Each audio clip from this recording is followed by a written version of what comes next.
IB Nation. Welcome back to another edition of the Irish Breakdown Podcast. Happy Friday. It is Friday, February 14th. So that means a couple of things, folks. Ladies and gentlemen, it is the Friday Free-for-All Mailbag. It is also Valentine's Day. Yes. So happy Valentine's Day, everybody. Absolutely. It is Valentine's Day. But more importantly, at least to me, more importantly, Notre Dame made a big hire that was announced here in the last 24 hours. They have now found their new general manager, and they found that gentleman in Mike Martin, who's coming over from the Detroit Lions. So what we're going to do today, folks, is we are going to talk through the Mike Martin hire, and we're going to dive into what it means for Notre Dame and what Marcus Freeman has been doing. And then, of course, it's Friday. We have our Friday Free-for-All Mailbag. So be sure to submit your questions in the chat. We're going to answer as many of them as we can. All super chats get bumped up to the top. So if you want your question answered right away, you can go ahead and submit a super chat. This is not just for premium board members. This is for anybody that listens to the show on a regular basis. So right now there's 165 people in the chat. All 165 of you listening can submit a question if you guys have something that's came up over the last couple days. But I'm ready to get rolling. Bryan, how you doing today, man? I'm doing great. Doing great, man. It was kind of funny. I woke up this morning and I got text messages from somebody saying, hey, just so you know, Mike Martin's going to be the guy. And then of course, the sequence was I got those texts. Then Adam Schefter tweeted it out. Then there was just all this. And I'm like, oh, well, this is what I get for sleeping until 8:30 with all this news going on. But it's a big move, Trev. And we're going to talk about Mike Martin. Obviously, this is a big enough story to kind of kick things off before we get into the mailbag. But I think first and foremost, before we talk about Mike Martin specifically, what this move shows, what this specific hire shows, and some of the intel that we heard about yesterday, I put a post on the message board, an intel piece on the message board yesterday saying that, hey, listen, I'm hearing that Marcus, well, first of all, I was told that nothing was imminent. That didn't turn out to be quite so accurate. And I don't know that they expected Mike Martin to make the decision this quickly. I think it's kind of part of it. Like they kind of it was Wednesdays when they had him in for like the day-long interview and went through all that. And I think they were expecting a little bit more of a, let's see what he thinks and all that. But he took the job pretty quickly. I mean, he accepted the job, I believe, yesterday.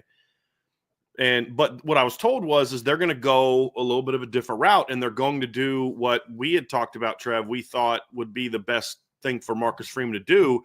And it sounds like Marcus Freeman sees that has a vision of kind of where he wants to take this.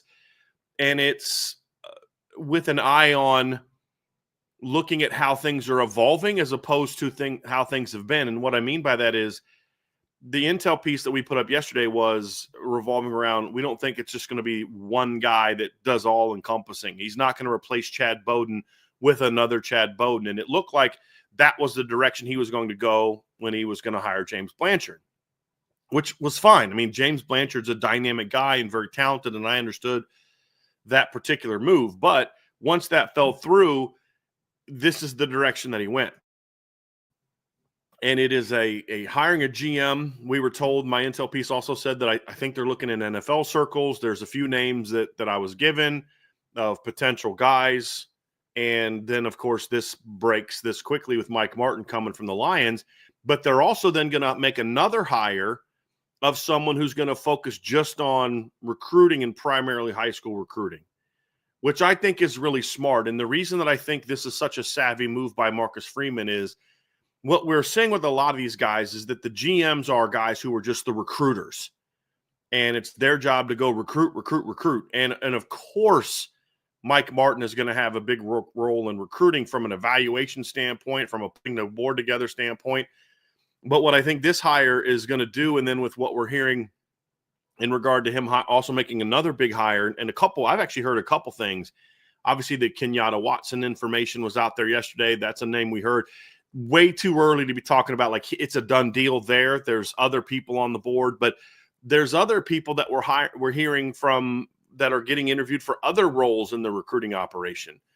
So he's looking to continue building up the recruiting side of things in a way that's not just this GM and his 4 or 5 little sidekicks are doing all the recruiting, that there's going to be a recruiting operation. There's going to be the portal. There's going to be player personnel. And then over top of it's going to be the general manager who's going to have a big say in obviously who they go get.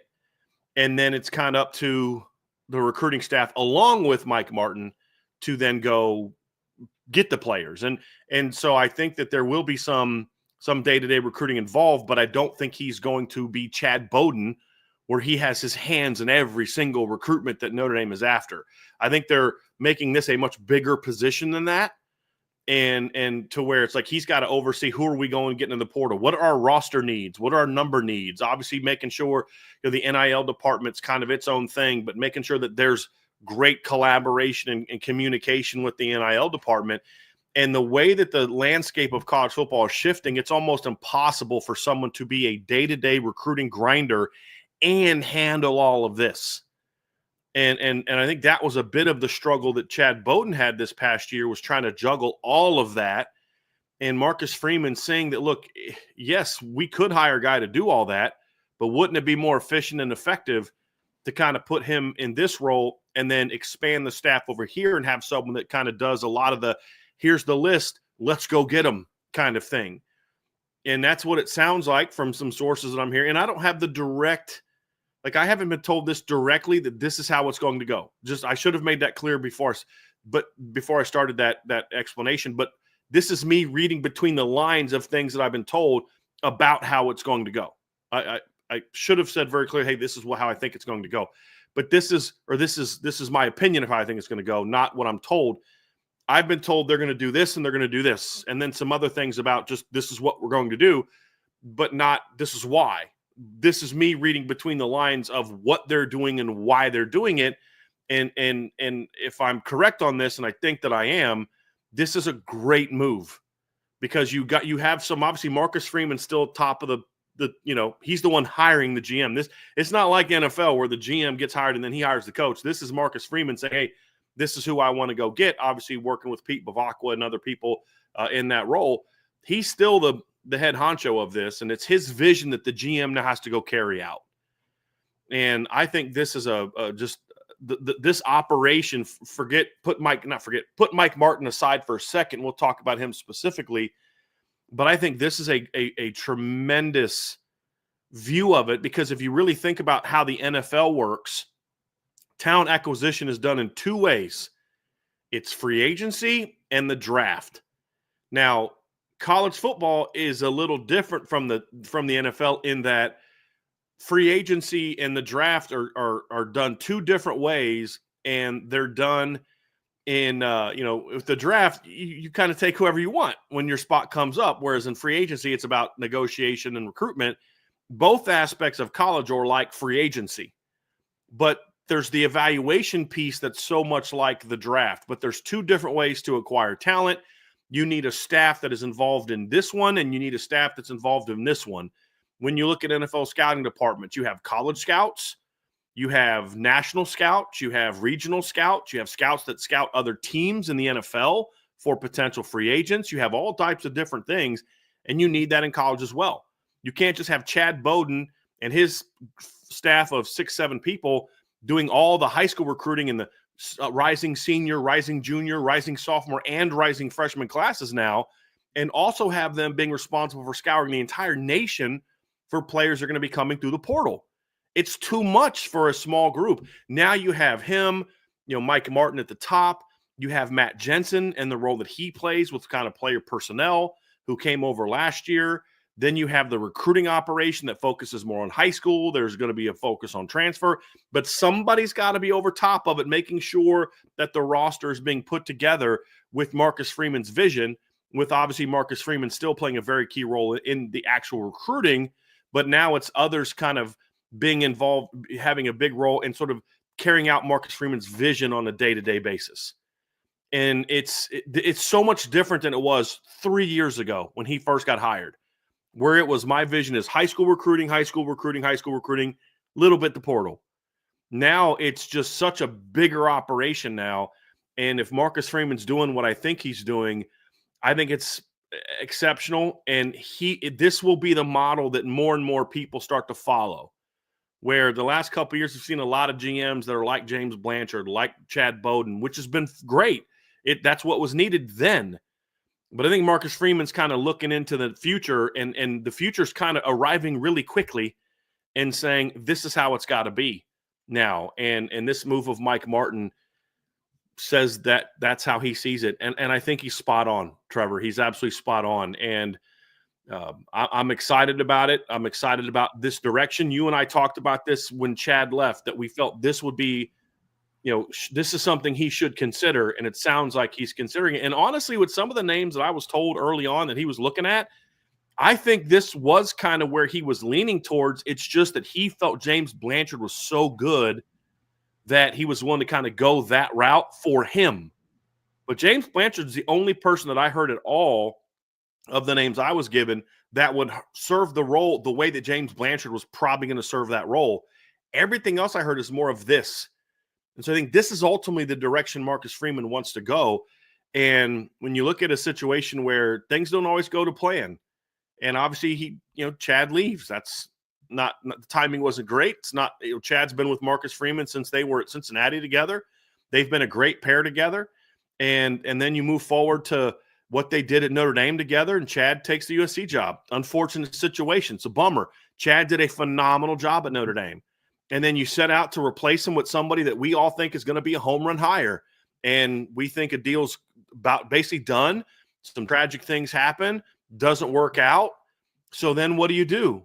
You rally. And now getting specific about Mike Martin, combined with what we see the role turning into, I think Marcus Freeman hit an absolute home run. And this is the mark of a coach that you'd expect to have a lot more experience than Marcus Freeman doing this thing. But for him to do it in year 3, going into year 4, to be able to bounce back, I mean, it's unfortunate as heck to lose a guy like Dylan McCullough. Phenomenal coach, phenomenal recruiter, phenomenal mentor. And then you replace him with about as good of a hire as you could imagine. Then you have Chad leaves, and then James Blanchard thing doesn't work out. And Marcus Freeman comes back, and in my opinion, and from everyone that I've talked to, and I'm still doing some more digging, but from everything I've heard so far, the direction he's going with just how the operation is going to work, combined with who he picked to do it, I think is an absolute home run hire, Trev. And we'll talk specifically about Mike Martin, because I know you've got a very strong opinion about him specifically. So I'll let you do that next. But I really wanted to lay the groundwork with just how smart I think this is to go this direction with an NFL guy running your recruiting, your talent. It's not even recruiting anymore. It's talent acquisition now. It's not just recruiting, because what it all inquires from an evaluation, from what are your needs? What do our coaches want? What fits our systems? What's our roster look like? All these other type of things. What's our financial situation? What can we pay? What can we not pay? And then being able to go out there and say, okay, here's what we want. These are the type of players we need. Let's go get them. And I just think that part of it is absolutely a home run. And to be able to adjust as quickly as he did to the James Blanchard thing, he went on vacation last week and comes back, and this is what he does when he gets back from vacation. I think it's a masterstroke by Marcus Freeman. I really do. So let's talk a little bit about Mike Martin specifically here, Bryan. And I love this hire. I really do. You and I were talking before the show about this. I've been writing, and I'm going to continue writing these articles, just previewing Notre Dame's opponents, way too early preview for the 2025 season. There's been a common thread. It used to be before, you see players enter the transfer portal. There's also this notion that the transfer portal is brand new. That's been a thing. That's been a thing for a very long time. It's just the height of it now is bigger than the volume of it now is just insane. Exactly. Yeah. But the transfer portal's always been around, and you would see players enter it. It's, maybe they're going into their junior or senior year. They might not have had the breakout that they were expecting yet. They're kind of working their way down the depth chart, not in the correct direction.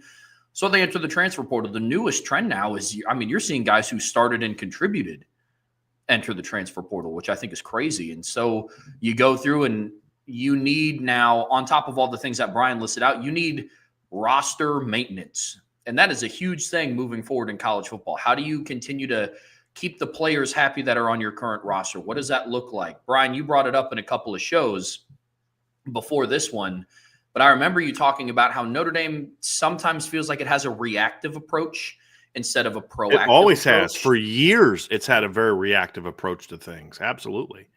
Which is why they needed somebody that has a background in being proactive with roster maintenance, which is why I love that Marcus Freeman turned to the NFL. Because you want to talk about proactive roster maintenance. You're talking about guys coming in, working their way off the practice squad onto the 3-deep depth chart, into keeping people happy with contracts, into keeping players around and satisfied with the amount of load management that they have. That's the NFL. And that's slowly what college football is turning into, whether we agree with it or not.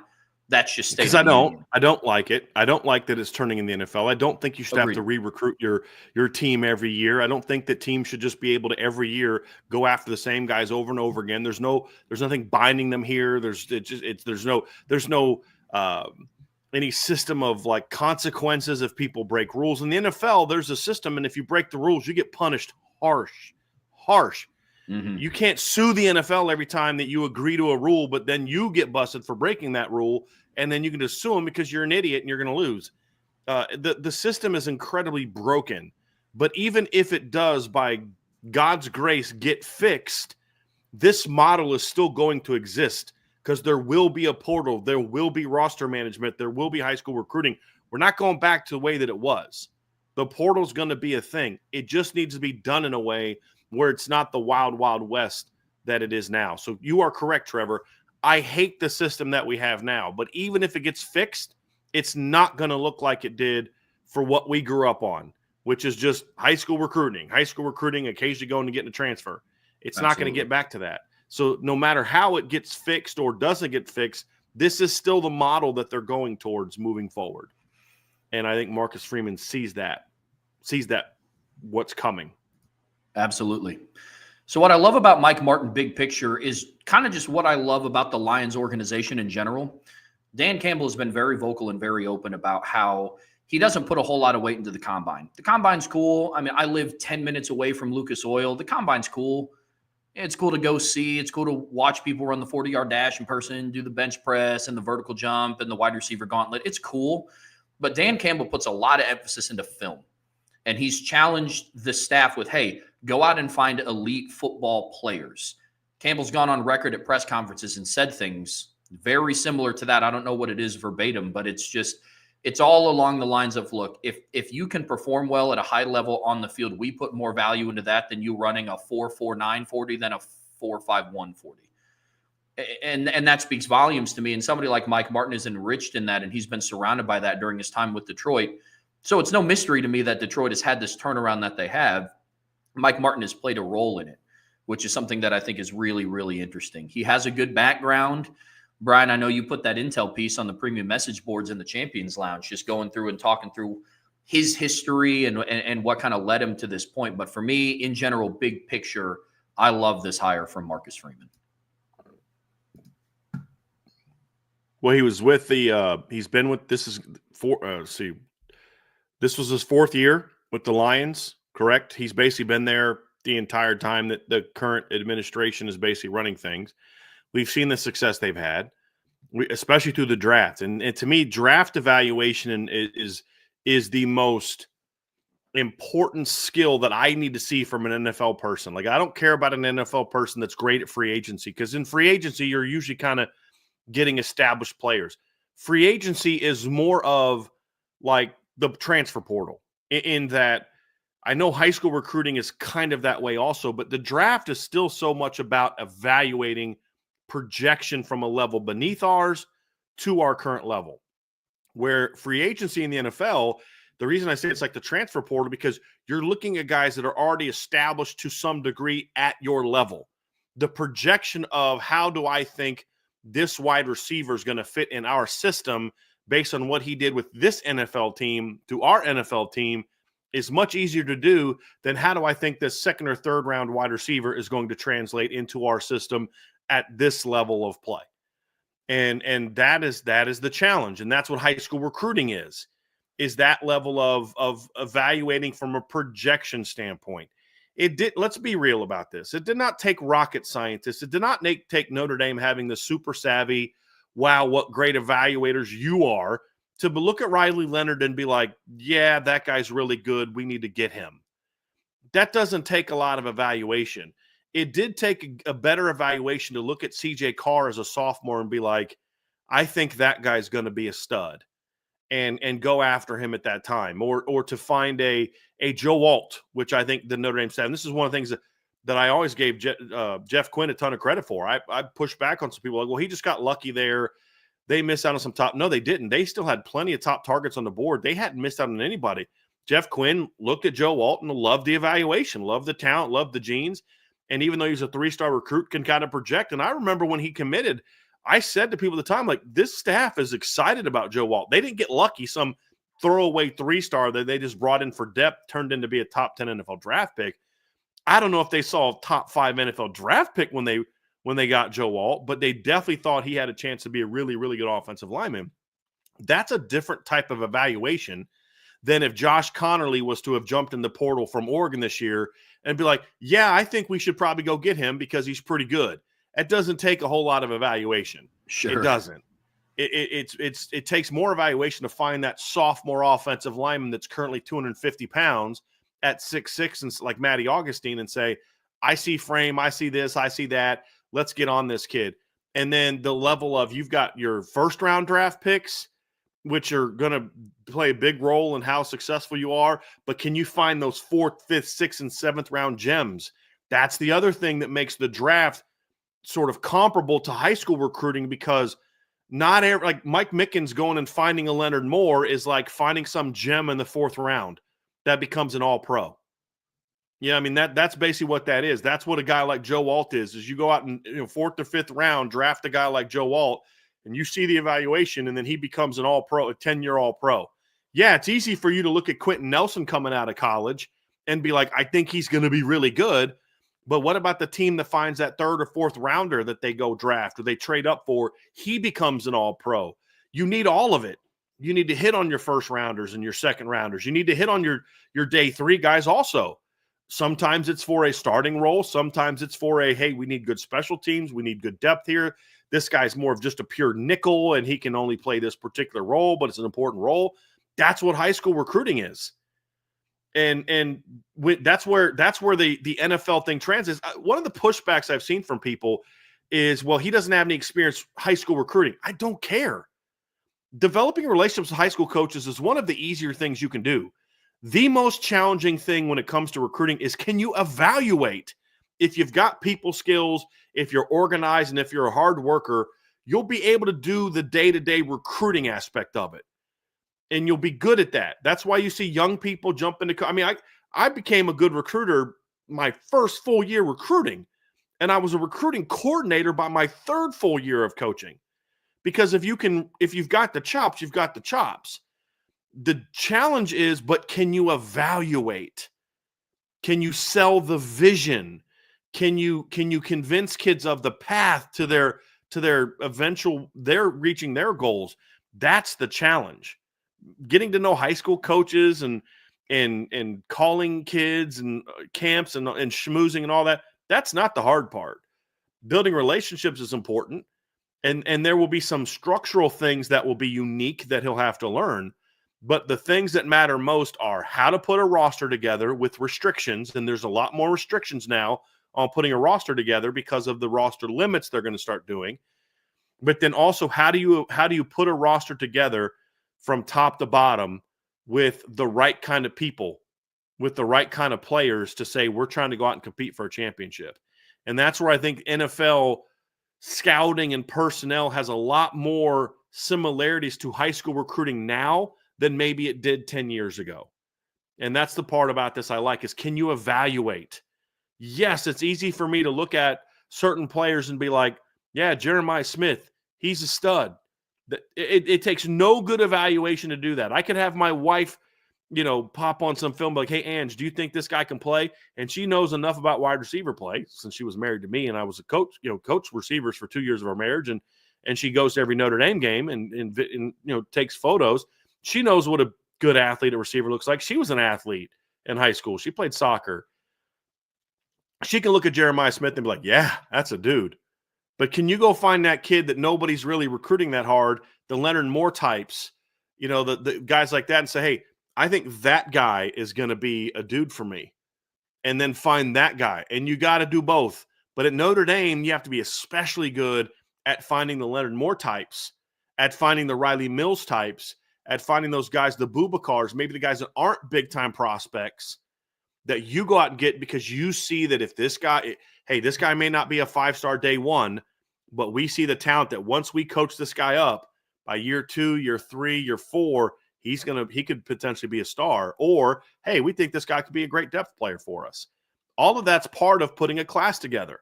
And that's why I tell people obsessing over recruiting rankings doesn't do you any good because it's about building a roster, not a class of, guys that you put together because of points. Like A&M, I said it at the time. I said that A&M class will not be as good as people think it is. Number one, you signed 8 defensive linemen. They're not all going to stay. Number 2, your entire class was built around your D-line and your receivers. Where was everything else? That's why A&M's had to go to the portal to basically build their entire secondary the last 2 years because they didn't do a very good job of recruiting the way that they needed to.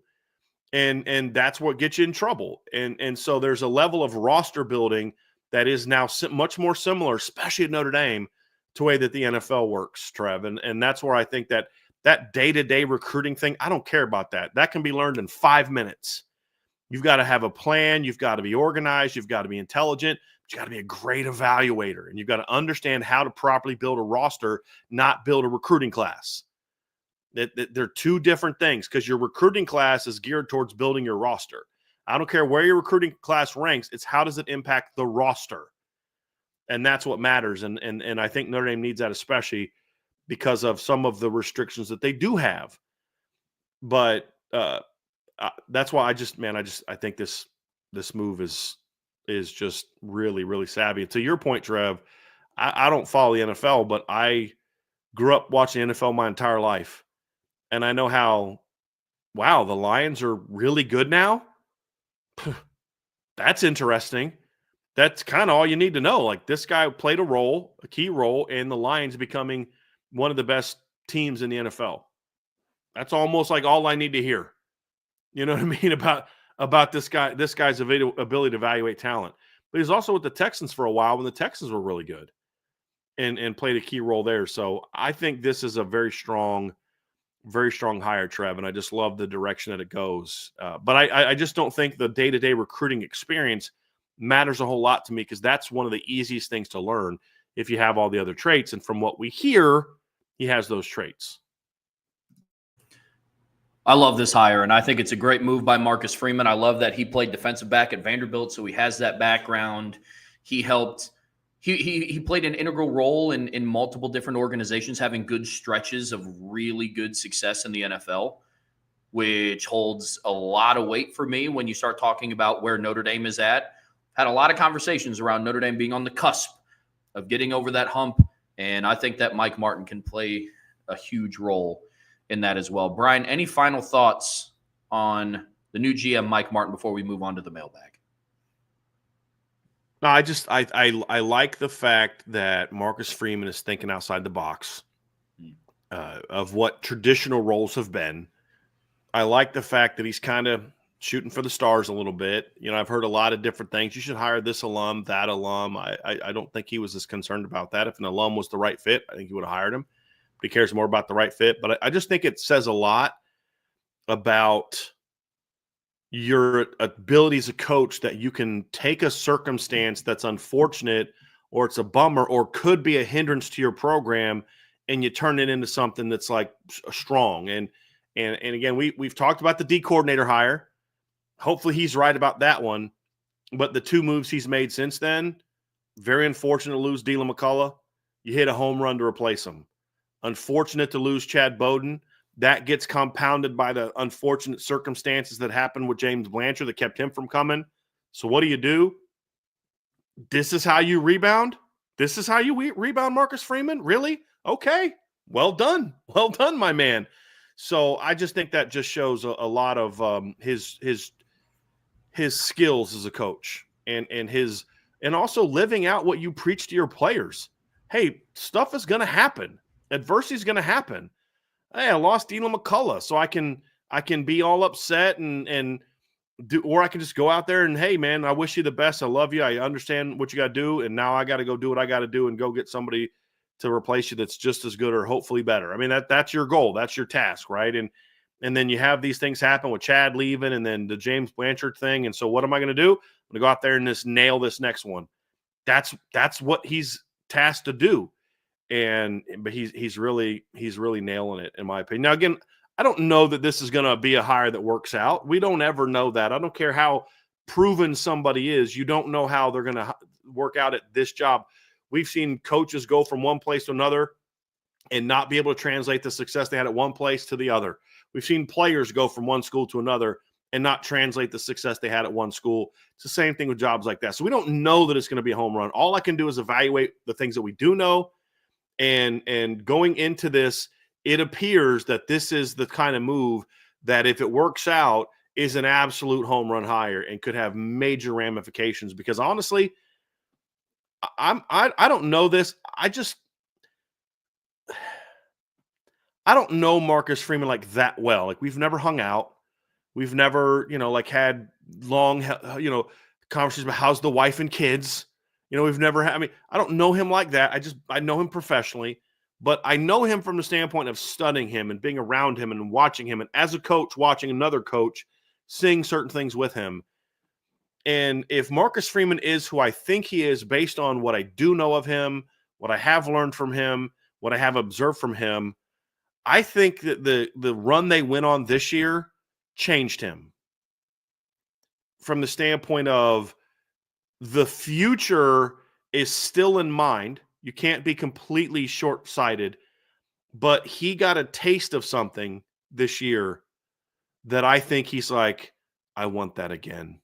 You ever had a new food, Trevor, and you're like, oh my gosh, how have I been able to survive life all these years without having this? And now that I've had it, it's the most glorious thing in the world, and I want it more, and I want it more, and I want it more. And I think that's what happened to Marcus Freeman this offseason, based on what I'm seeing, what I know of him, a couple things that I'm hearing. I think he got a taste of what could be at Notre Dame, and everything he thought Notre Dame could be got validated to some degree, and now he's like, we're freaking going for this thing. And that's what these moves say to me is, no. 14-2 and runner-up isn't good enough. I want the whole freaking thing. And doesn't like he's not happy. Hey, we had a great year, 14-2. I think he believes his team had a great year, and I think he's happy as all get out that his team made the run they did, and he's happy for the kids. But as a competitor on the inside, this is, we're going to get there now. And I think that's what these moves say to me. When I just some of these other things we're hearing that he may get this guy for recruiting, and I got a call yesterday from somebody who's like, hey, I heard that he's talking to this guy about bringing him on staff and some kind of recruiting. I'm like, good Lord, this guy is.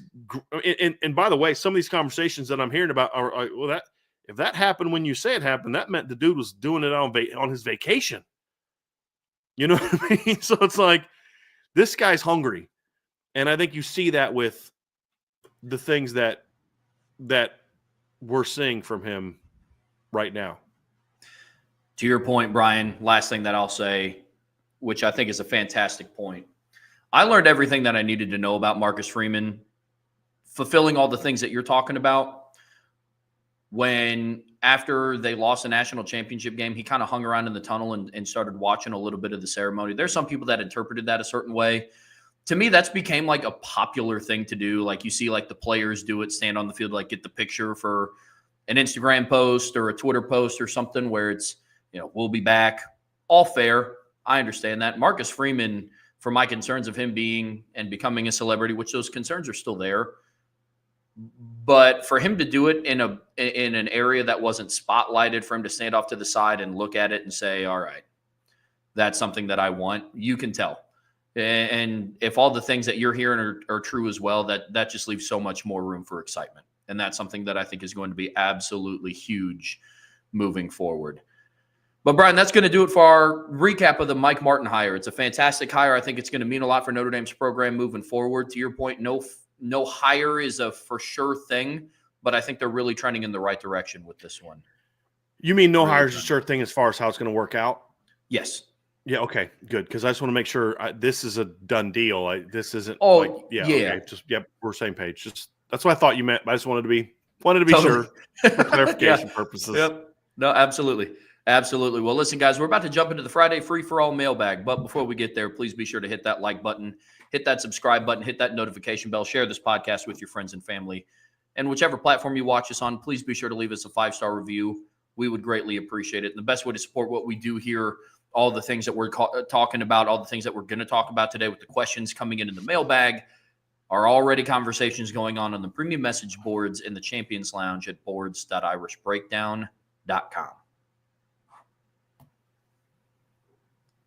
All right, Brian, it is mailbag time. Just a quick refresher, if there's any newcomers in the chat, super chats get bumped to the top, but this is a session for us to sit down and answer the questions that you guys have had. Anything that's came up throughout the week, anything that's might have came up in the last 36 minutes, any questions that you guys have, be sure to put a little MB next to your submission or a little mailbox emoji. We'll be sure to try to answer that as quickly as we can. But Brian, without further ado, it's Friday free-for-all mailbag time, my man.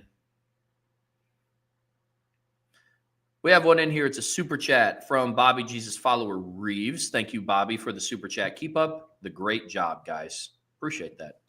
We will do our best.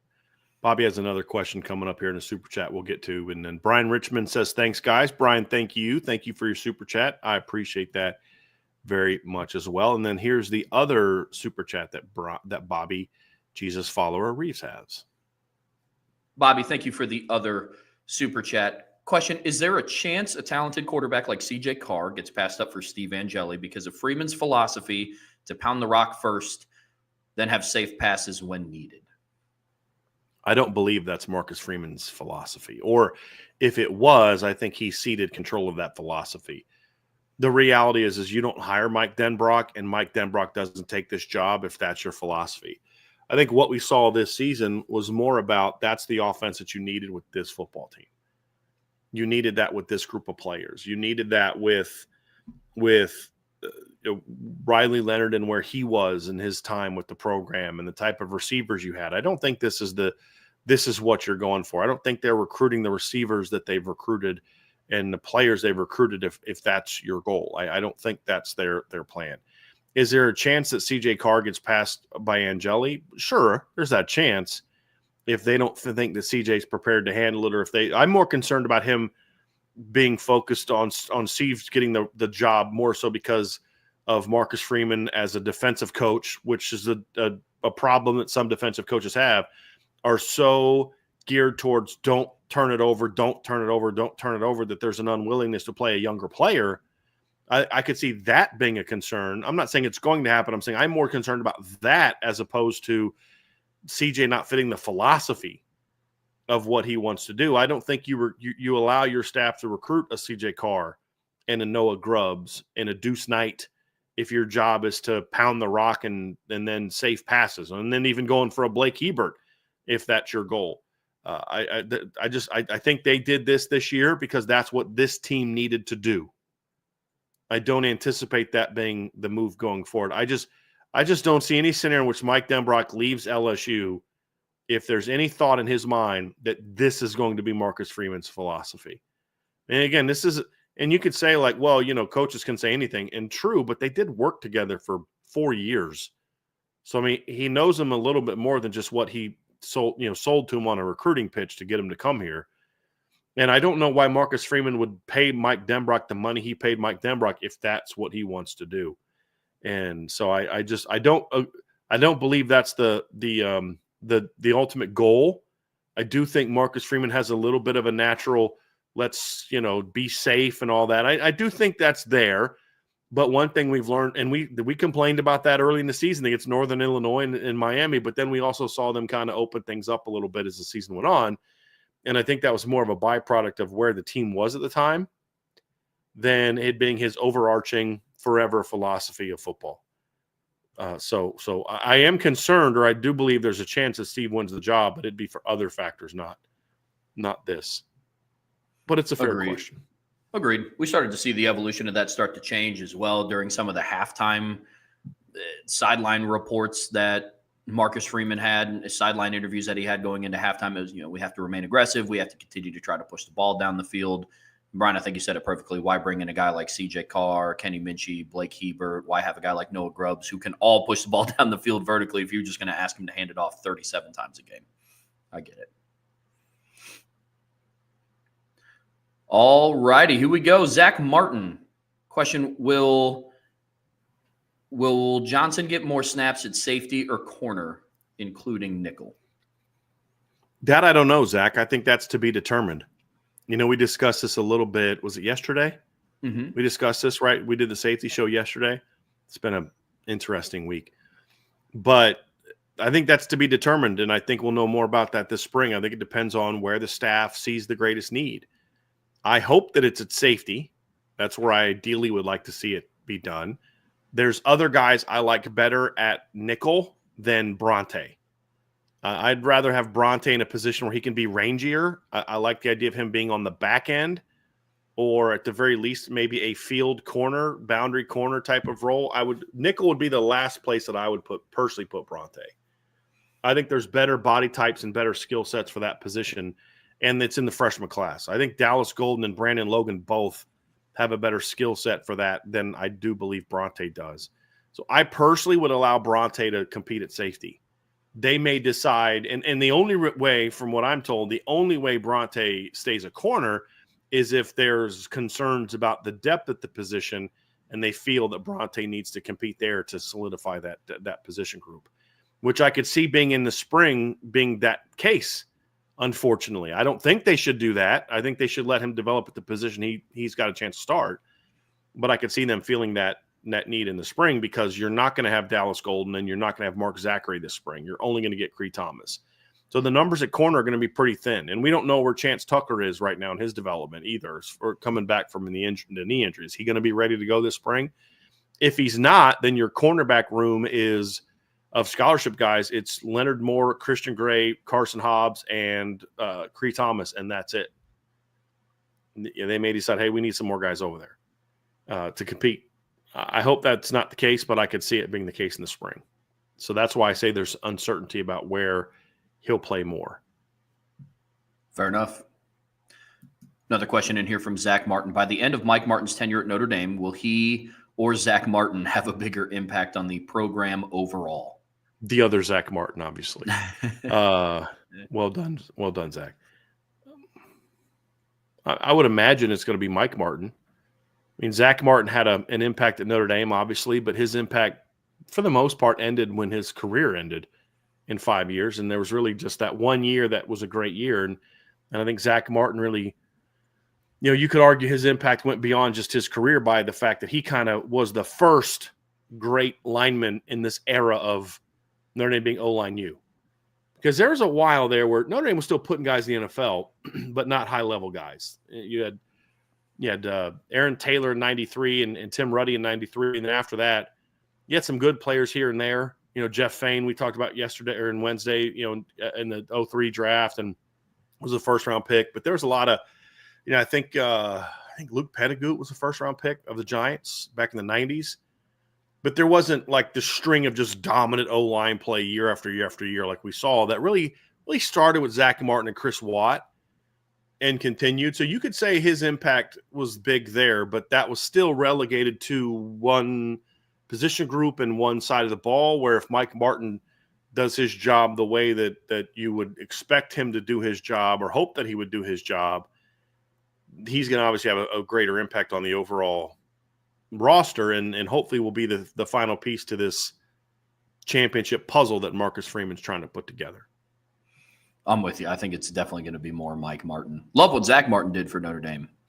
Yes, but a player like that is always going to be his impact is always going to be limited to something smaller, either the time he was there or the position group he was a part of. Like Zach Martin, you could say he's the foundation of this current version of O-line U, and he's the godfather of it. Obviously from a player standpoint, along with Harry Heastan, from the coaching standpoint, but that's still. The impact is limited to the O-line and then a little bit the offense, where it has nothing to do with the secondary, the D-line, the linebackers, and that, where what Mike Martin's going to do better influence all of that. So that's the hope.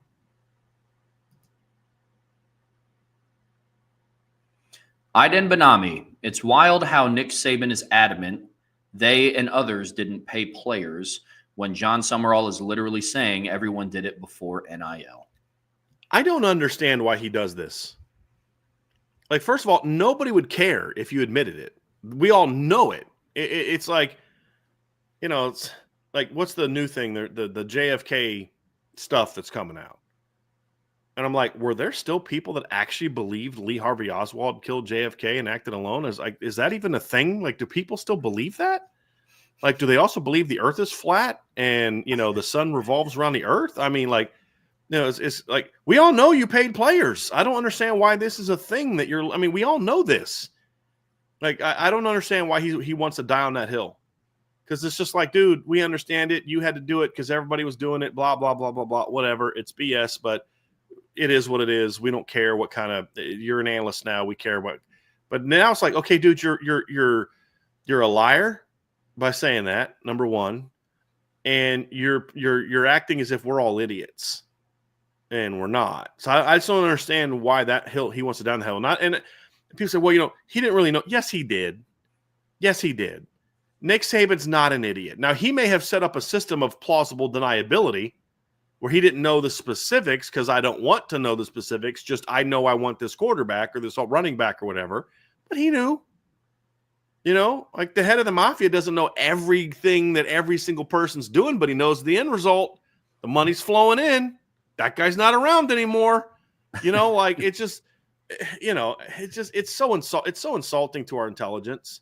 And I don't understand why he's doing that. Especially now all these other coaches are like, yeah, of course we were paying players. We're doing that all the time. This isn't new. I had a buddy who from Mississippi who was getting recruited by those schools. And he was telling me about, he went on a visit to Auburn. I think it was Auburn. And he's like, he's there kind of, guys are walking. He's like, they had this thing called $100 handshakes. And they would go through, and if you had a good game, a booster would come up to you, shake your hand. Hey, you did a great job. It'd be a really firm grip, and then we'd pull his hand away. You'd crumple your hand up and then walk into the locker room with whatever he paid you because he was giving you cash.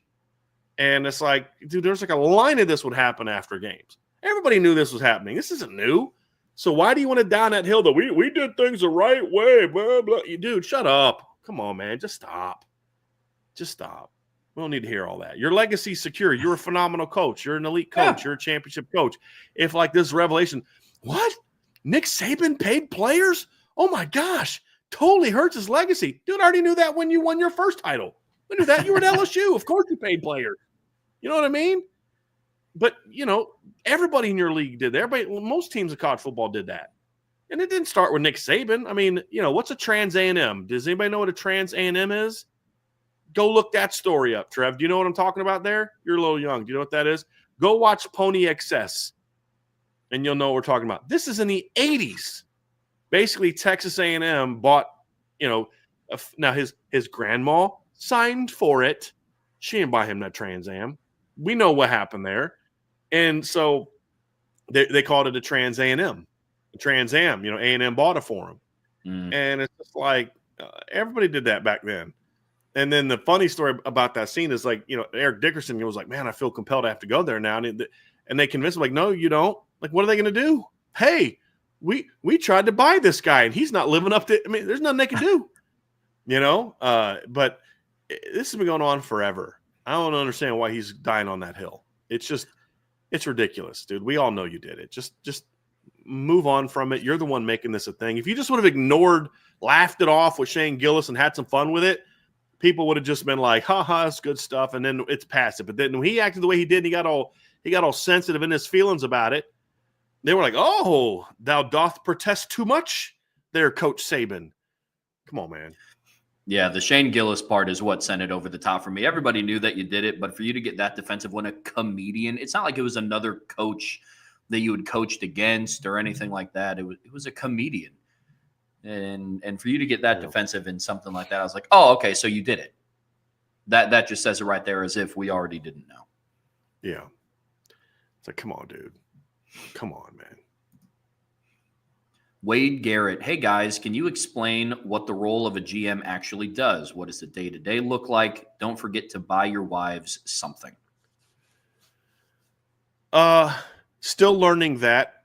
right now a little bit, Wade. I believe it is simply revolved around building the roster. That will likely include making sure that the current roster is taken care of, making sure that there's a plan in place and the people in place to be engaged in the scouting that goes into the transfer portal. Look, if you're waiting to evaluate a guy the day he jumps in the portal, you've got no chance at that guy. No chance. Not if he's an impact guy.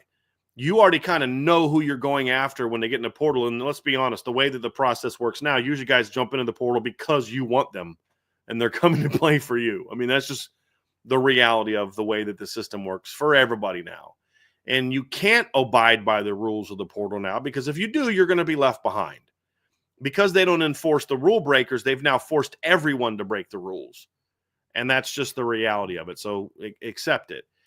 But it's being involved in, okay, we've got to make sure we're scouting the nation and the players, especially the positions that we have needs. And so when we get close to the portal and we need to let the right people know the kind of guys we want, we know who we're targeting. And then, of course, high school recruiting. And you've got to be the person that makes sure everything is on the same page, because if your high school recruiting is a little different than your portal recruiting and those people aren't necessarily on the same page, then all of a sudden you're like, well, hold on a second. We're not bringing in a portal quarterback. Why are you talking to a portal quarterback? You ought to make sure you're talking with the coaches. Okay, Coach Denbrock, Coach Gaduli, are you guys happy at quarterback? Yeah, we're happy as at quarterback, man. We're good. We don't need it. Don't worry about that. Then you go out in the portal and you put your attention elsewhere. Hey, Coach Rudolph, how you feeling about your O-line? We feel good about center, left tackle. Look, I love my centers, but we're a guy short. So how are we gonna fix that? Well, I think we can maybe move this guy into center of this, or maybe like, hey, look, I need you to go get me a veteran guy. I don't need him to be a starter. Even if it's some Ivy League kid that can grind out a couple games, and then they know, or look, dude, we need to go get a dude here. We don't have a dude here. We don't have anybody to play. That's just how the process works. But then it's up to you to make sure that you carry out that vision of what everybody's trying to do. And so it's really going to be a huge evaluation role. And I think this GM and in college needs to be someone who has a great eye for evaluation. And then he needs to make sure that the people that work with him are the same way. And then, of course, carrying out Marcus Freeman's vision of what his football team needs to look like. So I believe that's what it's going to be. And however that works out day to day is a good question. But that's the ultimate goal and what your focus is on every day. Agreed.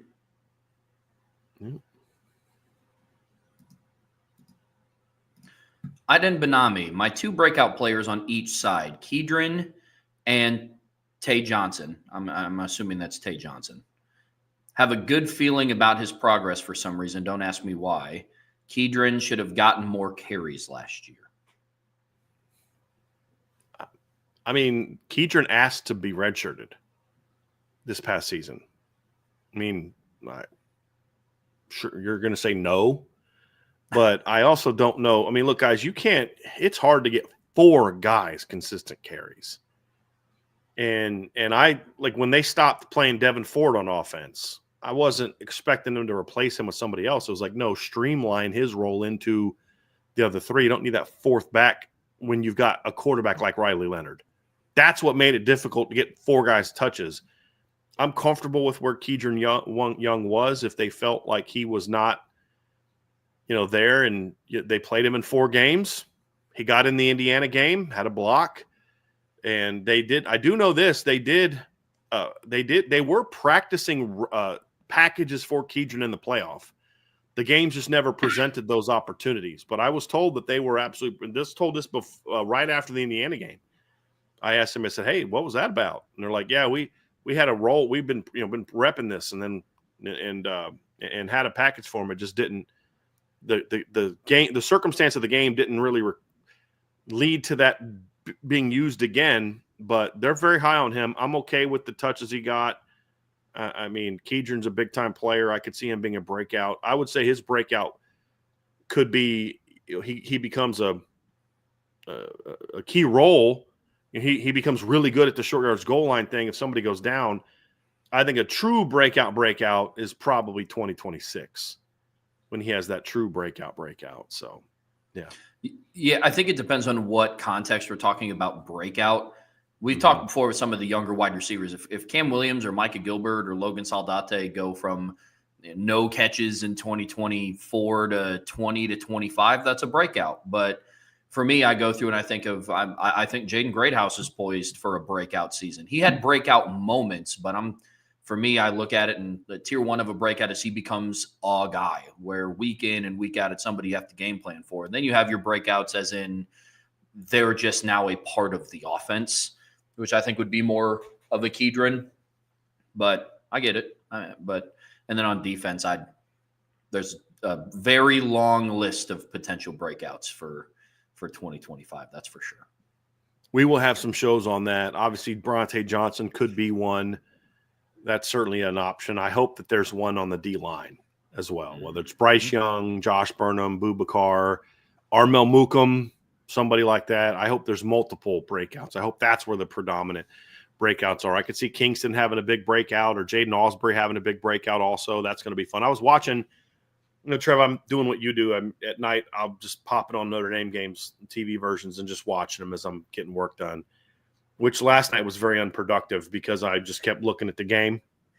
And I'm like, okay, I need to turn this off because I'm not getting any work done. But just like watching Jaden Osbury and Kingston just fly through the hole, you're just like, good Lord, man, once these guys get a little bit of experience, I can't wait to see what they're going to be next year, along with Drake, who obviously had his breakout this season. So, man, it is funny how some guys get these weird, we've talked about this before, these weird opinions where there's like a segment of the fan base that just doesn't respect them, and there's this weird small contingent of Notre Dame fans that are just super hard on Drake. And I'm like, everybody else thinks Drake's a really good player. Other coaches talk about him. Pro Football Focus even put him in their top 100 players for the college football season. But yet there's this little vocal group of Notre Dame fans that don't think he's good because in his second game of his career, he wasn't perfect or something like that. It's just so bizarre. And the frustrating thing is people like that won't allow the data to change their view. They just get stuck on it. And no matter what, they're going to have. I still know a couple people that will say Brady Quinn wasn't as good as he was made out to be. And I'm just like, all right, bro, you have a good day, man. I'm not going to have this conversation with you because it's like, it's like trying to argue someone that water's not wet. I'm like, all right. No, if you don't know by now, then there's no point in me having this conversation with you because I'm not going to change your mind.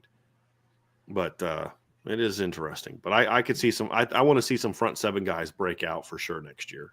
And I'm not really picky about who that would be, honestly. Absolutely.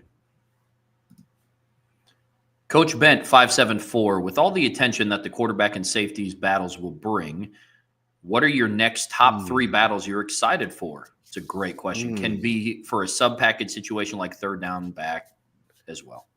This is why I love Coach, man. This is why I like you, dude. And I got a chance I've met him a couple of times. He was down at also down in Miami.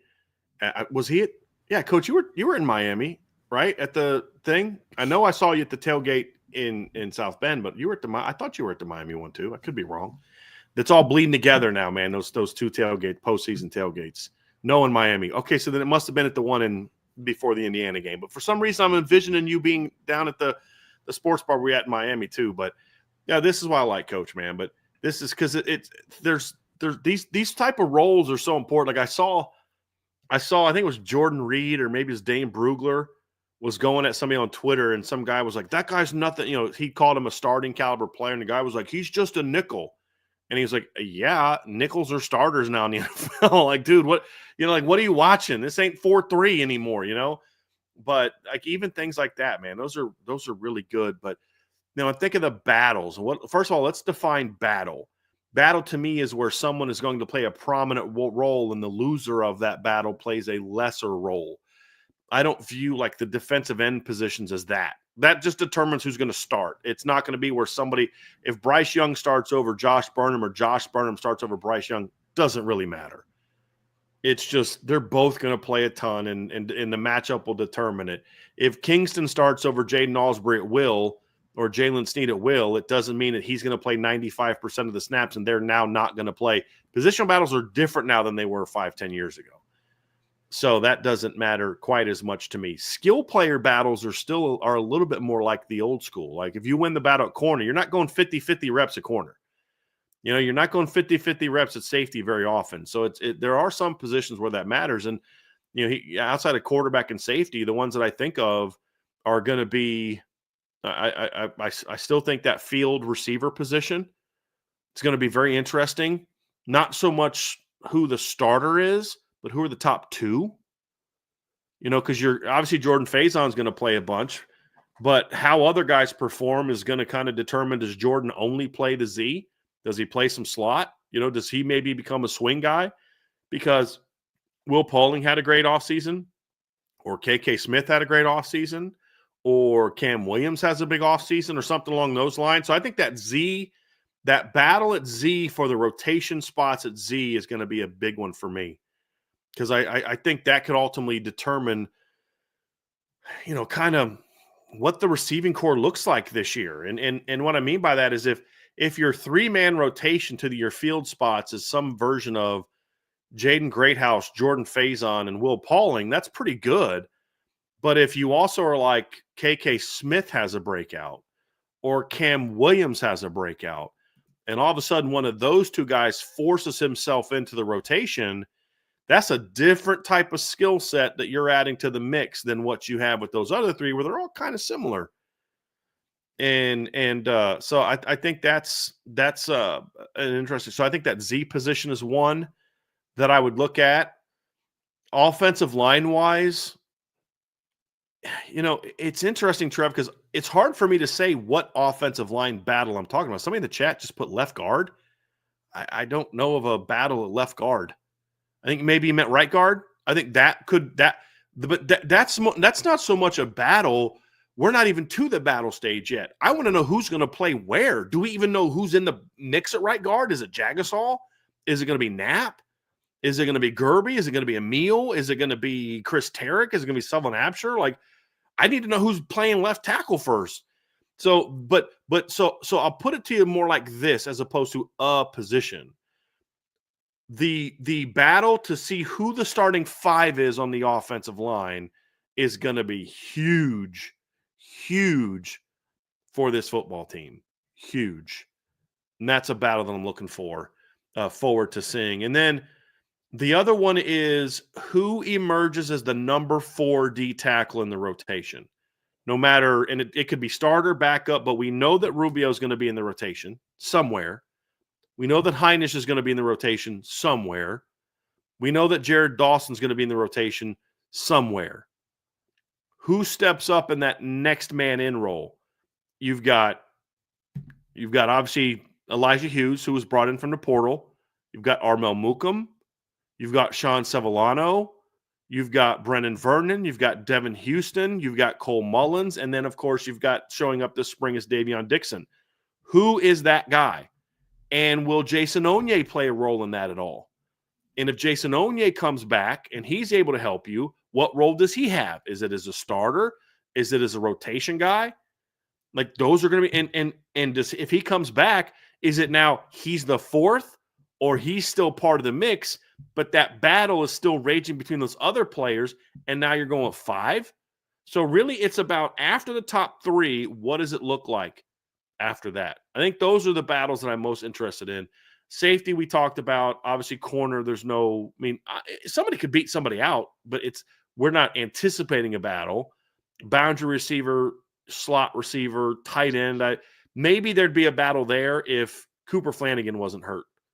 But Cooper Flanagan won't be out there in the spring, so it's Eli Raridan. And Eli would have won that battle anyway because he's the better all-around player. So there's no battle there. But then you can say, okay, well, what about for the number 2 tight end? That's fair.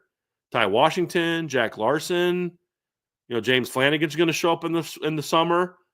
That's more of a fall battle for me, though. But yeah, those are mine, Trev. What about you? I like how you worded offensive line because I was trying to figure out how to work that in because you just don't know. Actually, I got into a discussion / debate, call it, about what's going to happen at Notre Dame at left tackle because everybody was talking about, well, Jagasaw played really well in the national championship, but he only stepped in because Knapp was injured. It's like, well, correct. But if you remember, Knapp stepped in for Jagasaw when Jagasaw got injured. So we can go around this revolving door all we want to. But you just don't know where people are going to be at. So I like how you worded offensive line. That's going to be one of them for me. Honestly, out of all of the positions that were named in the chat, I know it was a typo, but I think left guard might be the only one that isn't as much of a competition as the others. Center, you have Ashton Craig to see, can he come back healthy? Who really knows? Right guard, I would say, is probably the biggest question mark for all the reasons that you just listed. Right tackle, maybe, but we've touched on that before. It's Gerby Lambert's going to have one. He's going to have one heck of an offseason to remove Emil Wagner, who started all 16 games from that starting lineup. Tight end was going to be one of them for me, but at that second piece in the depth chart, because Notre Dame uses a lot of 2 tight end formations. Now, I don't know what that's going to look like in 2025. Maybe they go away from it. We've talked about how they might spread the field a little bit more than just going more 12 personnel because of who they have now at quarterback and the differences in the run game that we could see. But what does it look like with Cooper Flanagan's injury? Does a guy like James Flanagan step up? Does Ty Washington insert himself in that coming from the transfer portal? Is it Jack Larson? Who knows? The other one for me, if I had to pick a third, that's tough. I want to say who replaces Jack Kaiser, but whoever steps into that role won't play as many snaps as what Jack did in 2024 because the linebackers rotate so much as is. It's kind of just who trots out there in the first series. But that's one that I'm going to keep an eye on. Does Kingston elevate into that role? Does Jalen Sneed stay more in that third down pass rushing type role, or does he start to take on a little bit more of what he did in the postseason? That's going to be something that's going to be interesting to watch as well.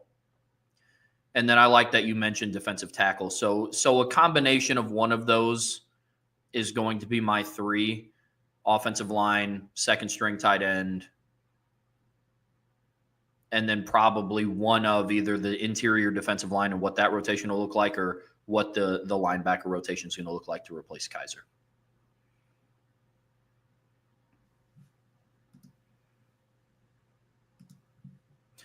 John A1, assuming one of either Cam Williams and KK Smith hit their max potential in 2025, which player pairs best with Jaden Greathouse to the field side and why? Both. My answer is yes. And the reason I say that, John, is, and so that I'm not giving you a cop-out answer, I'll explain why it's both.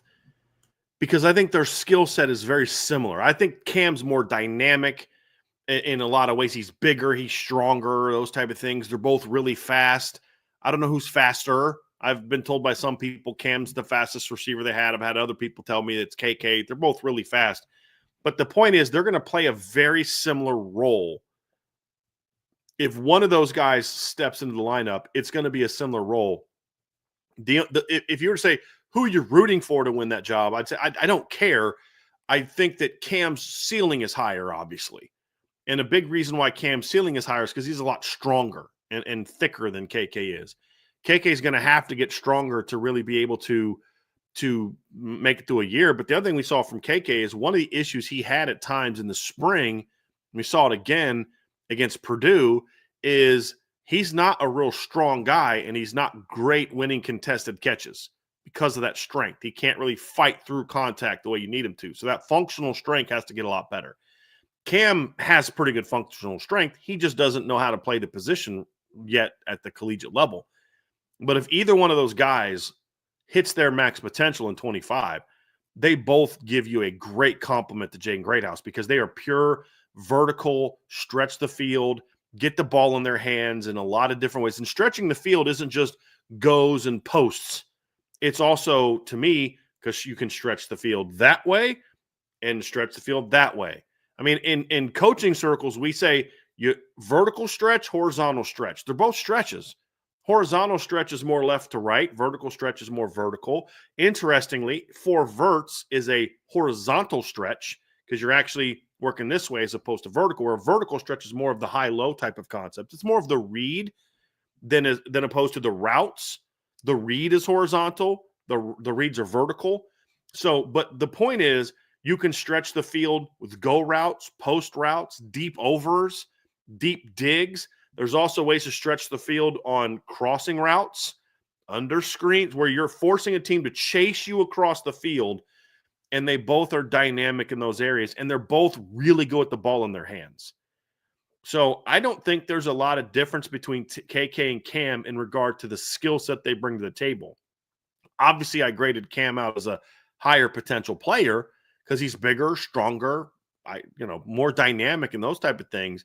But KK Smith's a guy that you remember I liked a lot coming out of high school. I gave him a 4.5-star upside grade. And the reason I didn't rank him higher is because of the size and the lack of functional strength. That has to get better. But both of them would impact the offense in basically the same way.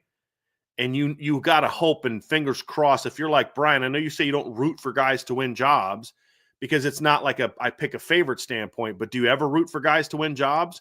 And I'll say the only time I ever root for guys to win jobs is when I think their skill set is what's needed. So, I may root for one guy as a quarterback because I think he's dynamic in this area that the offense needs.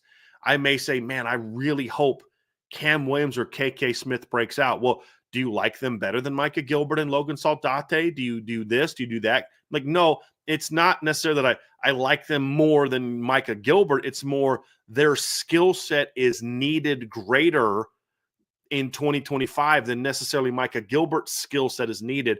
My hope with Micah Gilbert is he forces himself into the rotation, becomes that really good number 2 behind Malachi Fields, earns 15, 20, 25 reps a game where, you can use him at times with Malachi, but then also to give Malachi a breather so that Malachi can stay healthy and fresh for an entire 16-game season.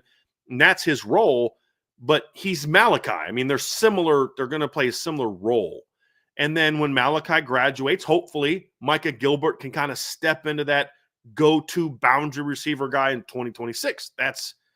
But the reason that I put Cam and KK on a different level in sort of a, cross my fingers, hope that they pan out, is because they have a unique skill set compared to everybody else.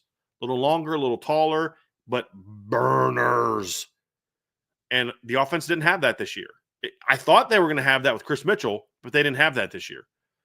And part of that was by design because that just wasn't a big part of their offense. That's why I think those two guys, either one, John, would be huge.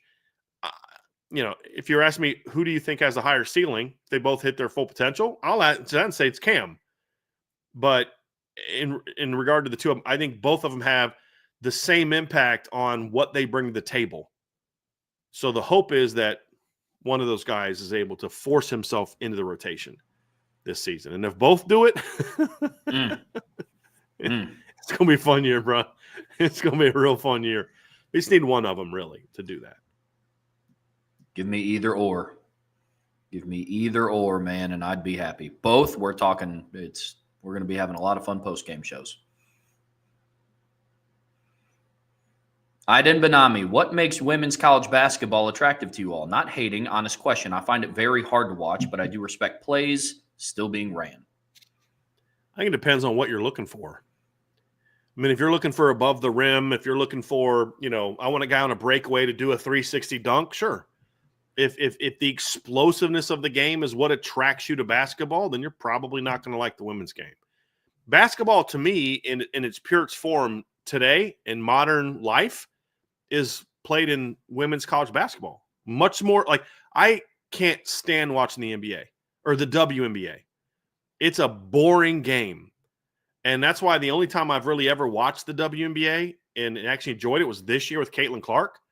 Because, wow, there's someone that actually cares about skill and speed and tempo and all that. But the reason I love watching women's college basketball in its highest form, so like, Notre Dame right now, UConn in their heyday, Notre Dame and with Skylar's teams, and Notre Dame with Arike and all them, is because I think it's basketball in its purest form. It's skill. It's about the skill, not the explosiveness, not the athleticism. It's about being able to play movement, to run sets, to run picks, it's the passing, the movement, the shots, because you can't play above the rim in that game. You can't just say, hey, I'm playing because I'm 7'2", or because I'm 6'8" and I have a 43-inch vertical jump. I see guys that'll dominate college basketball like, this guy can't dribble with his left hand. He's dropping 20 a game in basketball because it's just all, at times because it's just all about playing above the rim. Or, so it's just, that's why I don't really enjoy the men's game as much anymore, because I think women's basketball is more of the pure form of the sport with, passing, movement, sets, pick and rolls, all the kind of stuff that I like to see that I enjoy with basketball. Now, I loved it in the 80s and 90s because we saw that, especially the 80s, we saw all that with the elite athleticism of the male players, right? So I could watch the 80s and get the beautiful skill of Magic and Bird and Isaiah and all those guys, but still watch Dominique just slam one down your freaking throat, and then watch Dr. J just glide, and because I got a little bit of it all, but now it's like which 3-point contest are you going to watch tonight? The Mavs and the Lakers, or are you going to watch the Celtics and the Heat? Which 3-point oh, you mean the basketball game? Yeah, the 3-point contest, because that's what basketball's become. I don't enjoy that. I like basketball, and you can enjoy it, it's all fine. It's just, this is what I grew up watching, is this is how I played it, because I couldn't play above the rim. It was more of the purity of it. And so that's why I just like excellence.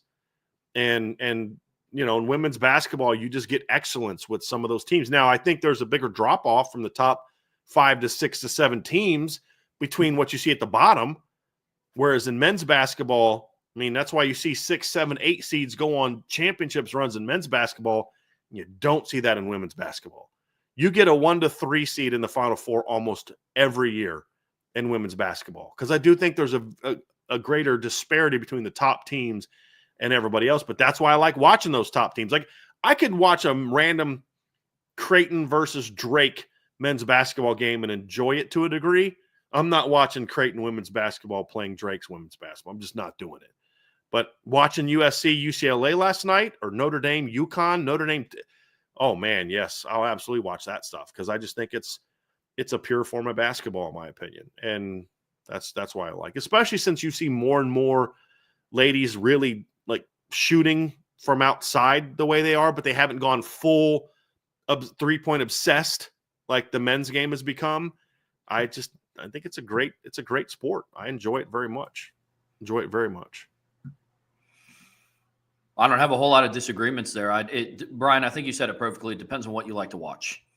And I have this debate with some of my friends all the time. If you like watching people being able to play above the rim, then yeah, women's game is probably not for you. But what I like about it is there's still strategy involved with women's basketball, because they don't have a 6'9" Cooper Flag that can score at all 3 levels, because they have players that can score at all 3 levels. It's just not dunks, which is fine. But women's basketball is really exciting to watch. Again, I keep plugging Indianapolis, but it's awesome that Caitlin Clark is now down here. It's a lot of fun to be able to go and watch her play.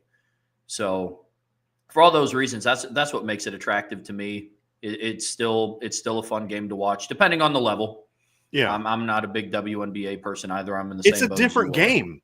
It's a very different game. The WNBA is a much more boring physical game, and it's not as much fun to watch. And that's why I think, people want to turn the Caitlin Clark thing into something that it's not. For some people, it is that. Like, when I see Clay Travis tweeting about Caitlin Clark, I'm like, dude, stop.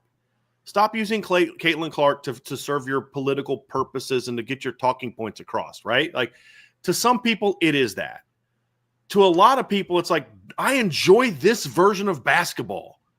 And that's why, like, okay, Caitlin's gone now, but I'm watching Juju last night, crossing people over, going between their legs and hitting a pull-up 3. The next play, you step out to her because you think she's going to hit a 3 in your face. She crosses you over and then goes right around you and attacks the rim. Like, how do you not enjoy watching that? That girl's skilled. Her basketball IQ is insane. No, Hannah Hidalgo's not going to jump from the free throw line. I got to send you that Bill Burr skit that he talks about that. He's got a really funny skit about that. And he's like, but like, you watch Hannah Hidalgo play and the speed she plays, and she'll knock down a couple threes, and then the next play you step out to her he got to close. You can't let her get those. And what does she do? She goes right around you, goes into the layup. She does it again the next play. You step to her in the paint, and she kicks it out to Sonia. Or she hits a backdoor cut, to Carlin. It's a great form of the game. And I don't know how you can't watch like what Juju did last night. That was one of the best performances I've ever seen in my life. And I thank my dad for this, because my dad, when I was in high school, would take us to Old Dominion games. This is back when Old Dominion was like, made it all the way to the championship game and played, Tennessee, Pat Summerall in Tennessee in the national championship game. And like Tisha Penashero, like she's doing some passes. And I'm like, dude, you expect to see this in the NBA, like behind her back and no look and all. It's like, this is a really fun game.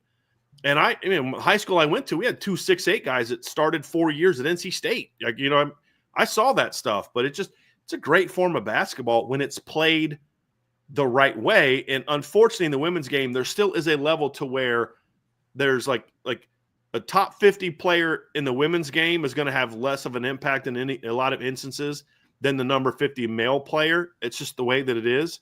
That's why the teams that get the top 20 recruits every year are the best teams every year. And they dominate the sport.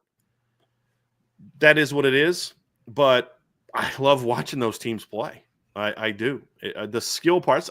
So I didn't like LSU all that much. I just thought they were kind of taller and longer and just bigger than everybody. There wasn't as much skill on that team. I didn't enjoy that LSU title team, but I enjoyed watching South Carolina play last year. I mean, they were a much more skilled team on top of having size.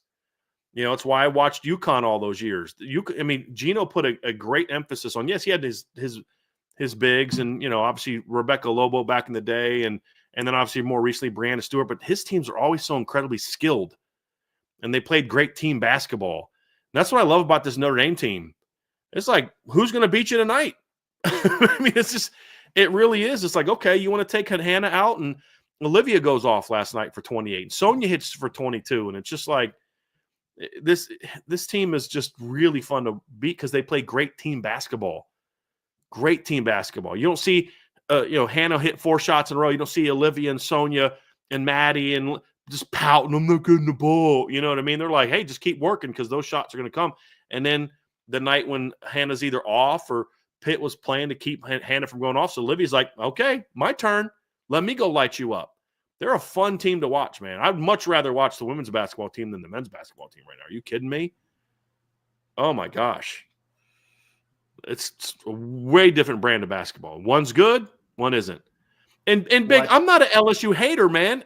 I just didn't enjoy that brand of basketball. It's a great team, obviously. They won the title. It's just not my brand of basketball. Just like I hated the Pistons. Not because, they beat the Celtics. I didn't care about that. I mean, they didn't beat the Celtics so all the Celtics players got old. That was an ugly, nasty, boring brand of basketball. Yes, Isaiah was great, but I didn't like watching Rick Mahorn and Bill Laimbeer and Dennis Rodman just commit physical assault on anyone that came into the paint. That's not basketball to me. It's just not my style of basketball. I loved watching the Lakers and Celtics just run fast breaks where the ball never hits the court because the way it's like one dribble and it goes from coast to coast. The ball hits the ground once. That's what I love. That's basketball to me, man. Not this stand around pay. That's why I never really liked the Dean Smith's offenses early in his tenure either. It's just like, dude, can we pick up the tempo a little bit, please? Can we play basketball a little bit? That's the form of basketball I like, to be honest with you. At the highest level, women's basketball is still, in my opinion, basketball at its purest form. Not best, just purest. And I enjoy that. Didn't expect women's basketball question to get the longest answer so far.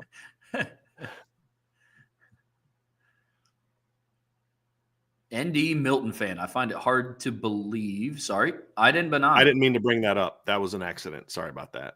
No worries. What do you guys think is more important overall when deciding where to go? The school or coaches? Oh, the school or coaches. KVA's mom said school 100%. On the other side, you see players going with coaches. Yes, it all varies.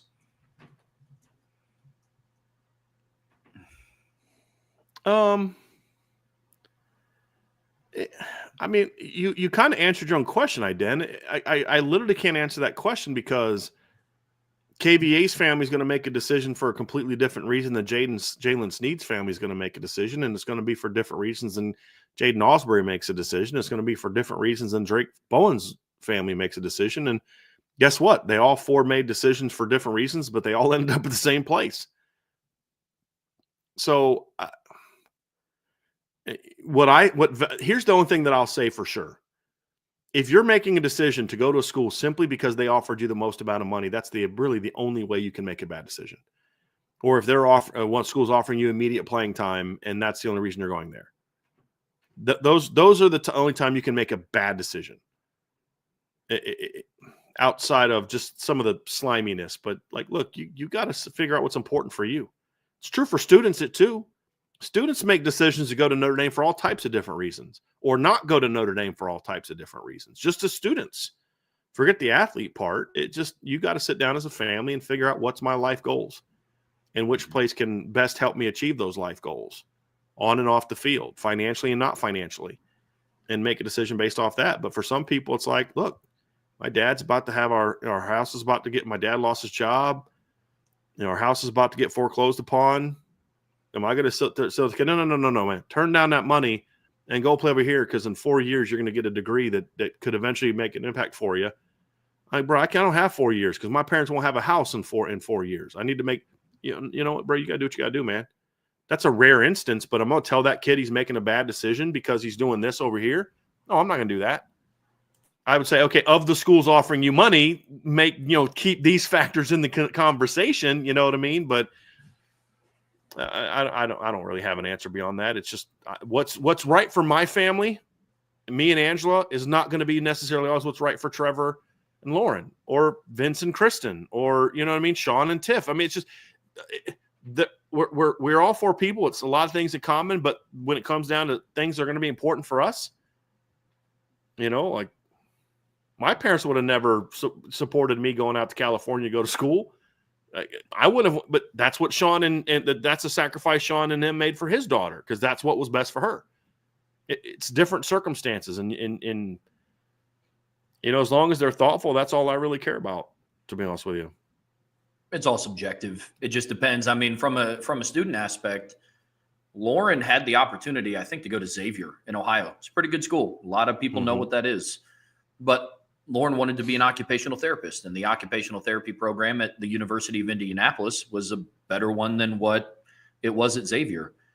So it just all depends. Sometimes if you're a parent of an athlete that has the potential to go play at a high level school, sometimes you have to have a good enough self-evaluation as well of, hey, does my child have the chance to make it to the next level? Sometimes the conversation is around which school gives my kid the best opportunity to go play at the next level.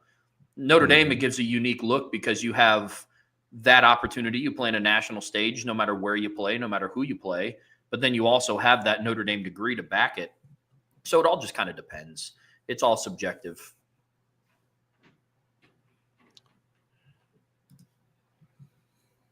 Question. It is free for all Friday. Get these in. Yeah.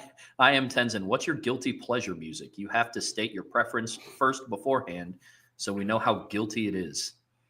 Oh, boy. Yeah, I don't listen to a lot of music anymore, to be honest with you, Trev, not like I used to. I've always been sort of more of a hip-hop, R&B, just depending on the mood I'm in. My pregame stuff was, Wu-Tang, Pac, Big, some Busta Rhymes, Mobb Deep. There's all types of different things on my pregame. But there's also parts of music of every genre that I can appreciate. I'm not a huge jazz fan, but there's some stuff I'm like, oh, man, this is hitting me. There's some, I can't stand heavy metal. There's a couple Metallica songs where I'm like, that's good music right there. There's a lot of other Metallica songs I'm like, can you turn that down, please? That's giving me a freaking headache, But my guilty pleasure's probably country music. That's kind of my, it's not, if you knew me, you'd be like, you listen to country music? Well, yeah, sometimes, bro. Garth Brooks song comes on at the restaurant we're the bar we're at, the club we're at. I'm singing it. I got friends in low places. I don't know what to tell you, man. You know what I mean? That'd probably be my guilty pleasure music. It's something that I have to be in the mood for it. I don't need to hear about your dog dying and your wife leaving you every single day. And, I don't need to hear that every day. But sometimes, you know what? I'm feeling it because I'm having a crappy day. So let me pop in some country music. So that'd probably be mine. That'd be mine. I'm huge with music. I love music, and I listen to all kinds. Guilty pleasure. Look, my go-to is always rap and hip hop. That is my go-to genre of music, followed by like classic rock. That's what my parents listen to. That's what I grew up on. Guilty pleasure music, I have two. First one, it's country, but it's very, very subjective. I can't listen to country when it's gross outside and it's cold. It's very situationally based for me. If I'm outside and there's a cookout and it's beautiful day outside and we're hanging out and we're all throwing back some beers at a cookout or something, then yeah, I'll listen to country music. But I can't just. I have friends that listen to country music at the gym, or they listen to country music when it's raining and cold. I just can't. I can't do it. And then the other guilty pleasure music for me, to be honest with you, is like movie scores. I love listening to, especially when I'm working, I need to listen to music that I can't sing along to or that has words because I have to focus when I'm writing, when I'm doing research. So I listen to a lot of movie scores. So I listen to a lot of John Williams. I listen to a lot of, oh gosh, trying to think of some other ones. I listen to a lot of the Avengers music when I'm listening, when I'm working. A lot of instrumental stuff. That's another guilty pleasure. What's the Avengers?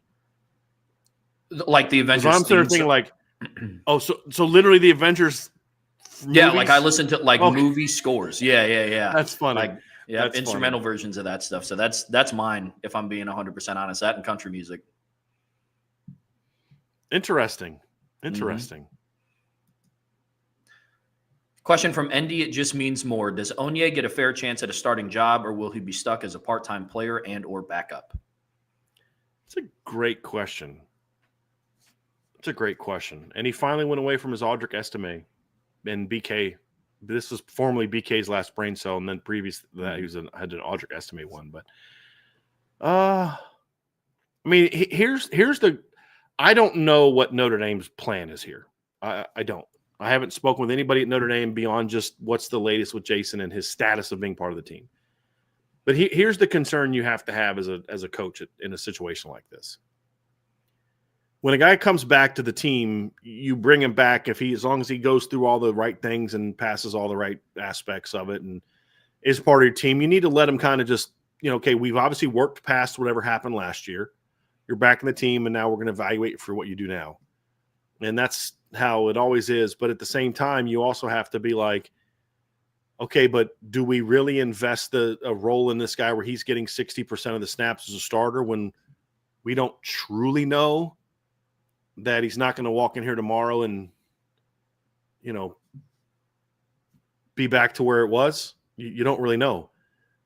So that's a very difficult line to kind of balance as a coach. Trev is like, yeah, we want the guy back. We want him to be a part of our team. But man, what if we invest all this into him and then he ends up, game 6 again and he's out?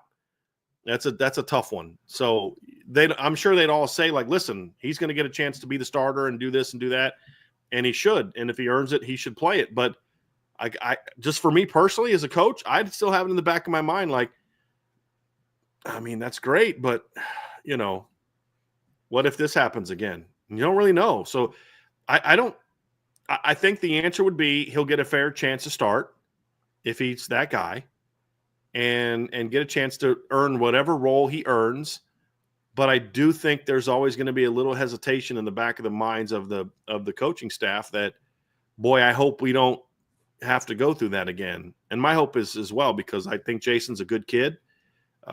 I think Jason's a good football player. And if he's got himself right physically and emotionally and mentally and spiritually and all that kind of stuff, he can absolutely help your football team a bunch next year. No doubt about it. And so that's what I'm rooting for. I mean, I am rooting that happens because I want it for him, but it also helps the Notre Dame football team a ton. So I imagine that he will get that shot, but I think he might have to work a little bit more for it and harder for it than maybe another guy would who's not in the same circumstance. And I think some people may not think that's fair. I do. Because forgiveness doesn't equal forgetting. Like, I may forgive you for doing something, but I may forgive you for mistreating my dog when I had you dog sitting, but I'm not going to let you do it, watch my dog again the next weekend. Like, no, you lost that privilege. I forgive you. But I'm also not, doesn't mean that I have to then expose myself to the circumstance in which you required forgiveness in the first place. Some people would say that's not forgiveness. I don't agree with that. But, that's human nature. But I hope he's able to get past it and really help this football team out, because he's a talented football player. Agreed. I think you said it perfectly. I have nothing more to add. Ballpeen Shillelagh, what do you think has driven the university to actually seriously invest in the football program recently? It seems that the commitment of the university to winning is greater than ever. I think you finally have leadership that understands being great at football does not in any way take away from being excellent in academics or being perceived to be excellent in academics. I think you finally have a university that understands we're not sacrificing anything about our Catholic values or prestige as an academic institution by committing resources to the football program. That in a lot of instances are earned because of the football program. And I think you also have a leadership that understands that as an institution that is a business, because the University of Notre Dame, like all other big colleges, is a business now. Their business is education. Understands that by committing resources to the football program to help them achieve excellence in a way that we demand from our professors and our deans and our academic people, there's a much greater opportunity for a return on that investment than other way around. And look, there's obviously investing in the student, I should say more of an immediate financial benefit. Notre Dame didn't get to their $1 billion endowment because of anything other than by them generating tremendous graduates and alums. And that's where a lot of that comes from, is I'm an alum. I have great success in my life. Notre Dame attributed to it. I love my alma mater. And so they're going to reap the rewards of my success because I appreciate the role that institution had in developing me, not as just as a student, but also as a young man or a young woman. And so that's huge, but the athletics gives you more of an immediate boost in revenue, to where if we invest an extra $20 million in Notre Dame's football program on what we're already spending, and they go out there and make a run all the way to the national championship, we're not only going to get that $20 million back, we're going to get it back plus some, right? I mean, there's the VIG's going to be running hot in that one. You know what I mean? And that's what they understand. If we invest it here and the program does what we know they're capable of doing, we're going to make that money back and several times over. And I also think, to be honest with you, that part of that commitment isn't just about the new leadership in the institution, but also the leadership of the football program. Look, I'm trying to say this without it coming across as being a shot at the past coach or coaches. But it's kind of like when you build up the football program and you don't have the right guy in charge. It's like, do we really want that guy to be the face of our institution? Really? Like, do we really want to lift that guy up and sort of sell our souls for that guy? No, because we don't think he's going to take the money we're giving him. Number one, he's not a great face of the institution. Number one. Number two, with what we know of him, we don't think he's capable of taking this investment and growing it by the type of program he puts on the field and the kind of program he runs and the type of young men he brings into it that go through it and all these type of things. That's different now, because I think people do say, hey, this is a guy that we want to speak at these things that are not football related because of the type of character he is. But we also believe that if we support him financially, he has the vision to make this place great and reach heights we haven't seen in a long, long time. And that's going to, look, I may be willing to invest certain money in certain stocks. I'm not on the stock market, but let's say I was, I'm not going to give my 10 grand to anybody. I'm going to give it to somebody that I think is actually going to be able to get me that return. If you're doing that and you're not thinking about that, you're probably not, don't know what you're doing. And I think that's part of it too, Trev. It's just, it's all encompassing. It's the leadership of the institution and their change of view of athletic excellence, but then also having a level of faith. Like, it's the same thing like with women's basketball. It's like, they commit to women's basketball more than most programs and have for a while. Why? Because they knew if we support Muffet, she's going to go out and be successful and be a great representative and we're going to win and all these type of things. And same thing now with Coach Ivy is like, look, yeah, we're going to support her because she's a great representative of what we're doing. She's an alum, right? And we think she can bring excellence here and excellence with the right type of student athlete. And that's what she's done.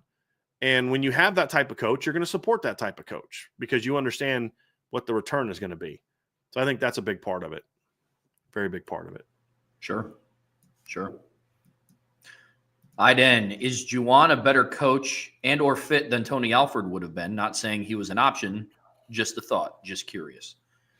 It's not about this, Iden. It's not about, like, this isn't how coaching works where it's like, this guy is the only coach that could have come here and been successful. And it's like, look, Tony Alford would have been a great hire.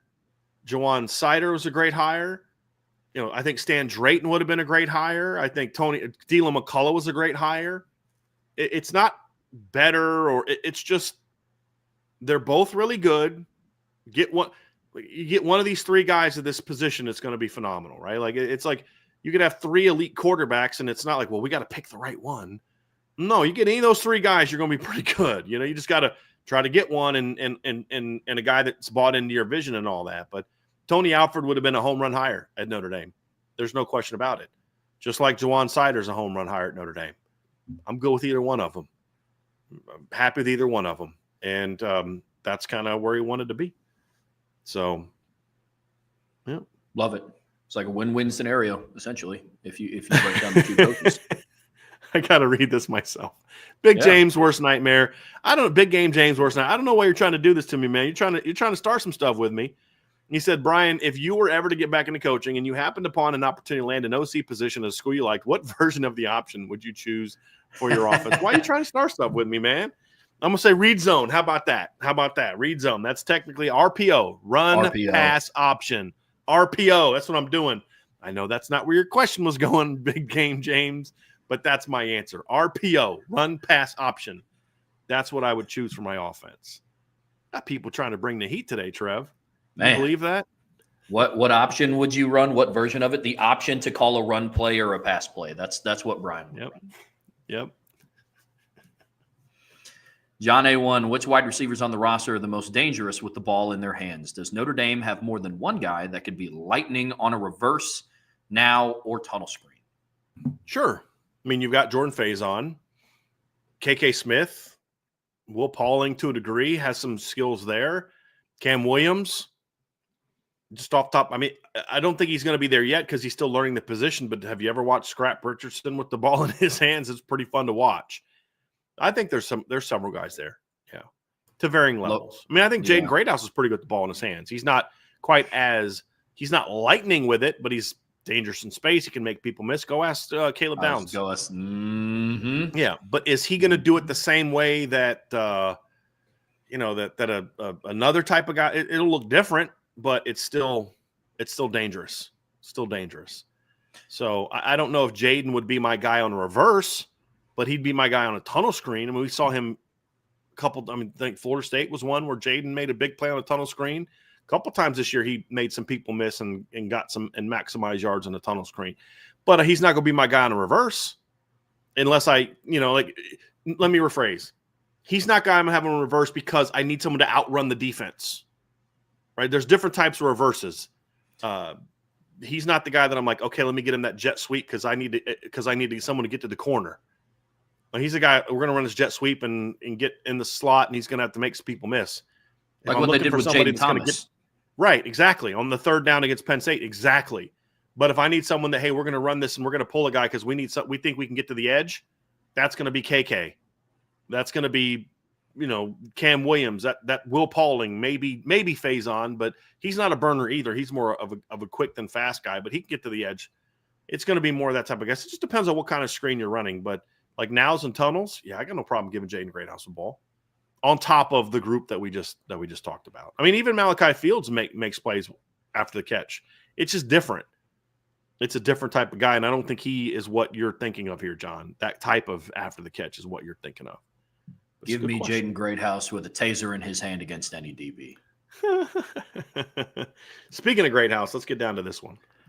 Jordan Schreiber, do you think Great House has the talent to be a 1,500-yard receiver, perhaps next year when he can be the top dog, or is his ceiling somewhere else? 1,500 yards plus. No, I don't see that.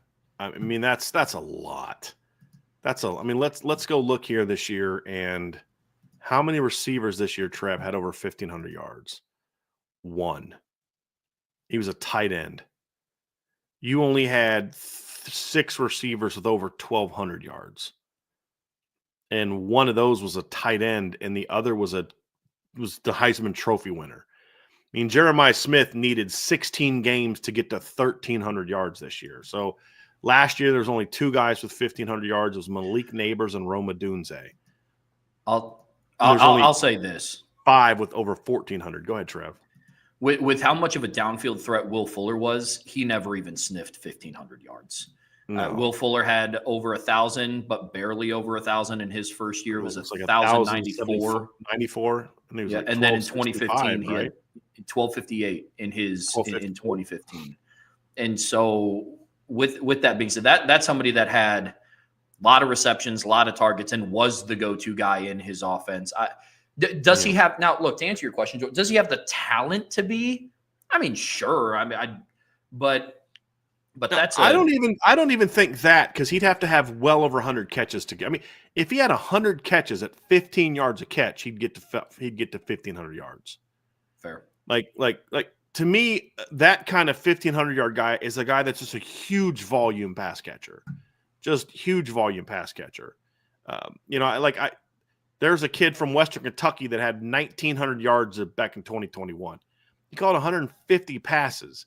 A lot of these guys you see have those kind of yards are guys that catch a ton of passes or play at smaller levels. You know, Jackson Smith and Jigba had 1,600 yards a couple years ago, 95 catches, and he averaged 16.9 yards a catch. I don't think Jaden Greathouse is that type of guy. To me, he's more of a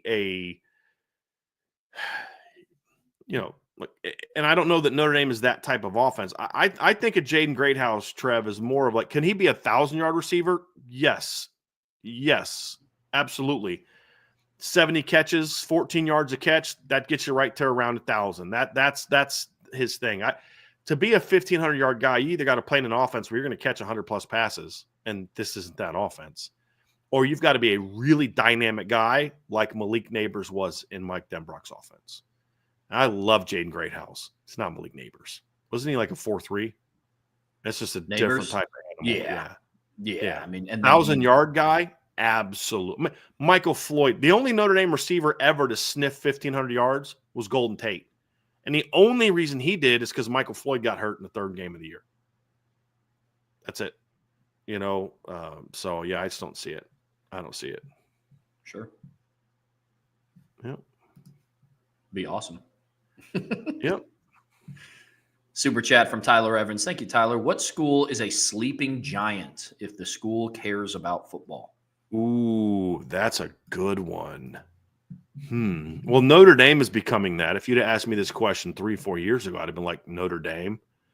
I didn't think they quite bought into football the way they needed to. Sleeping giant. I've always felt, and this is going to sound weird, I've always felt that SMU could be a really good program if they really committed to it because of where they're located and the money that's flown into that school. I could be way off base there, but you're in Dallas. You've got big time. Your alumni base is so loaded that they agreed to not take TV revenue for like 3 to 5 years. That's how bad they wanted to get into the ACC. But they also knew that they could make sure the football program was taken care of without having TV money. You know how loaded your alumni base has to be to do that. And then you're in Dallas. I think there's some facility upgrades and things like that need to happen, but I've always kind of felt that about them. Let's see here. Think of some other programs. I mean, a lot of the programs actually get, like Nebraska gets really good support. And I think Nebraska could be a powerhouse again. I think was it you and I that had this debate, Trev? I just think they need the right coach. It's got to be the right coach. they're not just no, like you don't have to be like a great coach to win games at Florida. I mean, you can win 8, 9, 10 games a year if you're just a solid coach at Florida, just because the kind of talent you can get. Sure. But I mean, at Nebraska, you got to have the right guy. You got to have the right guy. But they're replacing. But they're not winning because they don't support the program. Oregon's one that's become an elite program because of the support that always had a lot more potential. You got one, Trevor? It looks you're going to say one. It's a small sample size, but especially based on what their basketball team has done, or I guess not done in the last couple of years, I think Indiana could do a little something if they channeled how much attention they gave their basketball program into their football program. What Kurt Cignetti was basically able to do with a group of 5 all-star team and make it to the first round of the playoffs and go 11-1 in his first year as a head coach. I think that could be interesting. Potentially. UCLA's one. If they cared about football the way that they used to care about basketball and the way that they pretend they care about basketball now, I've never understood why UCLA doesn't commit more to football. You get to play every home game in the Rose Bowl. You're in LA. You're in the nice part of LA. I've always felt they could be really good if they committed to it. Somebody said USC and Miami, they commit to football. They just have hired the wrong coaches. And Miami would be a better example than USC. USC commits to football. Miami doesn't always commit to football. So I'd say Miami might be a better example than USC. Somebody, Connor Law, said North Carolina. That's one that I think could be really good. I don't know if they could ever be a giant. I mean, North Carolina's got a lot of talent in that state now compared to what it used to be. I don't know if any team from that state can necessarily be a giant if they supported it. But if there was one, it'd be North Carolina. They're the one school in the state that would have the opportunity and the resources if they wanted to commit to them to be really good in football.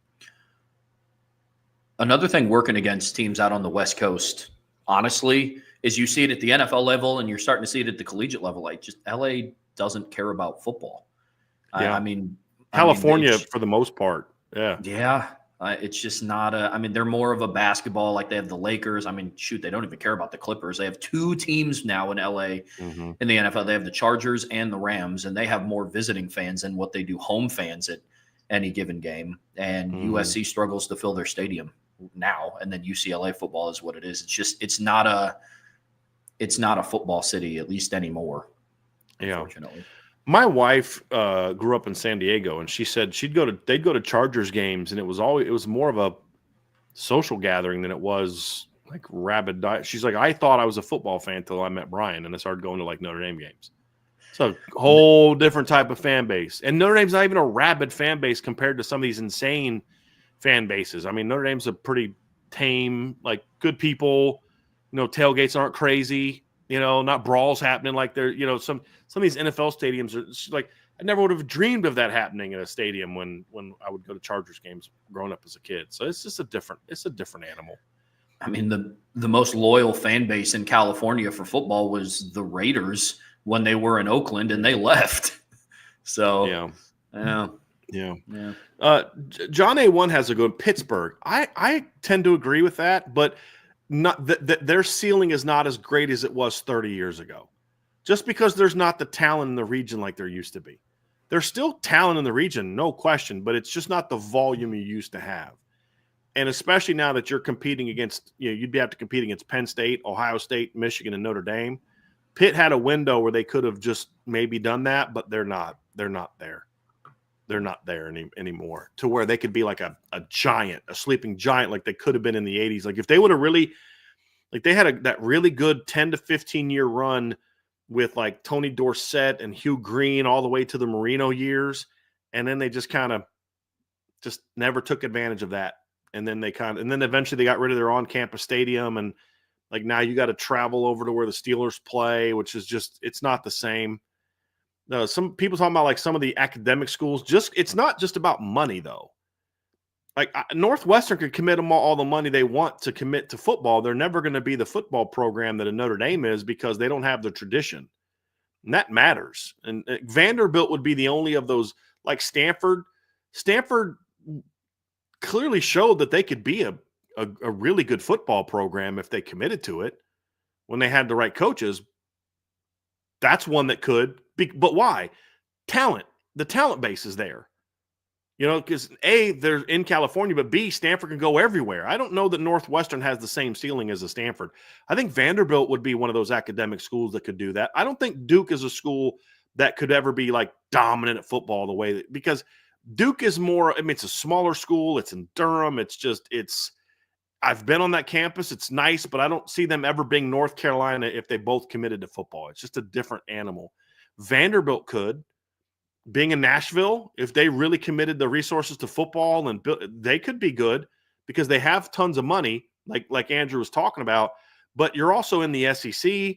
You're in Nashville. There's talent all around you. You can go to Ohio. You can go to Carolinas. You can go to Bama, Mississippi, Georgia, Florida, no problem. Ohio, no problem. And you can recruit nationally to a degree. You can go out to Texas and get a kid if your football team was really willing to spend the money. So I think a couple of those academic schools I buy.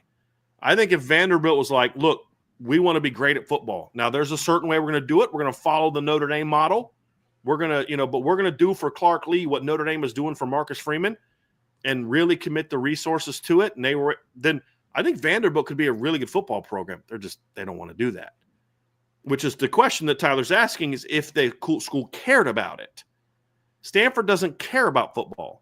They only won because Jim Harbaugh and David Shaw and Vic Fangio kind of all came through at the same time. But it wasn't because the school started supporting football, and the reason they went away is because eventually it got to the point where David Shaw just couldn't compete with other schools because they couldn't do early enrollees, they couldn't accept kids. I mean, we're not even recruiting on the same standard as everybody else. We're not going to be successful here. Stanford was never good because they cared about football. They were good because they made a great hire of someone who didn't need the money from them. Like Jim Harbaugh had already made his money. He just wanted to coach. You know, it's always been about the sport, about the competition for Jim Harbaugh. It doesn't mean he's going to turn down big money. It just means that he wasn't going to be like, sorry, Stanford, I'm not coming to coach for you because you can't pay me enough. He's like, I just want to, he was at San Diego. He just wanted to get his foot in the door. He didn't need the money. And then it was always about using Stanford to kind of get somewhere else. And then David Shaw obviously did a great job there as well. But the school never truly supported football. The fan base doesn't truly support football. But they made the right hires. But it showed that Stanford has a ceiling that's much higher than people thought in football if you hire the right coach. Imagine if you'd have given that coach the same resources that Bama gives, and you've got the money to do it. You know, I mean, Trev, we talked about how big Notre Dame's endowment is and how much money's flowing into the Notre Dame football program. I'm reading this off here, as of August of 2023, Stanford's endowment was at $36.5 billion. I was watching the Notre Dame Stanford game last night, and they had a statistic. They showed all the medal winners for Stanford in the Olympics, and they said it was something crazy like if Stanford was treated as a country, they would have ranked in the top 10 for medals earned in the Summer Olympics. It's nuts. But it was like swimming and diving and fencing and, you know what I mean? Like a lot of those sports, they care about that. Doesn't require the same investment, and it's a different type of family usually. But Stanford could win in football if they committed to it. They could win in men's basketball if they committed to it. They just don't care. So Northwestern to me is never going to be that. Duke could never be that to that level. I don't think that they can be. But Stanford could, and Nashville and Vanderbilt could for a lot of different reasons, not just money. Location is also very important as well. So, good one. Super chat from ND Milton fan. Which players continue to be better than you expect? For me, it's Dylan Faison. I didn't think he'd even play last year, let alone be one of the best. I think he's referring to Jordan Faison. Which players continue to be better than I expected? I mean, yeah, Faison's one. No, I don't think anybody expected him to play as a freshman. And the only other thing I could argue, Trevor, is I'm not surprised that Leonard Moore's really good. So it's not better than I expect. Sometimes guys step up sooner than I expect. Boubacar started to flash a little sooner than I expected.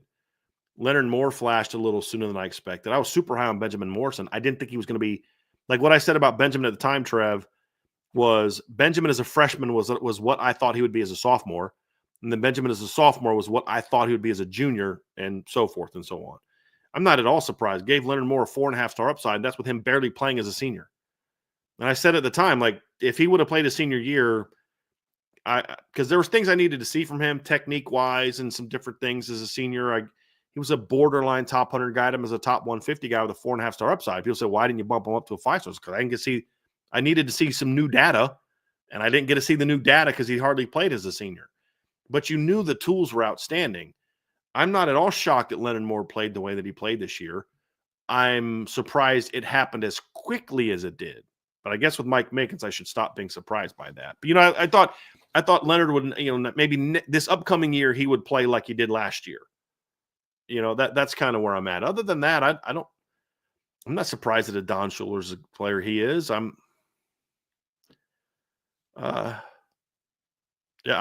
honestly can't think of anybody that is better than I expect.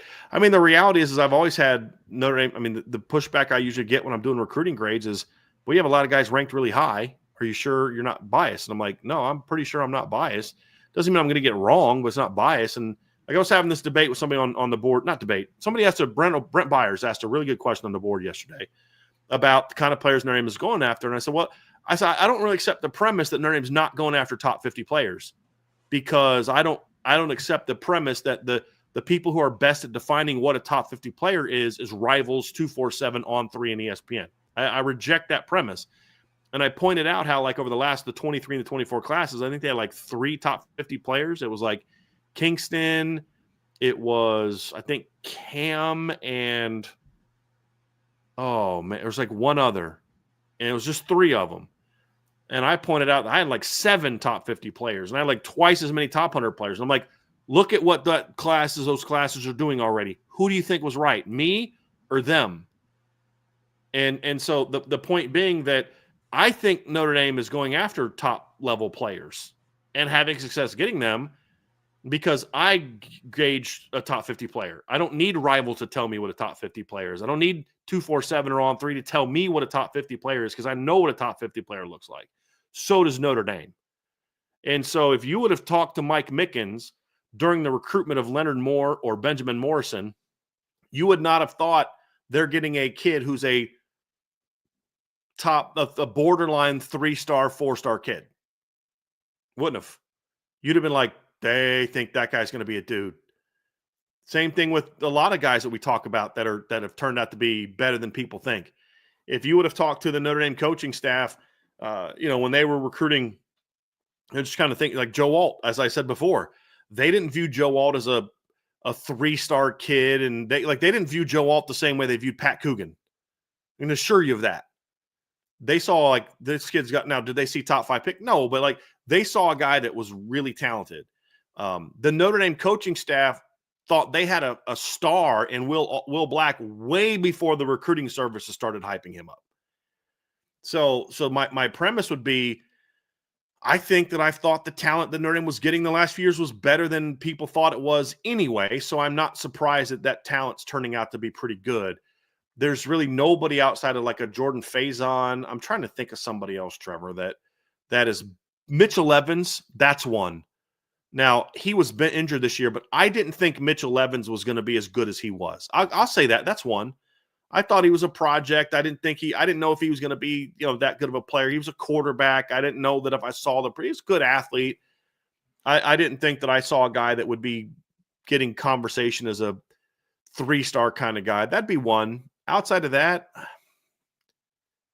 I really can't think of it that's better than what I expected. I expected a lot from these guys. That's why I said before this season that I expect Notre Dame to win a championship in the next 3 years. Why would I say that other than the fact that I think this roster is loaded?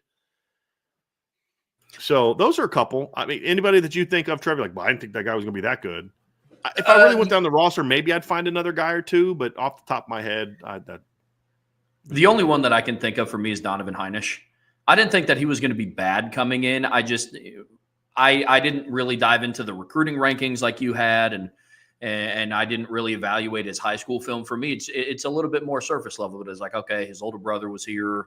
He's kind of a smaller version than what Kurt Heinisch was. He's 275, but then, I mean, he ended the team second on the team in sacks to finish the season. And he stepped in a big way when Howard Cross went out and played a big role in the postseason. So he's somebody that I believe turned out better than what I thought. I didn't think he was going to suck. I didn't think he was going to be bad by any means. But when I just kind of looked at the physical intangibles of what he had coming in, it's like, okay, 6'1", 6'2", 270-pound interior defensive lineman. Okay, we'll see what that's about. And he's shown out pretty well in the opportunities that he's had. So he's one for me. I liked Donovan coming out. I said he had more talent than Kurt. It was just about, is he going to be big enough? Was the only question I had. I think that's still kind of my question for what can his role be beyond what it was? Because, Donovan had some key moments, but he wasn't as dominant in the postseason as he was in the regular season.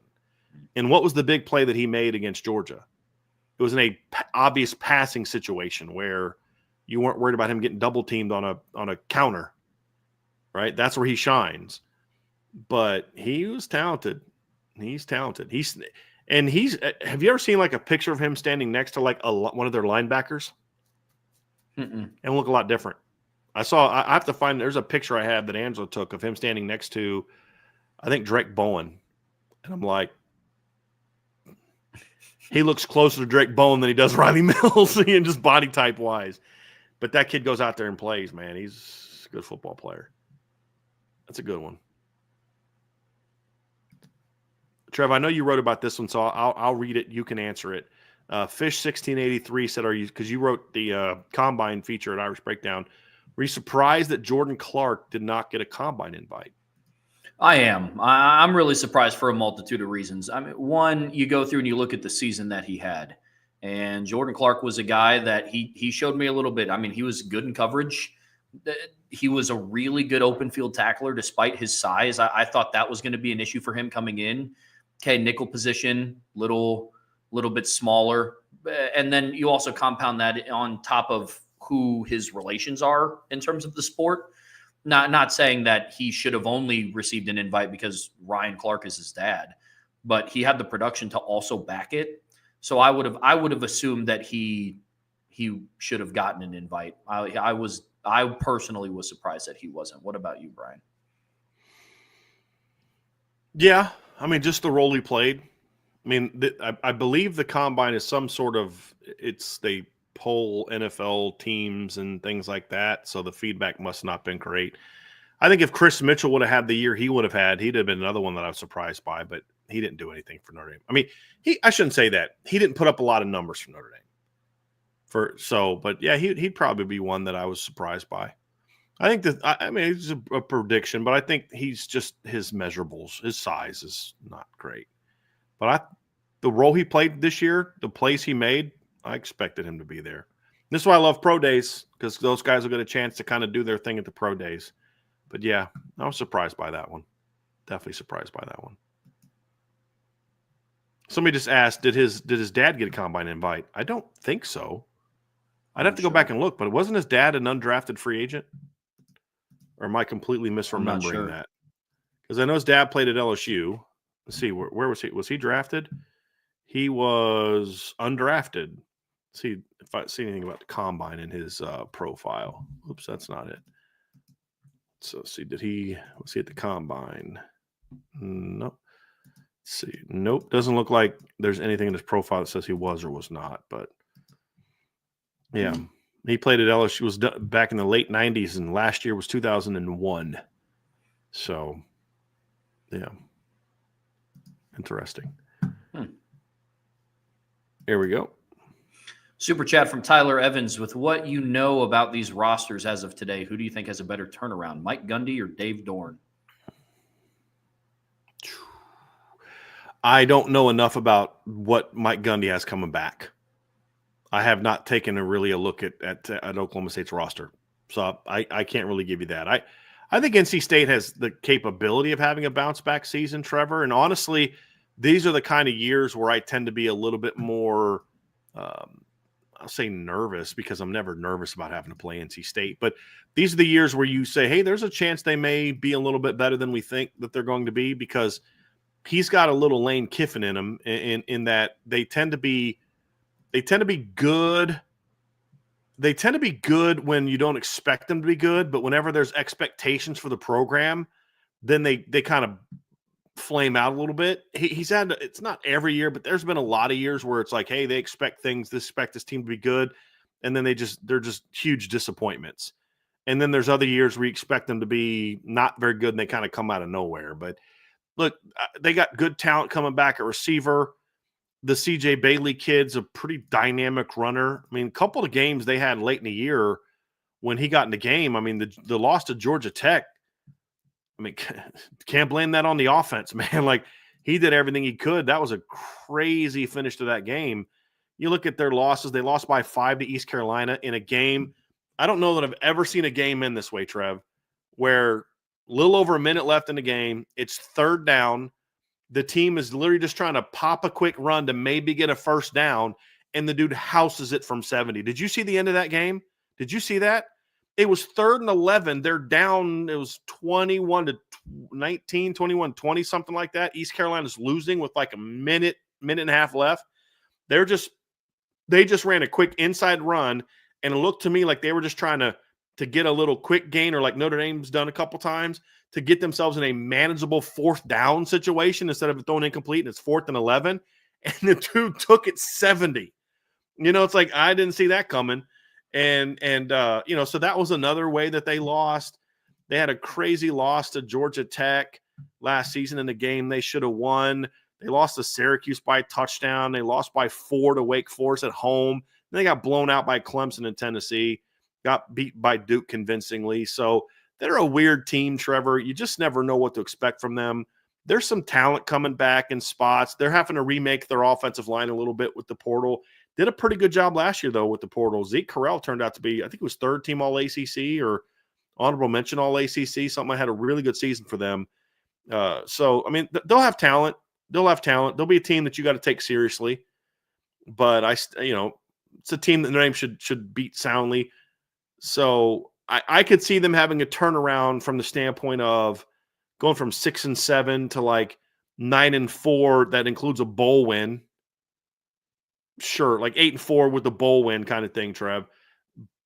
That's about what I see from them. I don't see them like coming out and being like a 10-win team. Let me look at their schedule real quick. I want to see who they play this year. Obviously, they play at Notre Dame. That doesn't help their potential for wins, losses this year. They start off with East Carolina. That'll be interesting. Ended the season with that crazy loss to East Carolina, and that game helped. I mean, did East Carolina's head coach get the interim tag removed before or after that game? I don't remember. I think it was after the game, wasn't it?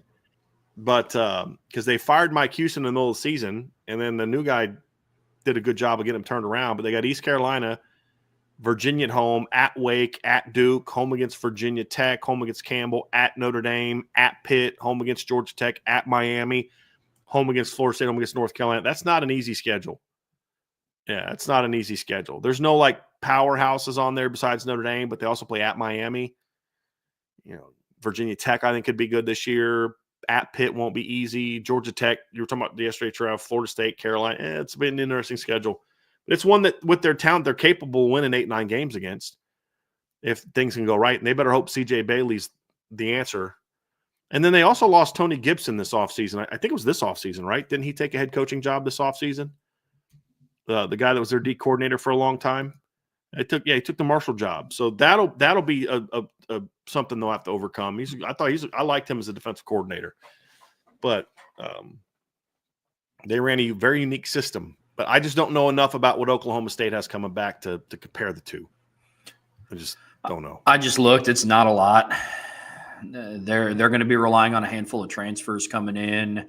They're losing their starting quarterback. They're losing Ollie Gordon. I mean, it was a big letdown season last year for Oklahoma State. And when I mean a letdown, I mean even in terms of Oklahoma State. I don't think anybody was ever expecting Mike Gundy to go and win a national championship. But normally his margin for error, some years he'll sneak out a 10-2 season.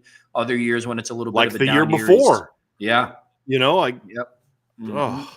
And then other seasons, it's his down years are 6-6. 7-5, that type of deal. Season was 3-9, and it was not great. They're relying on about 5 transfers on either side of the ball to step in. They're going to have a new starting quarterback. Like I said, Ollie Gordon's gone, and I looked at their schedule. We're going to find out quick. Their second game of the year is at Oregon. Yeah, it was such a weird year, Trev, because you go 3-9 and you almost beat BYU at BYU. I mean, they should have won that game, but they had so many bad losses. Losing at home to Utah, bad loss. Utah wasn't very good. They got blown out by Kansas State, got blown out by Arizona State, got blown out by TCU, lost to Colorado 52-0 because they at that point in time just quit. Just that team quit. Gave up 56 points at home to Texas Tech. I mean, that just. It wasn't like that fluky, it wasn't like the Notre Dame 2016 season where like everything went wrong, but you were in every game except really one. Notre Dame was within a possession of winning every game they played or tying every team that they played in the fourth quarter of 2016, except for USC at the end of the season. Like, even Michigan State, where they got outplayed by Michigan State, they were down 8 and just needed a third down stop to get the ball back and couldn't do it. But like every other, they led Virginia Tech 24-7. They led Navy until the very end of the game. They lost to Texas in overtime, blew a 14-0 lead to Duke and lost by 3. It wasn't like they were just getting slaughtered. Oklahoma State was getting whipped. It wasn't like they were a play here, a play there from being 8-4. They were awful.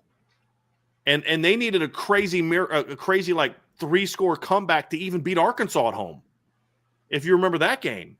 So it was a bad year, man. Really bad year. Just and weird.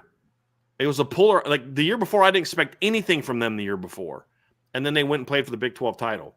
It's like they reversed years. It's very strange. With what they had coming back in 2024, I predicted them to win the Big 12. Because of just everything that they had coming back, and the wheels completely fell off. It was crazy. Yeah, it was, man. So wild. I mean, Oklahoma State's always kind of, that weird 6-7 win season, but just to see the wheels come off the way they did was surprising. Very surprising. Coach Bent 574, what are some offensive route concepts or run schemes that you think Denbrock will employ more or at all due to the change in personnel in 2025 that he didn't use in 2024? I don't know if we'll see a lot of changes to the scheme. I think we'll see some, as far as new schemes, I think what we're going to see are some alterations of what they already ran because they don't have that quarterback run option as much anymore. So I think we could see that. But if I were to say one thing that I would like to see, that I think we could see from them is, and I think we discussed this last week, but I want to see Notre Dame do a little bit more finding ways to get the ball outside quicker with their backs, whether it be some sort of, kind of quick toss play where they basically just kind of seal down, pin and pull it type of thing. I don't call it a true pin and pull, but it is. In its basic concepts, where you kind of seal the edge, block down, get a guard, an alignment to kind of pull out, create that seam, block down with your outside guys, kick out with your inside guys that are pullers. Just get that quick pitch type of thing. And I would like to see one sort of gap scheme or pin and pull type of wrinkle to add into what you're already doing. I'm a big fan of zone, and I think that the way I've seen teams implement using inside zone and duo together is really good. And Notre Dame did that last year. If you remember the Navy game, they went almost exclusively duo because of the way that they were defending them. And I think what duo and inside zone gives you is things that you can do to give inside zone problems or try to counter it. Duo can kind of hit you with. They're a little different teaching, obviously, but things that they complement each other well. And obviously they ran counter, and that was a big play for them last year. But counter for them was hit or miss. There were some games they just couldn't use it. So I think there needs to be something, and I think you can do this effectively, is I don't think you can be like half zone, half pin and pull, or, gap scheme type stuff. You got to major in one of them and minor in the other, and I think they can major in that. But I do think there's a couple pin and pull type wrinkles, not just the quick toss type thing, but maybe some off tackle G scheme type of thing like Chip Long did back in 17 and 18, or 17 with Harry Heastand, where Notre Dame was their bread and butter was inside outside zone, but they would mix in G scheme and buck sweep with it. You had the 59-yard touchdown against Miami of Ohio on a G scheme to Josh Adams. You had a 74-yard touchdown on a buck sweep to the left against North Carolina. And it's just where teams have to do so much to kind of stop your dominant inside zone that those counters to that can really open up. So that would be something I would like to see. I don't know what they will do, but that's something that I'd like to see. But it's just more of a wrinkle, and there's going to be some weeks you don't even see it because it's not needed. But I do like having that as a wrinkle to where the more you want to get here, I have ways of getting out there beyond the Jets and those type of things. And obviously the Jets are a part of it. And we saw Mike Denbrock use that at times. I don't know that it was, again, the jet sweeps for Notre Dame. And I went back and watched this. I remember the Stanford game. And when I was watching it last night, Trev, they tried to run a slip screen. It was a very well-designed play. I think it was out of 21 personnel, but maybe I'd have to go back and look at it. But I thought they did a play. It could have been Faison, but I thought it was Jeremiah Love, where they motioned him into the backfield. They had Jadarian in the backfield. They motioned him in the backfield and then swung him to the left. Riley looks left, fakes it, and they tried to come back down to a slip screen to the right, and they got blown up by Stanford. And so rewound it, and it's like there's like 8 guys in the box because they're playing the run. You want to throw on us, throw on us. And it's not that's not a great call against the heavy boxes where you're bringing safeties down and you're defending the alleys with down players and things like that because you're so run heavy. That's a much better scheme if you're playing like cover 2 or you're playing quarters where there's more guys out of the box because we're looking at it from an offensive standpoint. We're a better throwing team. We're a more balanced team, so you're just not going to load the box all the time. That kind of play would have worked great there. And I feel the same way with like jet sweep. When you're playing teams that just have a bunch of overhangs and safeties flying down, jet sweeps aren't necessarily going to be as good for you in those instances. When you like Georgia actually played a decent amount of too high against Notre Dame, and then they would kind of come from distance. Well, Notre Dame could get blocking angles against that. And so that's why they had more success running some of that stuff against Georgia than they did maybe some other teams. And so I think that's something that you could see more of from them as well. But that's also personnel driven. But that's not a run scheme. That's more of just that's almost like a screen. It's like a not a trick play, but it's a sight adjuster. Like messing with people's eyes like a screen R. It's more like that than a run concept to me. So I think the like a G scheme, a buck sweep, something like that, I would think would be really effective as a counter to their inside zone duo and then their actual counter play. That's what I'd like to see. Trev, you got anything that you'd like to add? I know you and I have talked about this. I think we're kind of on the same page, but anything else that you'd like to see? The only other thing, I think you're going to have a little bit more athletic, hopefully healthier guards this season. So maybe a little bit more pin and pull concepts from a run game standpoint. From a personnel grouping standpoint, I can see them spreading out the field a little bit more, especially if they have more success pushing the ball down the field in the pass game. I think that's going to be huge. And then for offensive route concepts, I would love to see more things ran out of stack. I think they had a lot of success out of that this past season, post-snap switches, things like that. I hope that they use Jaden Greathouse or maybe a motion into a Malachi Fields or a tight end to attack the seams more vertically. But outside of that, that's going to be mainly what I'm going to be looking for. Difference from 24 to 25.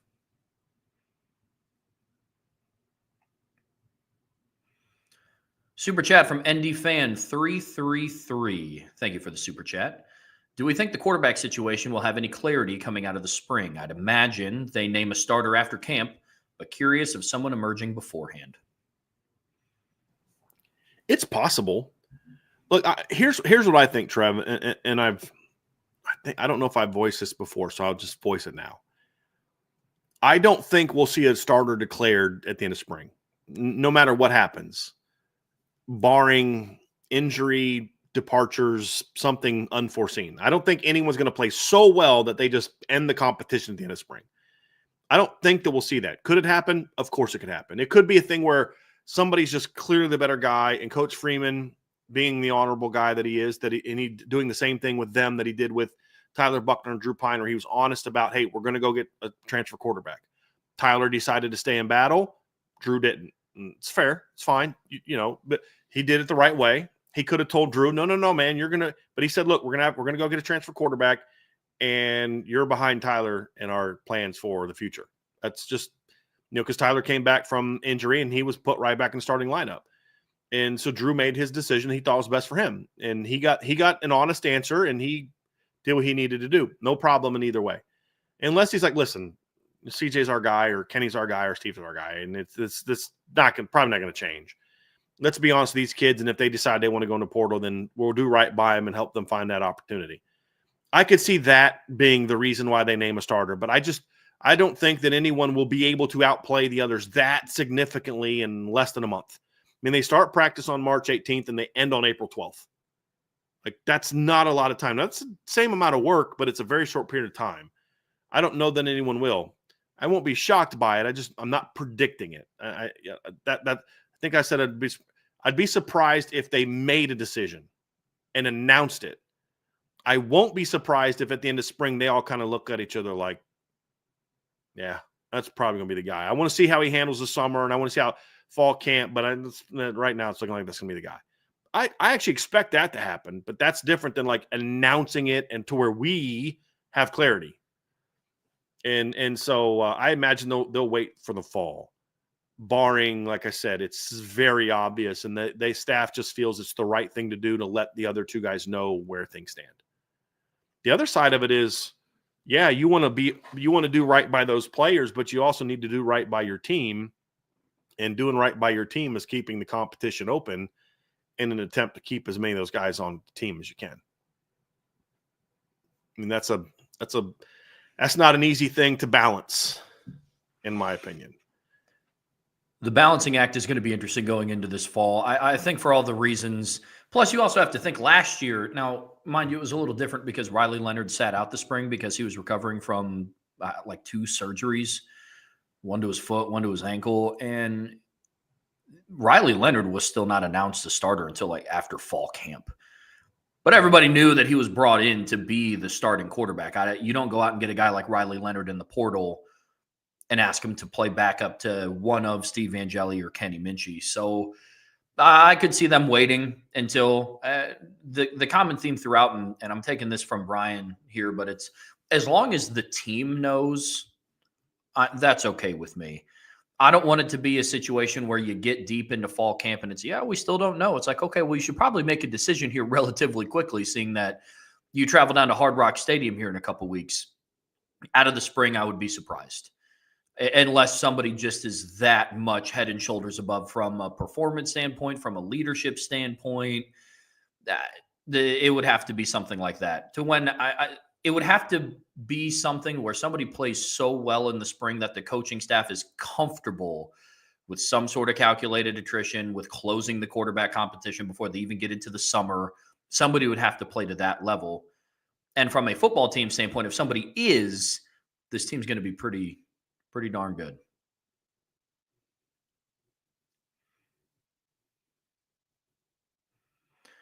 Question from I Am Tenzin. It's been asked before, but now that Bowen is focusing solely on football, do you now think his likelihood of winning postseason accolades increases significantly? Significantly, no. Does it increase? Yeah, I think so. And by postseason accolades, I more mean like All-American and stuff. But at the end of the day, I don't think him playing baseball was the thing that was going to be the roadblock to that. It was going to be the fact that they're going to play 4 linebackers in a rotation that's going to keep all of their numbers down from the standpoint of All-American type of numbers. So unless he's able to go out and get like 11, 12 tackles for loss, and that's the thing that we don't know what we're going to see from this defense. For example, you look at like blitzing. I think Notre Dame blitzed a lot the last couple of years because that's what Al Golden liked to do. It's not something that Marcus Freeman was demanding from Al Golden to do. There's a philosophy he believes in structurally and coverage-wise that I think is very much in line with what they did. But the volume of blitzing, I think, was more of an Al Golden thing than it was a Marcus Freeman thing. That's not better, not worse. It's just he gave him the freedom to run the defense the way that he ran the defense. So what does that mean? Why does that matter? Well, it matters because I look at this defense and I say, maybe they don't blitz as much next year. What does that mean for the linebackers' production? Do they get more tackles now? because they can actually go to the ball as opposed to attacking a gap? Does it mean that maybe they get more tackles for loss now because they're now flowing to the ball and you're because usually when you play a defense that doesn't blitz as much, you're going to do more things to ask your defensive line to sort of eat up blocks. That doesn't mean two gapping, because sometimes eating up blocks is slanting hard through gaps, trying to get penetration, and then your linebackers can kind of flow through it as opposed to crashing into the guard in hopes that your linebacker can kind of come free behind you. It's just different. And so you look at something like that and say, well, maybe Chris Ash's defense asks his linebackers to, play a certain way that means that their stats, they're going to have more disruptive numbers. Maybe he asks them to blitz even more than Al Golden asked them to blitz. I mean, we don't know the answer to that is kind of my point. And the reason that matters is because the answer to that is going to determine sort of how much we're going to see them play. You're looking at Chris Ash's history. There's nothing in his history that tells me he's going to have linebackers racking up 12, 13 tackles for loss. You look at 2020, he had a linebacker that had 16 tackles for loss, Joseph Asai, but he was a linebacker in the form of he was a viper. They just called it linebacker. He was a viper. He was an edge player. You look at 2015, he had Darren Lee, had 11 tackles for loss. Darren Lee was sort of a hybrid rover outside Sam linebacker. He'd come off the edge. He would play more in space. It's a different role than Notre Dame probably won't use that role as much as they use it at Ohio State. It's just different offense, and a lot of the production he's had, like in 2014, his first year at Ohio State, Darren Lee had 17 tackles for loss.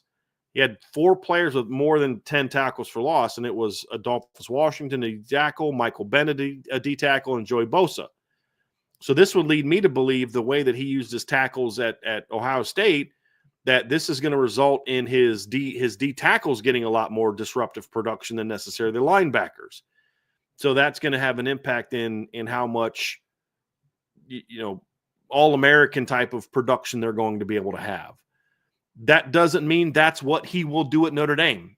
He hasn't really run a defense in 5 years. We talked about how limited that defense was because of the no offseason, because of COVID. We haven't really seen him run a defense that he'd kind of installed for more than a year in a decade. The game was different then. And if he's a smart coach, and I don't think Marcus Freeman would have hired him if he was just walking into the office trying to show he's going to run we ran this against Notre Dame back in 2015, and that's what we're going to run now. I'd be shocked if that happened and Marcus Freeman hired him. I think he's adapted as a coach based on his time, as time has evolved and the game has changed, and also his time in the NFL. What is that going to look like? I have no idea. And so that's a very long way of answering. I think that's the bigger question than whether or not Drake Bowen did or didn't play baseball. That's going to have a far bigger impact on his ability or anyone else's ability at linebacker to earn postseason recognition. A whole lot more important. Agreed. The only thing that go ahead. Sorry. No, go. The only thing that I'll add here is, and Brian touched on it at the beginning, him playing baseball is not going to be the difference of whether he wins the Butkus Award or not. That's not what was holding him back. He had a really good first year starting. Not saying he should have been up for contention for the Butkus Award this year, but also with the linebacker depth that Notre Dame has, that they're just, I don't know if he's going to rack up enough tackles in that sense to be considered for an award like that. All-American accolade, sure. But something like the Butkus Award, is the Nagurski Award just for secondary, or is that just for outstanding defensive players? Best defensive player, period. Okay. So awards like that, probably not, unless he has something crazy like a Manti Te'o type interception year, or he gets used a lot more. But they didn't rotate their linebackers this year as much because Drake played baseball in the spring. It's just they have a room that is loaded with talent that they just can't keep them off the field. And then compound that with everything that Brian talked about. All-American, I think, is absolutely up for grabs.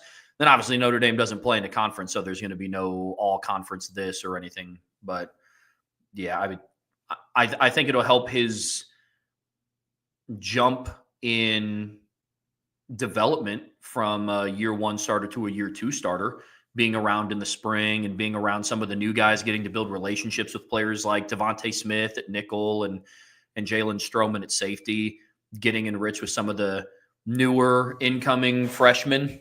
I know Madden Faremo was there during bowl prep, but Madden now gets an entire spring as well with Drake Bowen. The rest of the linebacker room does. So in all of those senses, it's massive, and it's a great addition to Notre Dame in the spring, having him full time. But as far as the postseason accolades, I fall under what Bryan was talking about.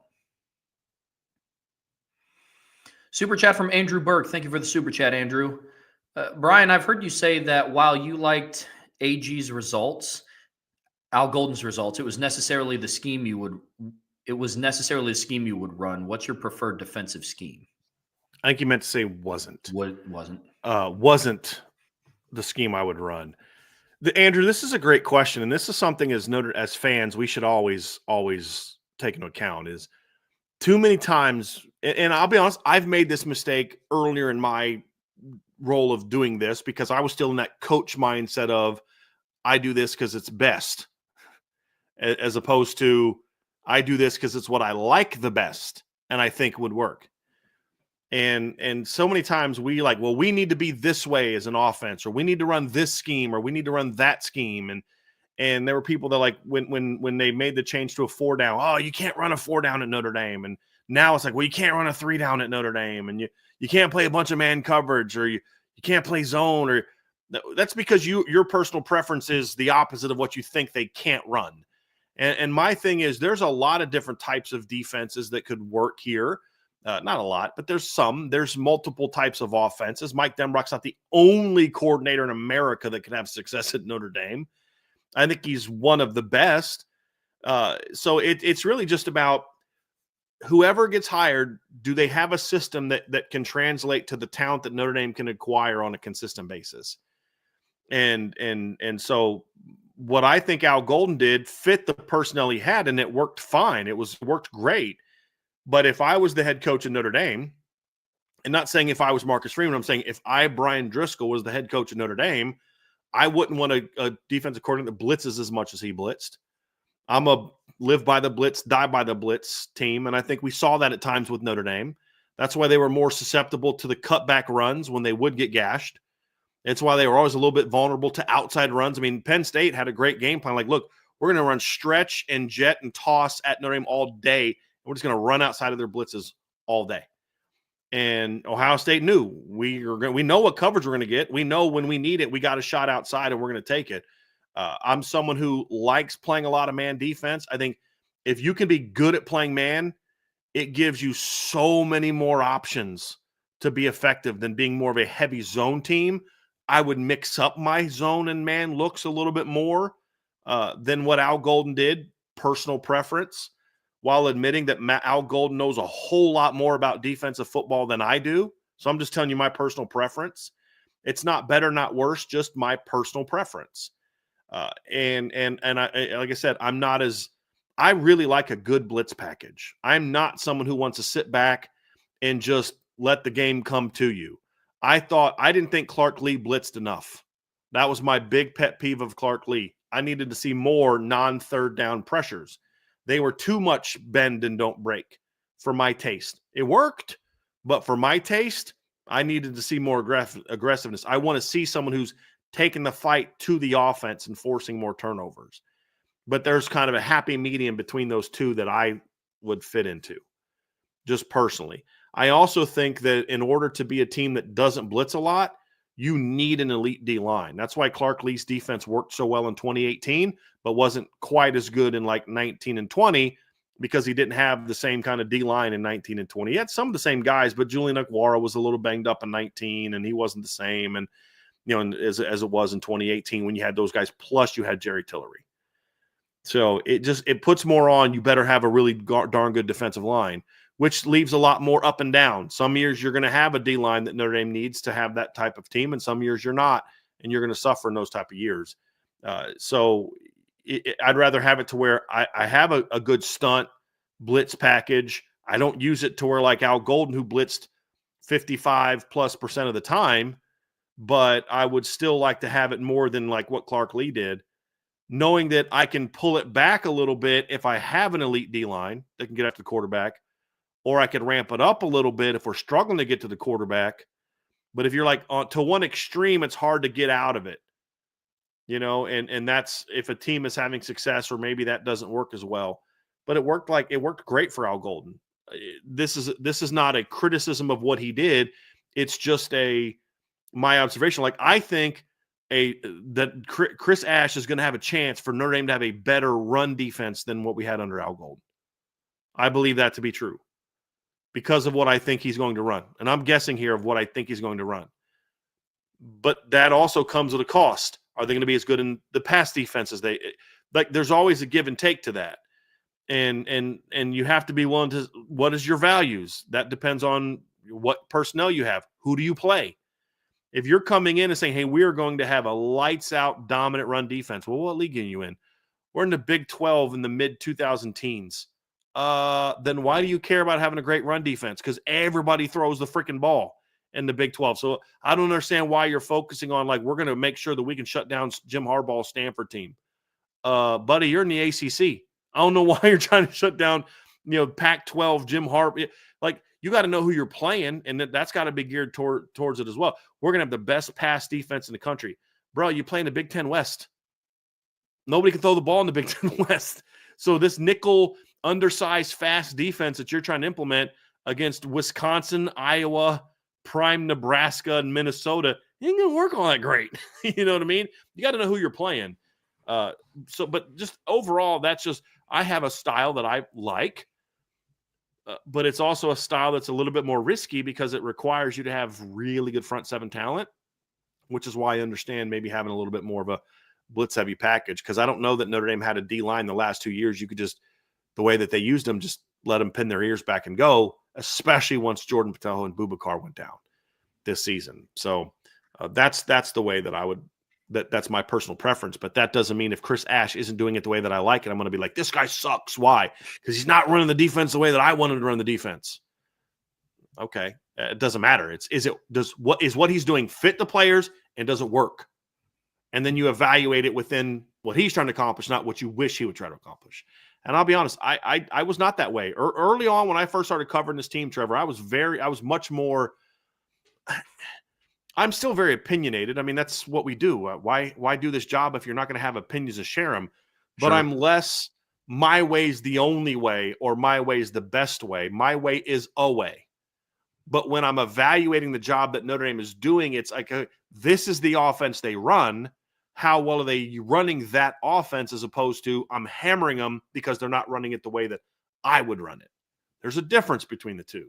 And I was much more sharp in my critiques early on, because that's how I evaluated it. Was this is what I think they should do, not evaluating how well they're doing what they're trying to do. Now, sometimes you need to do that. Like, listen, you're trying to do this and it's not working, and that's why you need to do this. But it wasn't that. It was just, yeah, it's working, but if they would do it my way, it'd be even better. And that I don't have that type of view. I've kind of pulled back from that as I've gotten out of coach brain and into analyst brain. And that was the adjustment period I had to go through. And I hope it's made me a better evaluator. It certainly made me less sharp in my critiques. I still have no problem critiquing, but not as, oh man, I'm just trying to think of the way to describe it. It's a lot more rough and just really like attacking, as opposed to critical analysis, if that makes sense. One is not is like, that's not what I wanted to. In my mind, I thought it was just critical analysis. In my head, this was just being critical analysis. But as you pull back, you realize, like, nah, that went beyond critical analysis. That went to downright, like, dude, you're basically attacking them at this point in time, because they're not doing it a certain way that you think it should be done. Sure. Finding that balance, but also not just, well, that's what they're doing. So it's finding that balance. And I think that's helped me a little bit as an analyst. Yeah, I had to find that balance this season, right? Like, this is, when you hired me, this was a completely new, uncharted territory for me. Like, I did things like on my own. Like, I never did a show on my own, but I watched football different than just turning on the TV and then turning it off after the game was over. So for me this season, I've gotten a lot better with understanding why certain coaches switch to a certain thing. Like honestly, if before I was working with Irish Breakdown and Notre Dame had the offense that they had, my question would have been, well, then why the heck did you bring in Mike Denbrock to run the ball 40 times a game? Like I don't understand that move. But then maturing and then understanding what like the play calls were what the team needed at the time, that makes a lot more sense. Yeah, I mean, in pertains to this super chat question from Andrew, I'm with you. I think I would have found the balance. You brought up an interesting point about if you're in the Big Ten West, you don't run this style of defense. I think that's a unique challenge at Notre Dame because they play so many different kinds of opponents. And I think that's what's interesting when you take over the coordinator job, because you don't just have we're in the SEC, so we're going to have a good run defense. We're going to have size. We have to have a lot of size. We're not just in the Big Ten, so we just have to stop the run unless you play Ohio State and now Oregon and USC. Mm-hmm. And same thing with the Big 12. So I think that's what's interesting. I mean, Notre Dame last year played what? Like it was something. They played 2 MAC teams, 4 or 5 ACC teams, 2 Big Ten teams, 2 SEC teams. You know, it was a mixture of some of those. Actually, no, they played more Big Ten teams than just 2, but including the regular season. They played Purdue and USC in the regular season. Then, of course, they played 3 Big Ten teams in the postseason. But you really only build your schedule like when we're talking about schedules for who you play in the regular season. Mm-hmm. Postseason, who knows? But yeah, you had two Big Ten teams, 2 MAC teams. Would you play 6 ACC teams because of Stanford, right? So you had Louisville, Stanford, Georgia Tech, Florida State, Virginia. Only five. So 2 MAC teams, 2 AAC teams. That's right. 5 ACC teams, 2 Big Ten teams, and then 1 SEC team in the regular season. Right? That's where we're at. And then, of course, in the postseason, you had 3 Big Ten teams and an SEC team in the postseason. So yeah. It is, and you've had to deal with this. I mean, just the talks we have. Like, look, you've got to look at this differently than you did as a fan. You can't doing this job. You can't look at it as a fan. You have to look at it with a different type of eye. That means both praise and criticism, because you can err on the side of all I do is criticize or all I do is praise, and you've got to find that balance and understanding that our job, we're not here to be the cheerleaders for Notre Dame, but we're also not here to just constantly find fault with what they're doing. And I think that's what I erred on the side of early is I thought critical analysis was just find all the things you don't like and focus on those. And I think what's made me a better analyst is like, no, it's okay to talk about good things. It's okay to point out bad things. It's just, what are the things that define this team and be willing to do that. And then when you do criticism, there's a right and a wrong way to go about it. And I think my mistake early on was it would come across as far more personal than I wanted it to be. That was the greatest lesson I ever learned doing this was just, it's okay to be critical of players and coaches to a degree where it's like it's not it doesn't come across as personal. And that was the thing. I had one parent tell me recently that they thought my criticism of their kid was personal. And I felt bad about that because it wasn't. I loved the kid. It just I tended to take out on him my frustrations on Brian Kelly because I thought he was where he was because more of this is a fault of Brian Kelly. And I felt bad about that because it wasn't. I thought they had a great kid. I love that kid. He's a good player at Notre Dame. But you don't ever want that. And that's something I've learned talking to parents. Like, look, I have no problem with you criticizing my kid because with you guys, it's always it's about football. It's a football criticism. It was never personal, and I always wanted to do it that way, but didn't always do it that way. And I think that's where I can say with like Al Golden, that's not my style of defense, but that's irrelevant. I'm evaluating for how well he's executing his desires for this defense. And that's why I'd praise Al Golden like crazy the last couple of years, even though if you were to ask me, would you run his defense? No, I wouldn't have blitzed. Like I'm watching it last night, Stanford, I'm like, he blitzes a freaking whole lot. It's just like, then sometimes you get yourself in trouble. They had a play against Stanford where they blitzed up the middle and Ashton Daniels just dropped back, rolled right, and there was nobody outside, and he runs for just 10 easy yards. Well, but but you know what else worked? Like the next 2 plays were like -6 and -7, because of the scheme that he runs. And so it's like you evaluate it for what it is, not for what I want it to be. Yeah. Yeah. Let's go down to here. Here's a good one. Question from ND. It just means more. Out of the potential tackles on the roster, who gets out of their stance with the most explosion and who moves best going backwards and forward?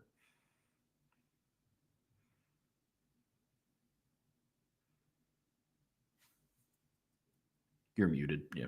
Yeah, you just can do like that. I see you. It's good. You're going to laugh at this, Trev. The guy that I think comes off with the most explosion going forward, and I don't think people are going to think I'm going to say this because how critical I am of him. I think it's probably Anthony Knapp, which is the most vertical explosion. Backwards, not as much. Probably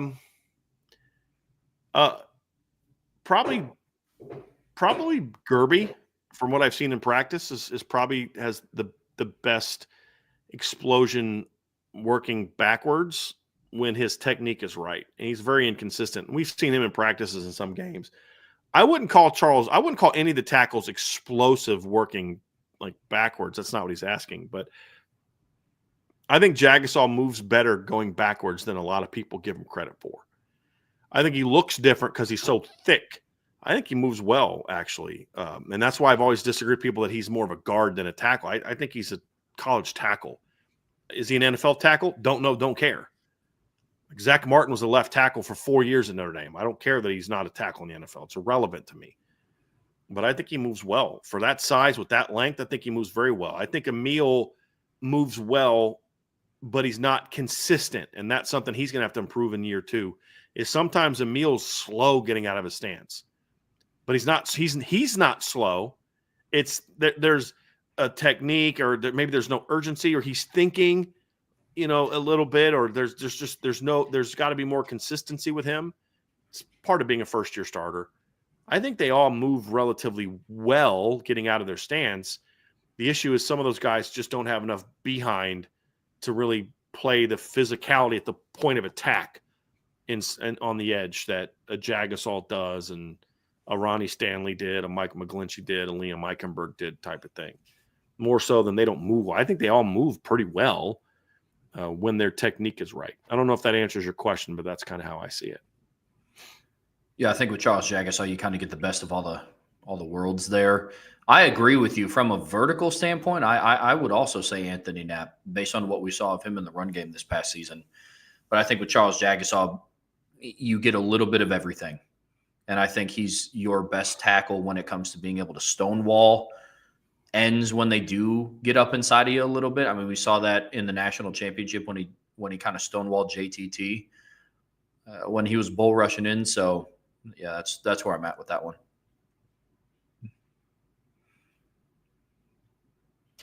Question from Bobby S. Can Junior Tuihalamaka be moved to big end? I think we have 3 legit Vipers and need one more big end for a true 6-man, 3-deep rotation. So for his Viper, he has Boubacar Traore, Jordan Botelho, and Logan Thomas at big end. He has Bryce Young, Josh Burnham, and Junior Tuihalamaka. That's elite, in my opinion. On paper, that sounds great. That looks great. On paper, with no context, Bobby, I have no problem with this. But here's the problem. Look at the Viper position. You got a guy coming off a torn ACL, a guy coming off of what's the was it his patella, right? Like what was it? It wasn't an ACL, it was something different. But a significant knee injury, and another guy who's loaded with talent, but he was 220 pounds this season. I'm not moving Junior Tuihalamaka till those 3 guys prove to me that they're healthy and ready to go. Yeah. Now, in theory, if they're all healthy and ready to go, would I consider moving Junior? Yes, I would. But I need to see those guys I need to see them prove some stuff to me before I'm ready to completely move them back.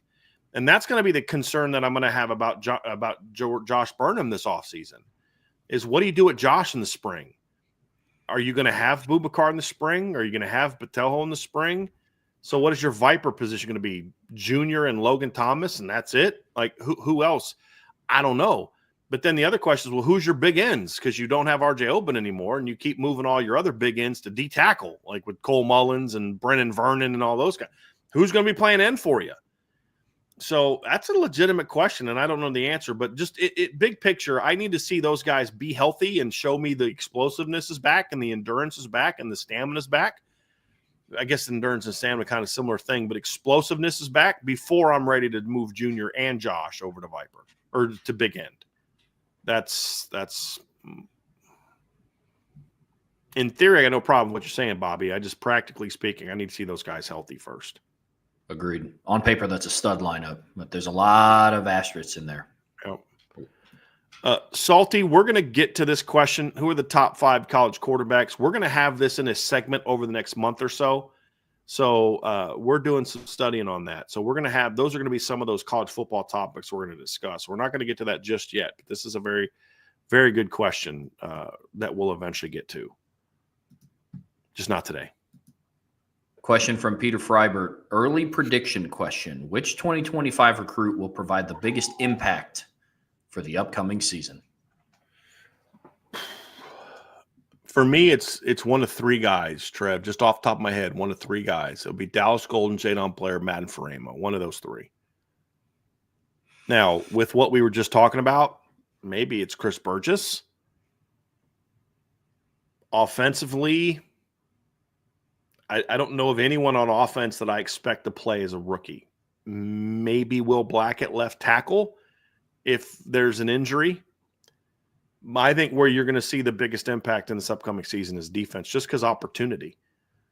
There's going to be more opportunity. There's a shorter path to playing for Dallas Golden and Mark Zachary and Cree Thomas than there is for Will Black and Owen Strebig, for example, or Nolan James. I mean, dude, there's a lot of years in the last 10 years that Nolan James comes in and he's your number 3 back at worst the minute he steps foot on campus, and maybe you're 2. But this ain't them. This ain't that year. You know what I mean? Sure. But you know, he's a guy that could otherwise help you out right away.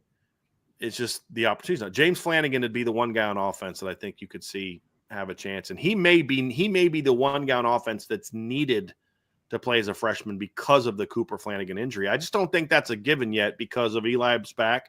They did bring in Ty Washington, and I think some people are just overlooking that Jack Larson's a pretty talented kid that's going to have a say in a freshman coming in and working up the tight end depth chart. Jack Larson will be like, hold on a second there, big fella.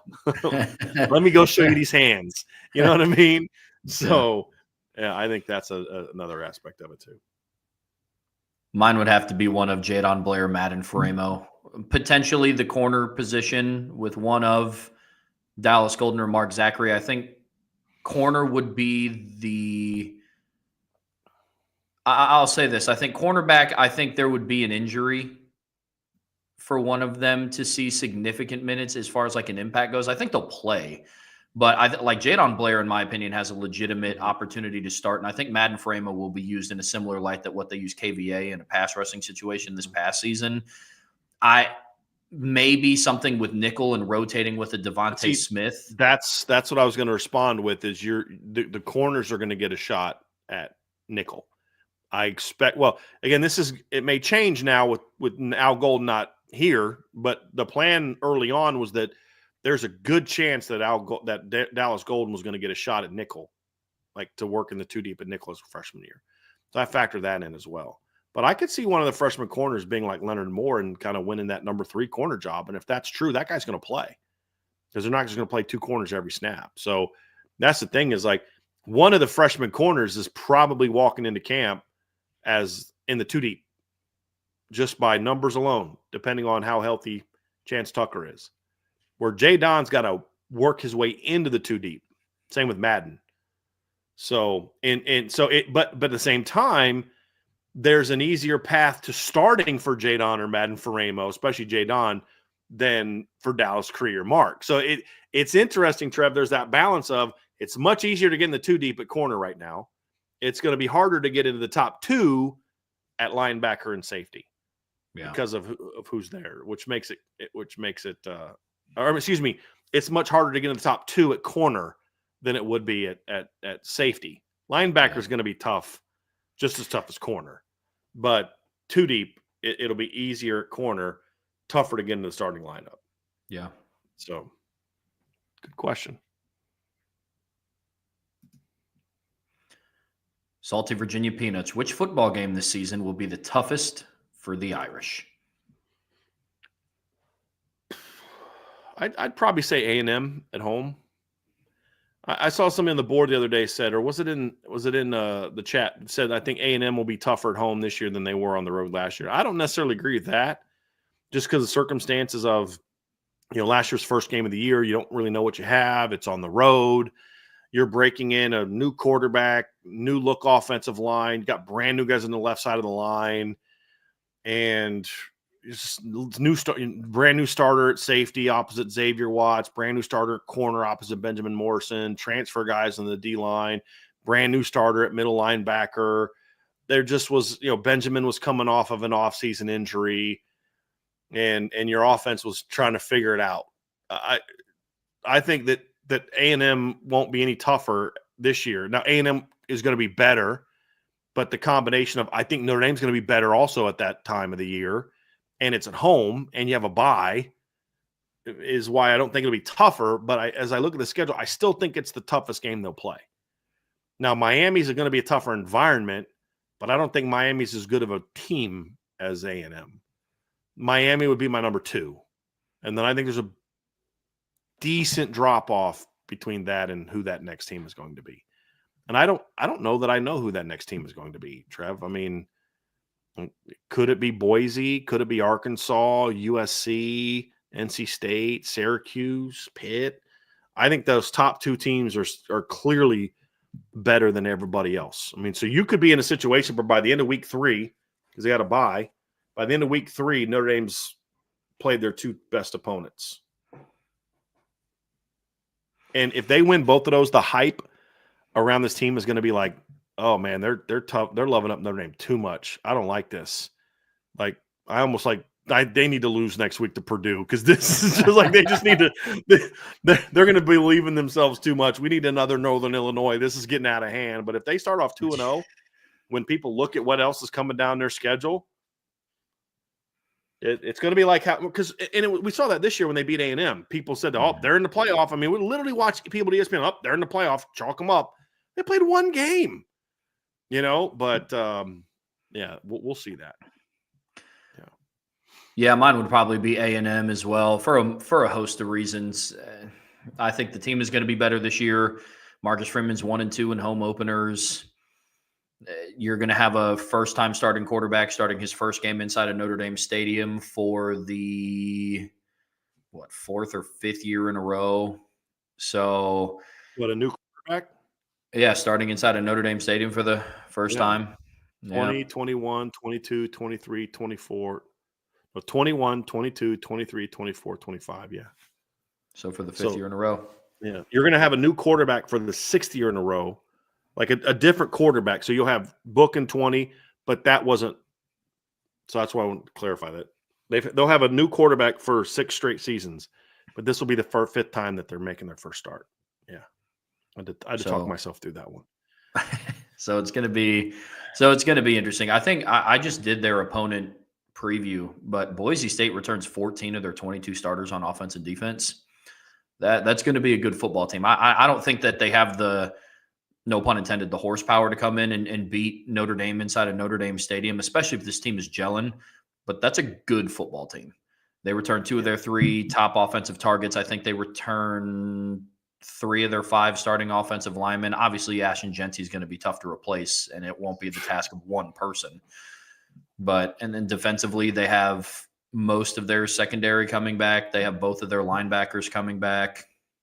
I mean, their 2 biggest losses were on offense. It was the receiver and then Ashton Genty, in my opinion.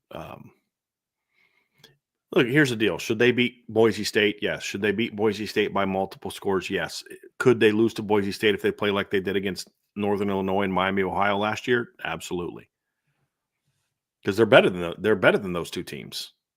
Like, Boise's better than Northern Illinois, and they're better than, even without Ashton Genty, they're better than those teams. Not even talking about that. Well, of course they are with Ashton. No, I'm talking about what they're going to have next year without Camden, without Ashton Genty. They're still better than those 2 football teams. Mm-hmm. So they're going to have to play well. But again, it is a team that you should beat pretty good. This is been wanting to get to this one from John A1. This is a good one. Which Notre Dame wide receiver rooms by year are the top 3 in your lifetime? Man, this is a really good question.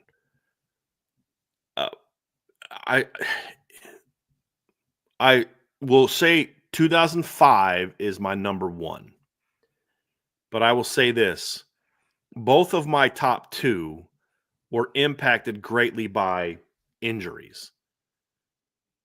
Because I still would have said 05 if Rama doesn't get hurt against Michigan in week 2. Week 2. That would have been a crazy receiving core with Samardzija, Rama, and Stovall. And then Matt Shelton's now coming off the bench with Andrew Fasano or Anthony Fasano at tight end. That would have been crazy.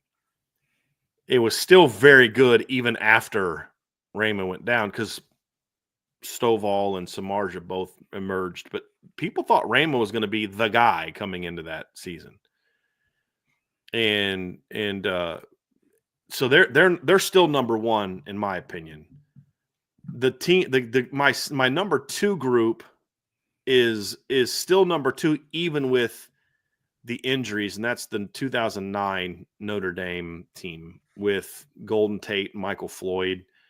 That was a really special group. But my caveat's always: could you imagine what it would have been at Duval Kamara in it? Could you imagine what it would have been if Floyd doesn't get hurt?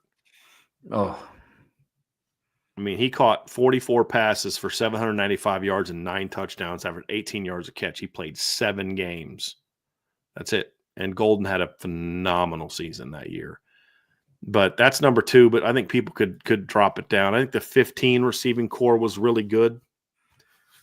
Obviously Will Fuller was a star. Chris Brown was clutch that year. Amir Carlisle was a good player. You had Corey Robinson, part of that receiving core. Like, that was a good receiving core. There were some others from the 80s and 90s, but those groups never really got the chance to shine because they didn't throw the ball enough. But like in 1988, you had Ricky Waters and Rocket Ismail, there in 1988. That's pretty good. The numbers aren't going to impress anybody, but it's pretty dang talented receiving core that year. Yeah. But a lot of them, the problem with a lot of Notre Dame is they were too deep in a lot of those positions. You had Tate and Floyd, and then it was like Duval, who never panned out to be the player I thought he was going to be, and then like Robbie Paris, and it was Samardzija, Stovall, McKnight, and then Matt Shelton. So it was like that. I'm trying to think of some others that were really good. The 2018 receiving core probably would be my 3. That group had, with Boykin, Claypool, and Chris Fink was really good that year in that role he had. You think back to the catch he had against Michigan, which was huge. Their offense was struggling in the first half against USC. I think they fell behind like 10-0. And Chris Fink had over 7 catches for 100 yards that game, all of it in the first half. And he caught the best ball I ever saw Ian Book throw. That corner route touchdown he threw against USC was the best ball I ever saw Ian Book throw. And it was a big moment. I mean, it was, it was a pretty big moment. But, there's been some great individual receivers. It's not, I don't know if I'd say best ever, but like it was one of my favorite. I loved the Malcolm Johnson, Bobby Brown duo. I liked watching those guys play. And they had some other receivers back then that were really good tandems. They really were. But the problem is in a lot of those years, there was like one guy that dominated all the stats, and then that was really it. So like, I'd love to say like Derek Mason and Emmett Mosley, but Emmett had, Derek had all his production, and Emmett only had like 200 yards in those seasons. So, but there were some good receiving cores. Jarius had some good units in the years he played, but like in 1997, you had Malcolm Johnson, Bobby Brown, Rakai Nelson, Joey Getherall was a freshman. I like that core. They just didn't throw the ball a ton or throw it necessarily really well. By that point in time, Ron Paulus had 2 collarbones. He wasn't the same guy. The 98 receiving core with Jarius Jackson was pretty good. You had Malcolm Johnson, Bobby Brown, Rakai Nelson, Joey Getherall was a pretty good group. So you had some potential, some solid receiving cores in the late 90s. but none of them had like the dynamic, like elite level talent. Like they were just good college receivers back then.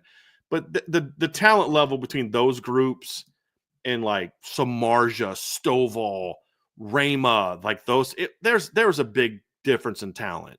Like even like the 2002, you had Arnez, obviously was converted from quarterback. You had Mo Stovall was a true freshman. You had Omar Jenkins was a nice player, but like the talent level for those teams wasn't what it was in like 04, 05, that kind of thing. It just wasn't. And so that's why I would go 05, 09, 15, and 18 are the four that are in my conversation. If I had to drop one of those, man, that's tough. Wow, which one? I would probably have to drop.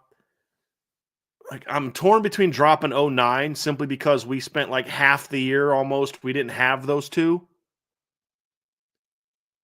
But when they were together, they were so good. It almost makes up for it. Them or 18 is probably who I'd drop. 15. But 15 you had Fuller, who was dynamic, but the 2 and 3 and 18 were better than the 2 and 3 and 15. But the 1 and 15 was way better than the number 1 and 18. That's where it's hard to pick which one I drop, Trev. I mean, you can make a case to drop 09. You can make a case to drop 15. You can make a case to drop 18. I don't know that I can do that. I think those are the four that stand out the most to me. My favorite, just as a fan, is still going back to the Malcolm Johnson, Bobby Brown, Rakai. That was like, my teenage years, getting into college myself. When I was at the height of my like fandom of Notre Dame, those were the guys that I really liked. I met Bobby Brown a year or two ago. It was pretty cool. Really nice guy. Met him at a buddy of mine, Mike's tailgate. And I was like, that's freaking sweet. Like that's the Bobby Brown I'd want to meet. You know what I mean? Like, that's awesome. Yeah, pretty cool guy. I've never met Malcolm Johnson before, but what's also funny is when I first got into coaching, one of the videos I used to love watching Curtis Johnson videos. He's the receivers coach of Miami back then. It's in the NFL now. But one of the videos I had was an Urban Meyer coaching video when he was at Notre Dame, and one of the receivers he was using for the video was Malcolm Johnson, which is pretty cool. But yeah, as far as best, I'd have to go with the groups that I have. I can't pick the ones, honestly, Trev. I can't pick the ones that I think would be best I can't figure out which one I want to drop. So I'm going to go those three. I'm going to tie for third. How about that? I'll go 05 number 1.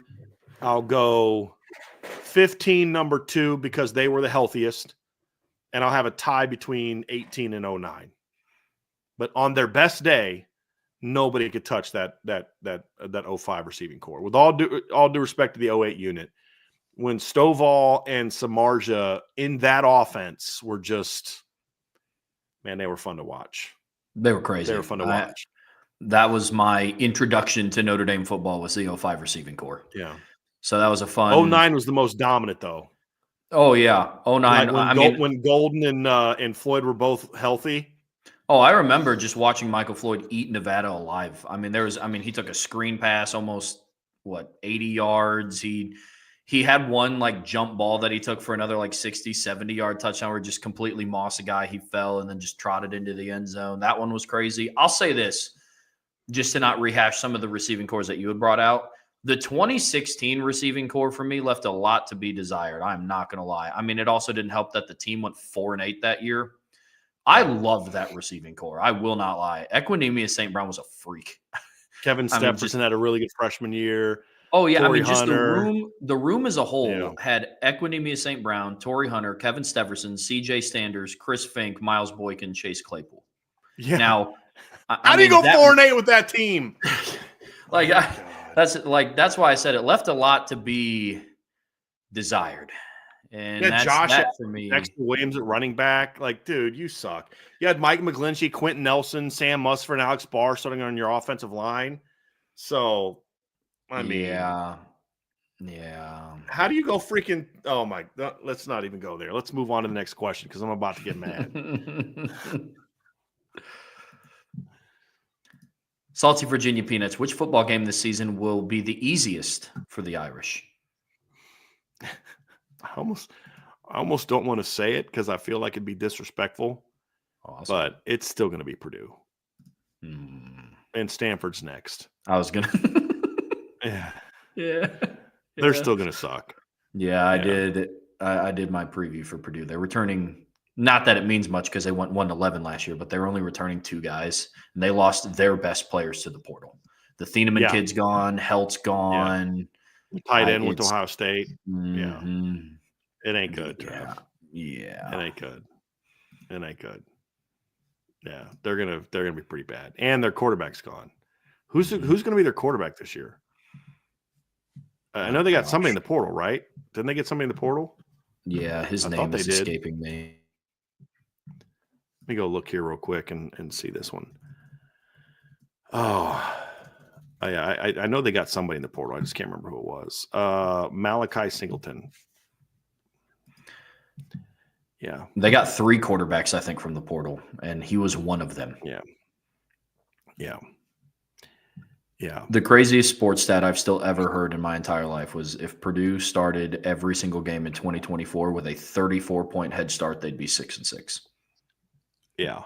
That is legitimately one of the crazier sports statistics I've ever heard in my life. It's the nuttiest thing in the world. Oh my God. I can't even comprehend that.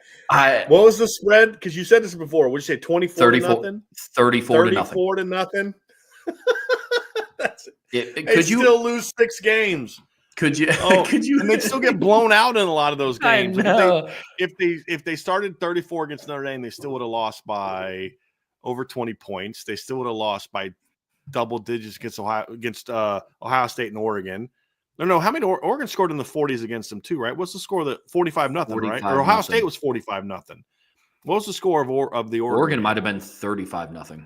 And they kind of called off the dogs a little bit in that game. They didn't play very well that game. It was 35-0. So they would have won by a point because they didn't score.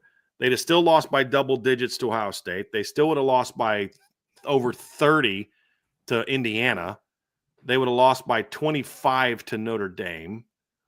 They would have still lost to Oregon State, still lost by 34. They'd have still lost by 12 to Wisconsin. Good Lord. They would have lost by 5 to Penn State.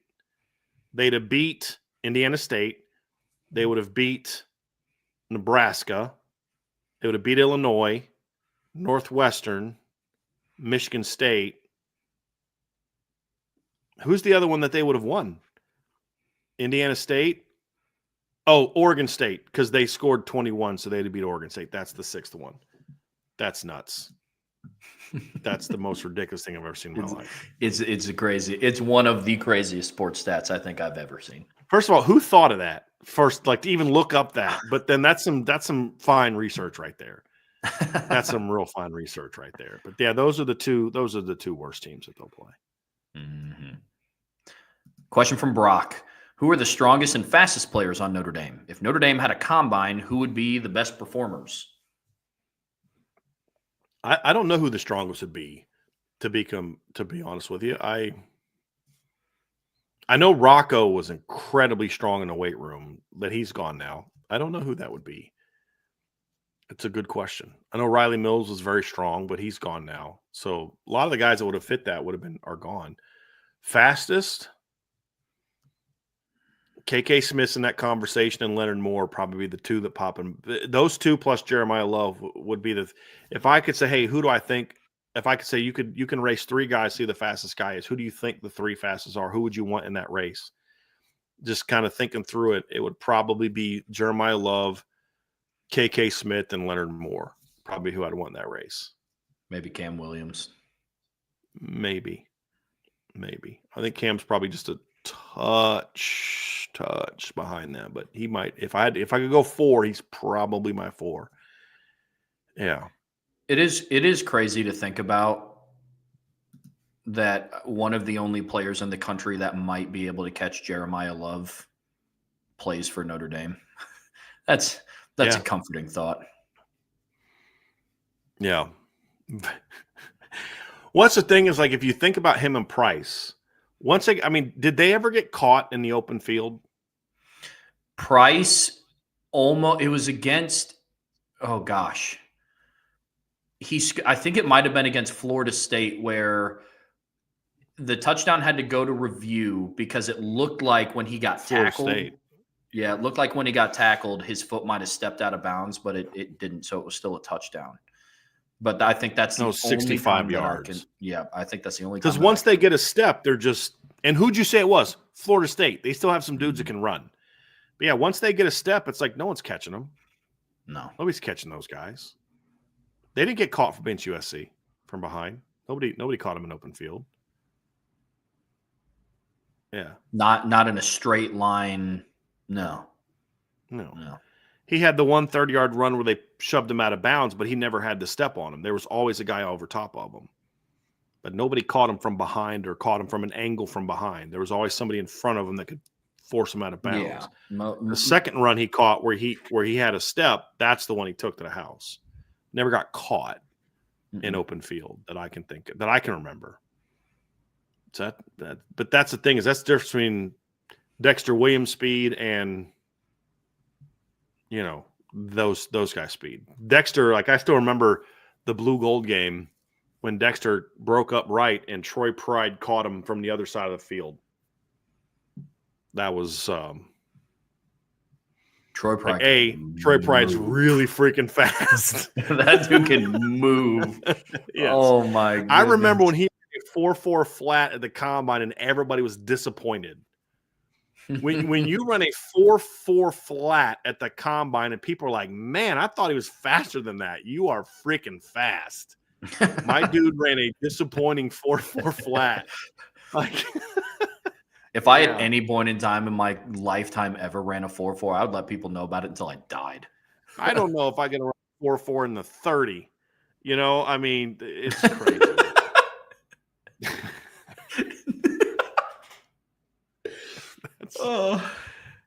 Oh my goodness gracious. Salty Virginia Peanuts. The Great One led all Irish receivers with 14 yards per reception. How much higher will it be this season, and will the Great One be the leader again?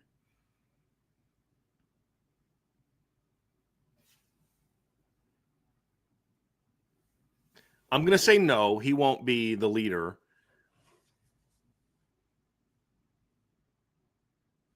I hit the stinking thing.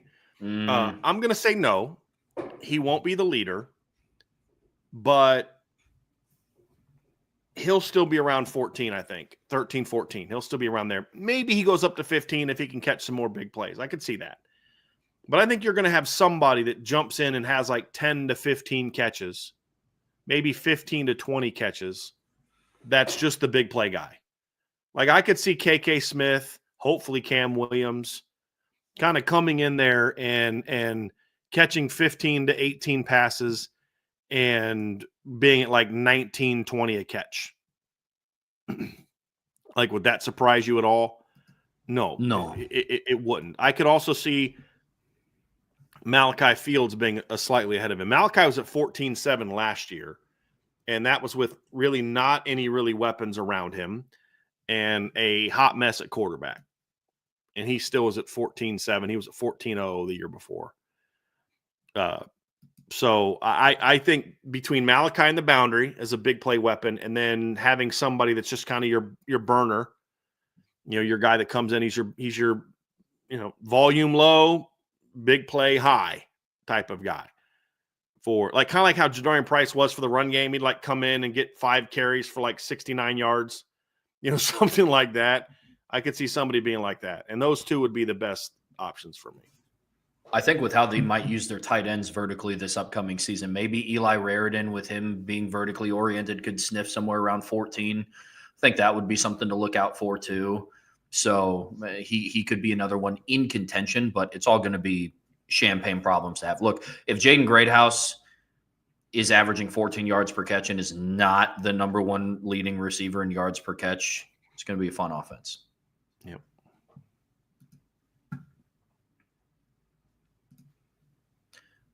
Salty Virginia Peanuts. If the Irish win the college football playoff championship, will they benefit most in recruiting, upgrading coaches that leave, or media and apparel contracting? Yes.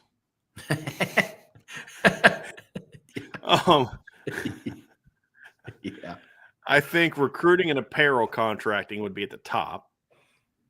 Upgrading coaches is at the bottom because there's really not a whole lot else north to go from a coaching standpoint. I mean, you're not going to do any better than Mike Mickens in the secondary. You're not going to do any better than Dylan McCullough and Jawan Sider at running back. You're not going to do any better than Mike Denbrock at offensive line. I mean, there's a couple positions you can maybe upgrade, but I don't know that you're necessarily going to have like giant upgrades there.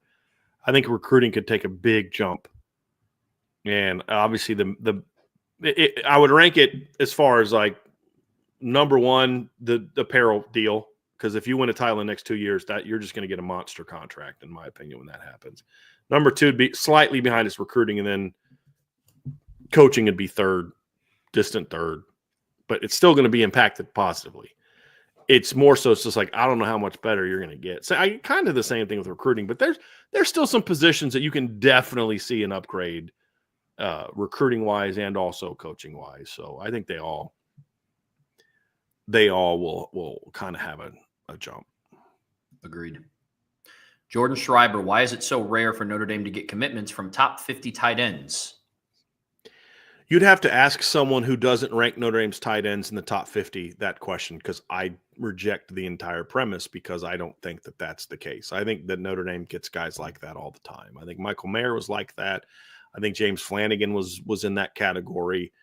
Eli Raridan had 5-star upside. I think he was ranked 58th by 247 Sports. So you'd have to ask them. I don't, and the only answer I could give you is it's very rare that you see a tight end ranked in the top 50. First of all. Second of all, I look, if we're going to sit here and say that we're going to question whether or not Notre Dame's getting good enough talent at tight end, what are we doing here? Yeah. Right. Like, so I've just decided I'm no longer going to answer questions about why Notre Dame doesn't insert recruiting rankings from people that I don't work with, or respect. I'm just not going to do that anymore. And so I'll only answer if it's an issue based on how I rank things. Cause you're going to tell me Michael Mayer wasn't a top 50 talent. You're going to tell me that James Flanagan wasn't that kind of player. You know, there aren't many tight ends better than James Flanagan in this last class. There weren't anybody better than Michael Mayer in his class. There weren't many guys better than Eli Raridan in his class. Tight end recruiting is not a problem at Notre Dame. And so if I were to answer it, it would be because the number of top 50 tight ends, according to those services, is always one or two guys usually, and sometimes none. So that would be the part of the reason why I would say that is. So, but I'm just not going to grant the premise that those guys are the arbiters of who is ranked where anymore. And let's not forget, what was it, 2 seasons ago? Notre Dame's leading pass catcher was a guy that was a top 50 tight end coming out of high school. Mm-hmm. So it's not that long ago that Notre Dame had that kind of guy. So I just, Jordan, that's not a shot at you at all, man. I appreciate the question. It's just, I'm just so tired of answering questions about premises of recruiting that are, to me, incredibly flawed. You know, the NFL is going more and more away from the combine as Rivals and 247 and On3 are going more and more and more basing their rankings on combines. You know what I mean?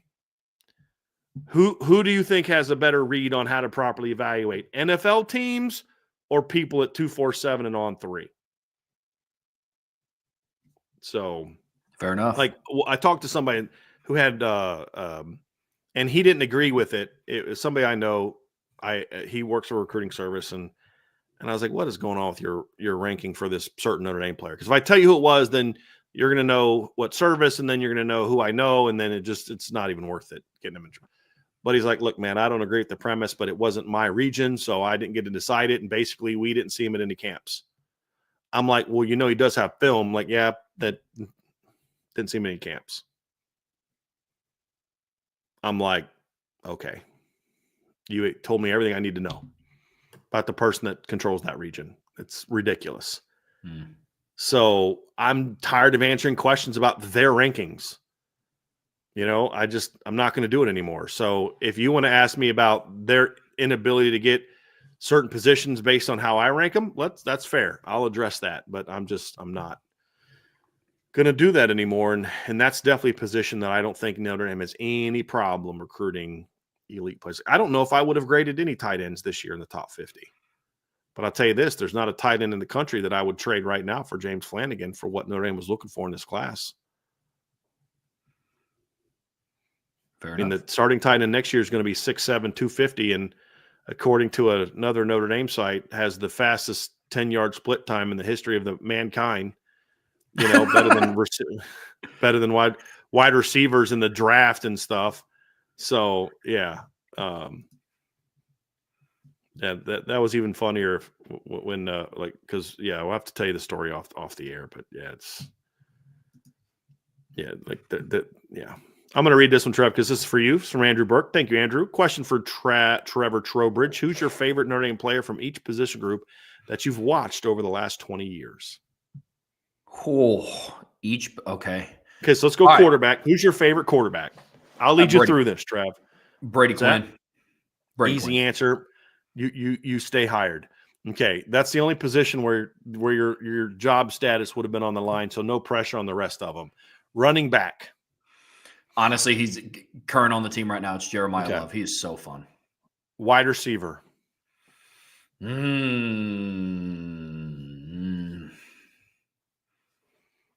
it between?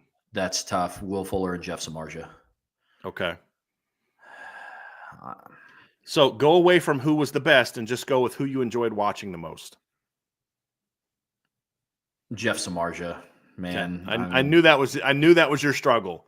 There was the fan guy that you liked the most, and then the guy you're like, but that guy was super dominant. Man.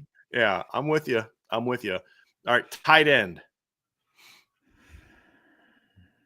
I'm between Tyler Eifert and Michael Mayer. Okay. Stick with your home state guy. It's all good. Yeah. You can do that. Yeah. Yeah. Fair enough. Offensive line. Quentin Nelson. Defensive line. It's a little tougher one. D-line. Yeah. Stephon Tuitt was awesome. Sheldon Day was awesome.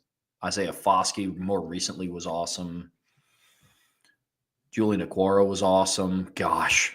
All right, fine. If I just have to go with one, I'll go Stephon Tuitt. That was my introduction to very, very, very, very dominant defensive line play at Notre Dame. I mean, 05, 06, he had Victor Abiamiri, but I think Stephon Tuitt kind of took that to another level. Linebacker. Jalen Smith was nuts. Manti Te'o's in that discussion. JOK's in that discussion for me. Most fun to watch for me was Jalen Smith. I love Manti and what he meant for the team, but like just sitting down and watching what he did from 13 to 15 and talking Jalen Smith was just crazy. Like from a fan standpoint, Jalen was the most entertaining. Manti was my favorite. Fair. That's how I explain those two. Yeah. Corner. Ben Morrison. What he was able to do during his time here, it was fantastic. It's this one I'm very curious about. Safety.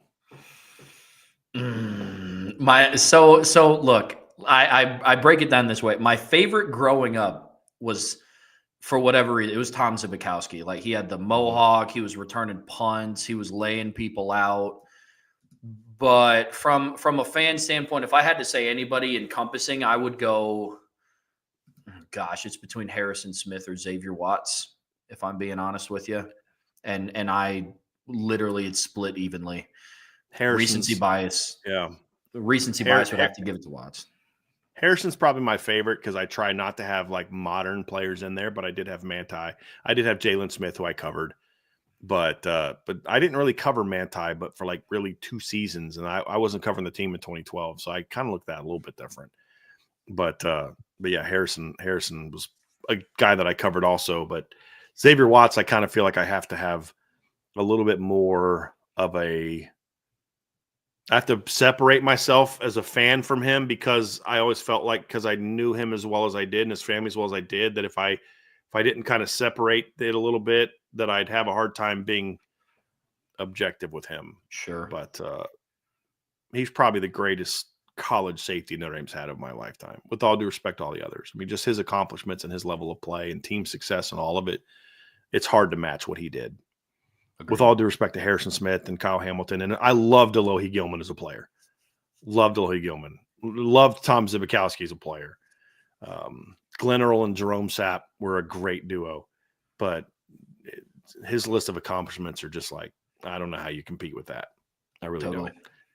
Do you have a favorite kicker? Mine's easy. Mine's Justin Yoon. Yep. Same. Got another super chat from Tyler Evans. It says, give me one team that you think the media is overhyping. Thank you for the super chat, Tyler. That will be a letdown. My pick is South Carolina. I don't necessarily disagree with him. I think they're getting a ton of hype. We talked about this yesterday. I also think a team that I don't have in that category yet that I think could be, again, I'll say it, is Oregon. There's a lot of people. I saw somebody yesterday had Oregon as pick to win it all. I'm like, I could see them. I mean, I think they're going to be a playoff team, as we said yesterday, because of their schedule. But there's something about this Oregon team I have some concerns about. But I think South Carolina is one. I see a lot of people putting them in the top 10. And I think they're going to be a little bit disappointment. I think another one's going to be Ole Miss. Some of those people ranking Ole Miss around the top 10 are going to be disappointed. I saw one that at LSU at like 4. And if you think they're that good, I have a feeling they're going to let you down a little bit. But I could see LSU being a top 10 team this year if it all goes right. I do. But I could also see them being 9-3, 8-4 again and being a letdown. But I think that was more of an anomaly. Most people have them like where we had them, like 8-14. I think that's the range where LSU should be going into the season because of their potential. But South Carolina is one, and Ole Miss are the two that I think are really pop out to me. Is there a Big Ten team that you think's getting too much hype besides Oregon we talked about? I think everybody else, I mean, Illinois seems right to me. Ohio State, Penn State seem right to me. Trying to think. Nobody in the Big 12 that really strikes me as like, wow. I thought Utah was going to get a lot of preseason hype, but they're not. I just assume people are going to push them back in. They're not. And I don't see any ACC teams getting too much hype either. I think if anything, it's mostly SEC teams just because they tend to be overhyped the most. I would agree with that. If I were going to pick any team that I think is getting overhyped, I think when I think of overhyped, I think of relative to what their expectation is, and for me, that's Oregon. I think Oregon's still going to be a top 10 team next year, but there is a lot of people that think they're just going to win the national championship. Yeah. And I just don't see it. So could be proven wrong. Yeah, that's totally fine. But for me, if your expectation of Oregon is they're going to win the national championship after getting bounced emphatically in the first round the way that they did, I think you're going to be let down. I'll say that. I agree. Super chat from Michael S. Thank you, Michael. What is Ron Powlus's position and responsibilities? All right, so this is from the Notre Dame website. His position is Deputy Athletic Director in charge of football. His bio says, in his role, Paulus has oversight of Notre Dame's administrative and operational functions. His main focus areas include budget, scheduling, facility, and non-coaching personnel, while also serving as the program's main liaison to campus constituents and shaping the program's strategic vision, along with Dick Corbett head football coach Marcus Freeman. And that's all I care to say about Ron Paulus. So it sounds like he's just the athletic director for the football team specifically. Question from Bobby S. Over under 2.5, 26 commits by the spring game. Any positions that you can think can pop? Who do you think Notre Dame's number 1 2027 quarterback target will be? Don't know. They don't have one yet, so I can't know if they don't know. They're still putting that board together. I'm going to go over on that.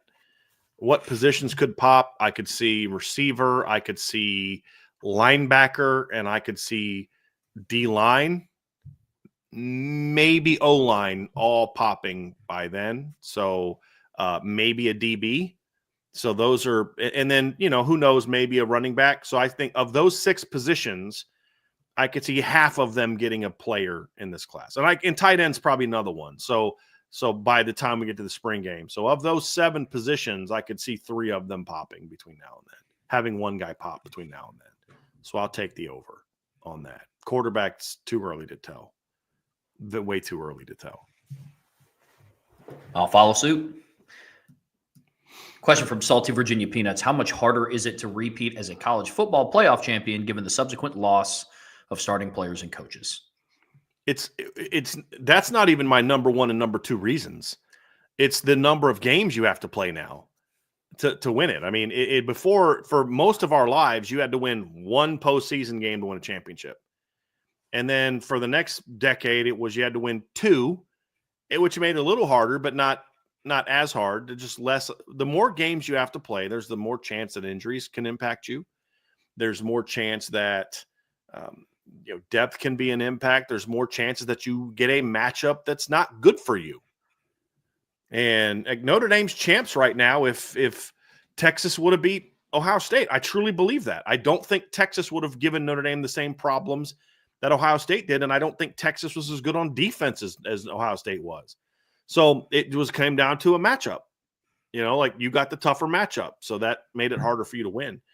And I think Georgia's another team that Georgia just. Why did they get bounced in the quarterfinals? Were they not that good of a team? No, they just played the team that probably was the worst matchup for them along with Ohio State. I think Ohio State would have been an even worse matchup for Georgia. I think Notre Dame was the next toughest matchup for Georgia in the postseason. Maybe Oregon be in that conversation too. But I think they could have bullied Oregon a little bit in the trenches. But they were a team that needed to be able to beat people up, and they weren't going to beat Notre Dame up. And then also Notre Dame had more speed than they did as a team. And that's a bad matchup for them. That's how it would have been if they'd have played Ohio State as well. And then, of course, Oregon might have been able to have some of those problems too. But matchups are a huge part of that. And the more games you play, the more chance you get a bad matchup. So I think that's reason number 1, on top of the fact that you're just turning your roster over so much from year to year. That's a bigger issue for some teams more than it is others, in my opinion. I agree. The roster – oh, sorry. I didn't mean to cut you off. Roster turnover is absolutely I paused and stopped huge. talking, so you didn't cut me off. I just stopped. I was like, I have another thing I want to say. But you jumped in there, so please continue.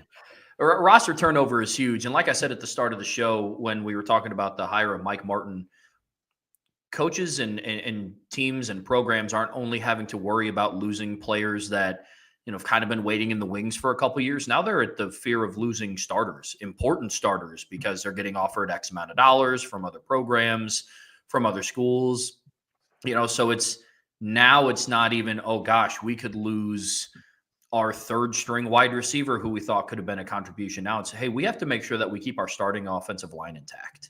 And that's a whole other facet adding into that, as well as now you have to play 4 games to win a national championship outside of the BCS era where you play a game, or in even in the 14 to 2023 playoff era, you just had to win. I don't want to say just, but you only had to win 2. Now you double that. Yeah, that's what makes it harder. I would say it's 1A, 1B for me, the amount of games and the roster turnover, because continuity is a huge, huge, huge piece in being able to win championships. John A1, last season, Chris Mitchell's skill set wasn't a match with Riley Leonard. Which quarterback skill set will complement a certain wide receiver the most? For example, I think KK Smith would benefit most if Minshew won. I think KK will be benefit from any of these 3 compared to Riley Leonard. So I think all 3 of these guys go throw good deep balls. Like the one thing I'll say about Steve is Steve throws a nice deep ball, and that's really KK's thing. I think Malachi Fields would benefit the most from CJ Carr, just because of the ability to hit the back shoulders, and the boundary receiver has a lot more one-on-one routes, especially on the backside of route combinations, backside digs. Because what reason that a lot of times you'll have your your boundary receiver as your backside target is twofold. Number one is you have your route trees to the field to the more side, so you'll run those concepts. But then number two, your backside guy is a guy that has if he's your best receiver, he's going to be able to win one-on-ones more. And your backside receiver is not always you go through your front side read and come all the way back to number 4. A lot of times that's going to be a pre-snap read, like, okay, I'm looking off. You'll see sometimes where a quarterback looks to his right and then comes back to the backside dig or backside post, when in reality, the pre-snap read told him, I'm coming here, but he's taught to look it off to let the play develop. Because if I'm throwing the backside dig and I got a 3-by-1 and I'm throwing the backside dig and I get the snap and I just those linebackers are going to go right to that zone. But right. I'm you know what I mean? It's like, I'm throwing to you. Come on, get open. You look off here, get that safety over, get that linebacker to drop. They do what I think they're going to do. I'm coming backside to that dig route. I'm going to hit that backside post, or I'm going to hit this route over here. But I've already predetermined that based on the pre-snap alignment, because we know when they line up like this, we're going to get this. But I got to make sure that I take the linebacker with me, because that's the only guy that can hurt me in this particular look. So that's why you don't just like, okay, here we go. That's not how it works. But he also can win in a way to where when you do have to come backside to him after making your front side read, you got a better chance. Because sometimes you're going to throw that backside read a little bit blind. The defense isn't there, but you know where he's supposed to be. And so you start your throwing motion thinking he's about to come into your line of sight, and then you're ready to let her rip. You got to have some faith in that guy that's going to win back there. And so that's why a lot of times your best guy will be there. And so far, CJ has shown the most. In the spring, can only go off the spring. We haven't seen any of these guys really do any of this in the fall. But CJ's the one that including what we even saw from Riley Leonard in the fall. But what CJ did in the spring and the practices we saw in the Jersey scrimmage that I was at and the blue gold game, CJ was by far their best quarterback at coming to those backside dig routes and just doing it promptly, quickly, throwing it in. I think it was the blue gold game. He banged on. I'm like, that's a freaking tight window right there that he banged that ball in. That's an impressive throw. I think it was a Don Schuler in coverage on that particular play, if I remember correctly. Yeah. So I'll have to go back and look at it. But, so like Malachi, it's CJ. I think, for Jeremiah Love and Jadarian Price, it's Steve Angeli for sure. Sorry, I couldn't help myself. The checkdowns are going to be immense. I was thinking it. Jordan Faison, I think. Jaden Greathouse. Man, Jaden Greathouse. Him and Steve seemed to have a really good connection last spring. Like, I think all the quarterbacks can throw to Jaden Greathouse, but he threw. A lot of the balls that Jaden was getting when he was dominating the spring were coming from Steve. Was throwing a good chunk of those. There were some coming from Kenny as well, but Steve was throwing a good chunk of those. So that would be one that fits there, because Steve likes to throw in between the hashes. We saw that with the throw that he made to Eli Raridan for the touchdown. We saw that obviously with hitting Jaden Greathouse a lot in practices and scrimmages and stuff. So it's probably him for that one. I would say Faison and Will Pauling are similar players. I think all three of those guys. Steve's probably the least beneficial for those guys because he's got the longer release. And but then again, Jordan Faison, the only game he started with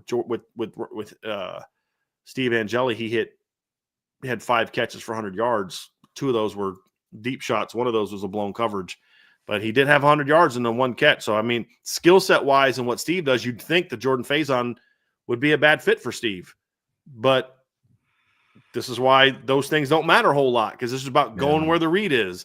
The one game he had 5 catches for 100 and some yards. So you don't really know.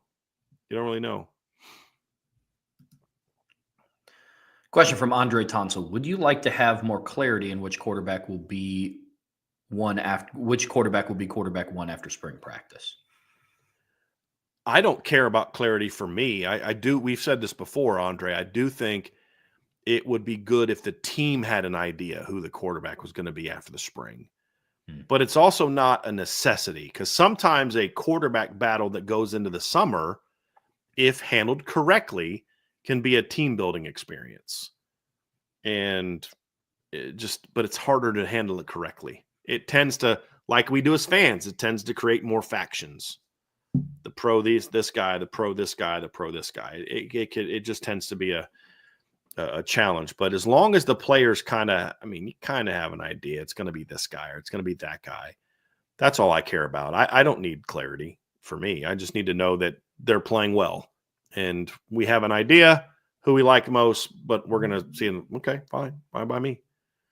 But if you have no idea coming out of spring, it's probably not because they were all so phenomenal. It's probably not that, but I hope it is.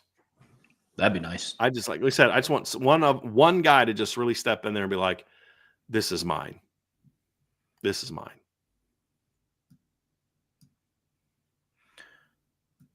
Question from the world famous Scotty Nitro. What's the better room as far as projection, running backs or linebackers? It's a good question. I still say running backs. I still say that. I mean, look, I think the linebacker room has a chance to be really, really good. It was pretty good this year. The running back room is already elite. It was already elite this past year. It's already there.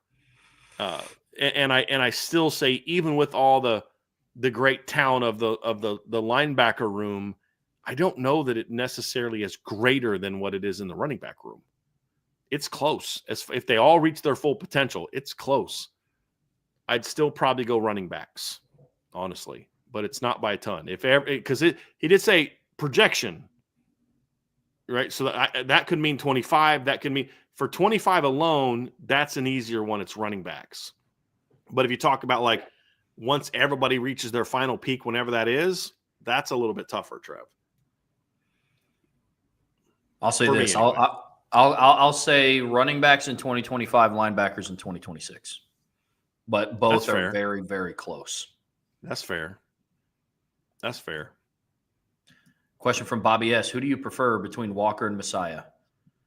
Can they be a duo with their play style or too similar, either a home run hitter?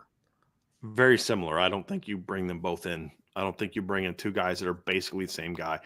Walker maybe is a touch faster. Some people think he's a touch faster. Their style of play is very similar.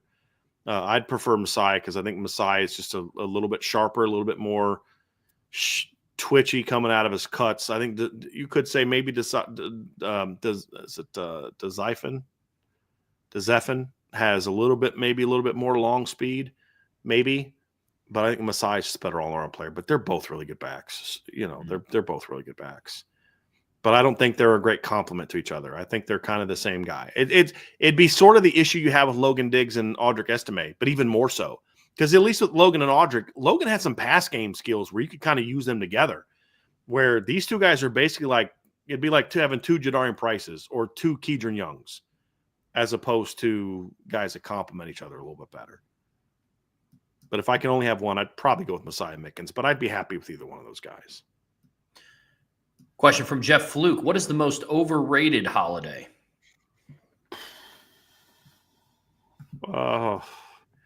I'd say probably Valentine's Day, just because I'm trying to type in American holidays, just trying to see like all the different ones. But I'd probably go Valentine's Day. I think it's 100% you ever watch Last Man Standing? Mm-mm. with Tim Allen? He had a view on things on Valentine's Day that I've been pretty much on point with. It's basically like he'd call it I think he called it like the greeting card cartel or something like that. Oh, yeah. Something like that. It's like, it's just like, I don't need one day a year to show my wife that I love her. And, she gets a lot more than just Valentine's Day where she gets taken care of. I lucked out a little bit because my wife's birthday is on February 16th. And Valentine's Day is always really close. So she's cool with us combining, and we end up doing birthday stuff. So I don't have to, I got to get her flowers. But like this year, I got her red and white flowers from Books.com. And they were Valentine colors, but they're also for her birthday. So she's happy. But Valentine's Day would be my most overrated. There's some others I don't even know about, but I think those are my That'd be the only one I really have an issue with. I don't have an issue with any others. I do get confused sometimes by some of the holidays seem to be kind of similar. And when I was a kid, like Memorial Day, and then what's the other one that's similar to that, like Veterans Day? It's like I didn't understand the difference when I was a kid. Then you kind of like, okay, Memorial Day is more about ones we've lost, where Veteran Day is more about celebrating the ones that are. But like as a kid, that didn't register with me. I was like, man, we get those guys a lot of holidays, you know what I mean? But as I got older, and then I understood, like my grandmother would lay a wreath on Memorial Day every year at her fallen brothers, and then when my grandpa passed away, she would go every Memorial Day and lay a wreath at there. She would make them in her basement, and she was one of 13 kids, and there was only 3 girls, so she had a lot of brothers, and I think all but a couple of them, like half of them fought in World War II, so like just meant a little different for her. And as I got older and understood that's what helped me understand the difference between Veterans Day and Memorial Day.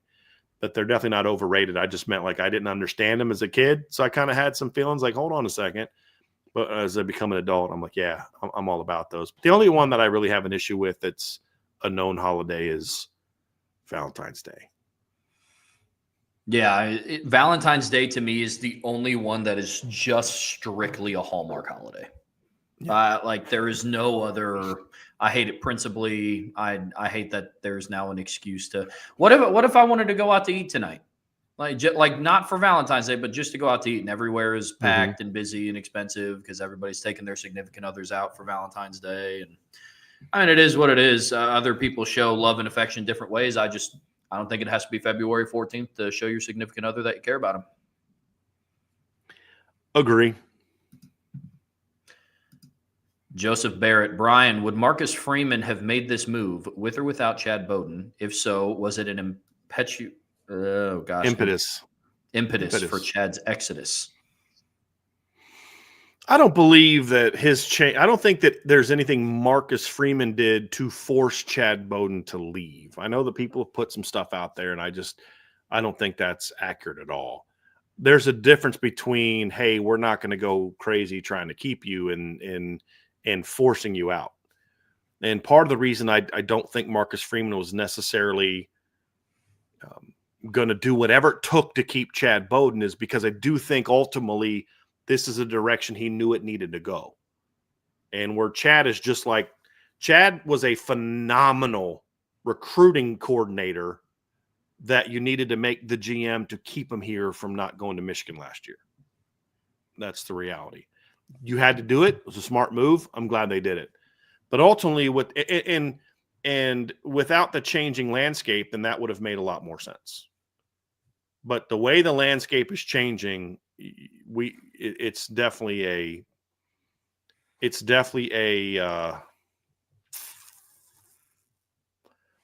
you're better this way with the change and having more of a different type of person as the GM and a more of a Chad type as the recruiting director. But I think one led to you being able to do the other didn't lead to you losing the one per se. Fair enough. Jordan Schreiber, could you see CJ Carr winning a Heisman Trophy over the next 4 years? Look, I don't love having these type of hype up type of things, but I'll just say this. I predict that Notre Dame's going to win a title in the next couple years. I believe CJ Carr will be Notre Dame's starting quarterback on that team. And as such, then he'll get a lot of hype for that. So could I see it happening? Sure. Am I predicting it? I'm not going to Beano Cook that kid. So no, I'm not going to predict it. But if Notre Dame's going to be the team that we think they're going to be the next couple of years, then sure. I could see something like that happening. I could see their starting quarterback being that guy no matter who it is. But if it's CJ, it's certainly possible that he could be that. But that's more of just a 1 + 2 = 3. Just because if you're the best team and your quarterback's a pretty good player, you're going to have a lot of Heisman opportunities. That's just the way that the trophy works in a lot of instances. And so it's possible. but I don't want to try to cook that kid. But yes, CJ Carr will win a Heisman. Like, how about we let him throw a college pass first? Correct. Which he's not done yet. You know what I mean? But I graded him as a 5-star recruit, and I think he's going to be the starting quarterback of a national championship team. That's enough hype for CJ. Let's let him prove those two things first, and then we can deal with the Heisman Trophy. But yeah. Well said. Yeah. Let's get to a couple more, and then we're going to get out of here. Trev, here's a good recruiting one from Jordan. Jordan Schreiber, where is your personal ranking for Gregory Patrick? Top 100, 150, or 250? What do you like about him, and who are the offensive tackles Notre Dame is most in the game with?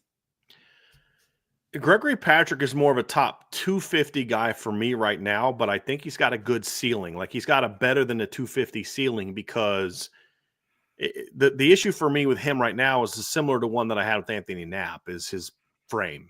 It's not the biggest. And I have questions about, can he stay at tackle in college? But he's a good football player. I just wonder if he's got to be more of a center guard type of guy as opposed to a pure tackle. That's my holdup with him. But he's a good football player. As far as tackles, Felix Ojo's a kid that they're in on. They went and saw him during the open evaluation period. He released a top 8 yesterday that Notre Dame was a part of. They got to get him on campus soon. Obviously, they offered Claude Mpuma the other day from Chicago. He's going to be playing for Mount Carmel this year. He played somewhere else last year. He'll be at Mount Carmel this year. 6'8", 290, 295-pound kid. Really great feet. Just super raw. Last year was the first year he played football. And a lot of tools. He's a guy that they're in on. Akene Agboko is a kid that they're in on. Akene Agboko is a kid they're in on from North Carolina. He visited a couple years ago with his brother, who was that big D tackle that they went after. But he was committed to Georgia, ended up signing with Georgia. He visited that weekend, so they're in it with him. I would say they're not in the top group for him, but they're a school he definitely likes. So they're in the running there. But those are the tackles, and then they did offer the kid. I'm drawing a blank on his name. The kid from Arkansas that they offered, Evan Goodman. That's who it is, Evan Goodman, recently, and so they're a player there. If they push for him, I think they'd have a really good shot with him. I just don't know that they're in a position yet where they're gonna push for him just yet. So, yeah, that's where I'm at on that one. Let's do about 3 or 4 more, Trev, and then we'll get out of here. You got it. Michael Johnson, which 2025 football transfer would you consider the biggest loss? So we're talking about the guys that Notre Dame has lost from their current team. So obviously you have Rocco, you have Pat Coogan, you have Ty Chan. You had 4 linemen, right? Rocco, Pat Coogan, Sam Pendleton, Ty Chan, Jaden Thomas, Deion Colsey, Jaden Mickey, Tyson Ford, Aiden Gobira. Of those 7 or those 8, I would say the biggest, it'd be 1 of 2 for me. It's either Rocco or Sam Pendleton. The reason I go Rocco is because of those guys, Rocco was most likely to start this season, most likely to, kind of still man that right guard position, depending on how some things happen. He was the better player between him and Pat Coogan. I just think he was better. You could argue Pat Coogan was a bigger loss because if they're not going to start, if one of them was going to start, then it's Rocco. If we knew that they were both going to stay and be backups, then it's Pat, because Pat has more positional versatility than Rocco does. But I think Rocco would have had a better shot to start. The reason I could see you could make the case for Sam is because Sam still has 3 years of eligibility left. And so, him competing for certain jobs and things like that could have been an option. I love Deion Colsey and Jaden Thomas. They're great kids, but those aren't big losses because they didn't have prominent roles at Notre Dame. And when you talk about the production that you lost with them, I mean, look at the numbers. Let me pull this up real quick. Jaden Thomas had several very key clutch catches this year, but he only caught 18 catches for 167 yards, passed 167 yards, and Deion had 5 for 41. So they had 23 total catches for 208 yards and 3 touchdowns. The 2 receivers you added combined for 97 catches for 1,215 yards and 8 touchdowns. So that's a gain there. So it'd be one of those lines. And then Tyson Ford and Naden Gobai were already off your team. They weren't even on the team this year. I think Tyson Ford's the most talented kid they lost. That would be mine. Jaden Mickey was the biggest loss in season, but I mean, you're okay there without him. Do you agree, disagree? How would you order that, Trev? My biggest loss is Pat Coogan for a couple of reasons. One, I think center's still a little bit of a question mark. Of all the injuries of people coming back from injuries at Notre Dame, I just haven't heard a lot about Ashton Craig. I don't know what his recovery process is looking like. And then that leaves a hole. Oh gosh, his name's escaped. Is it Chris Tarrick? Who is it? Or is it, I can see his number, but I'm talking about at center? Yeah. Joe Otting. Thank you. So does a Joe Otting step up? Is Ashton Craig going to come back healthy? I know people have, started to become infatuated with the idea that Anthony Knapp can play center. Potentially, I think left tackle to center is a big jump. And then for me, it's, you lose Pat Coogan, a guy who started every single postseason game for you at center. So he's kind of that safety net. But I do agree with you that if somebody was going to start it, it would have been Rocco at the right guard position, especially if he came back healthy. So for me, it's one of those two. Sam Pendleton is tough because you're losing the youth there, but you have a lot coming in behind him, and you already have a lot still on your roster. So yeah, I would state the case for all three. And then everybody after that, no disrespect to any of the players that have already left, but the offensive linemen for me are the biggest three. Yeah, it's good. I love this one from T. Smith. He says, just touched down in Orlando for a Disney trip with the kiddos. Wife asked me to put IB down, but I can't. Got you guys on AirPods. IB fan for life. I love it. My dude. Thank you so much for that. Jason Hemmerling, real quick, just want to answer this one. Says, why did they take so long to officially announce a coach?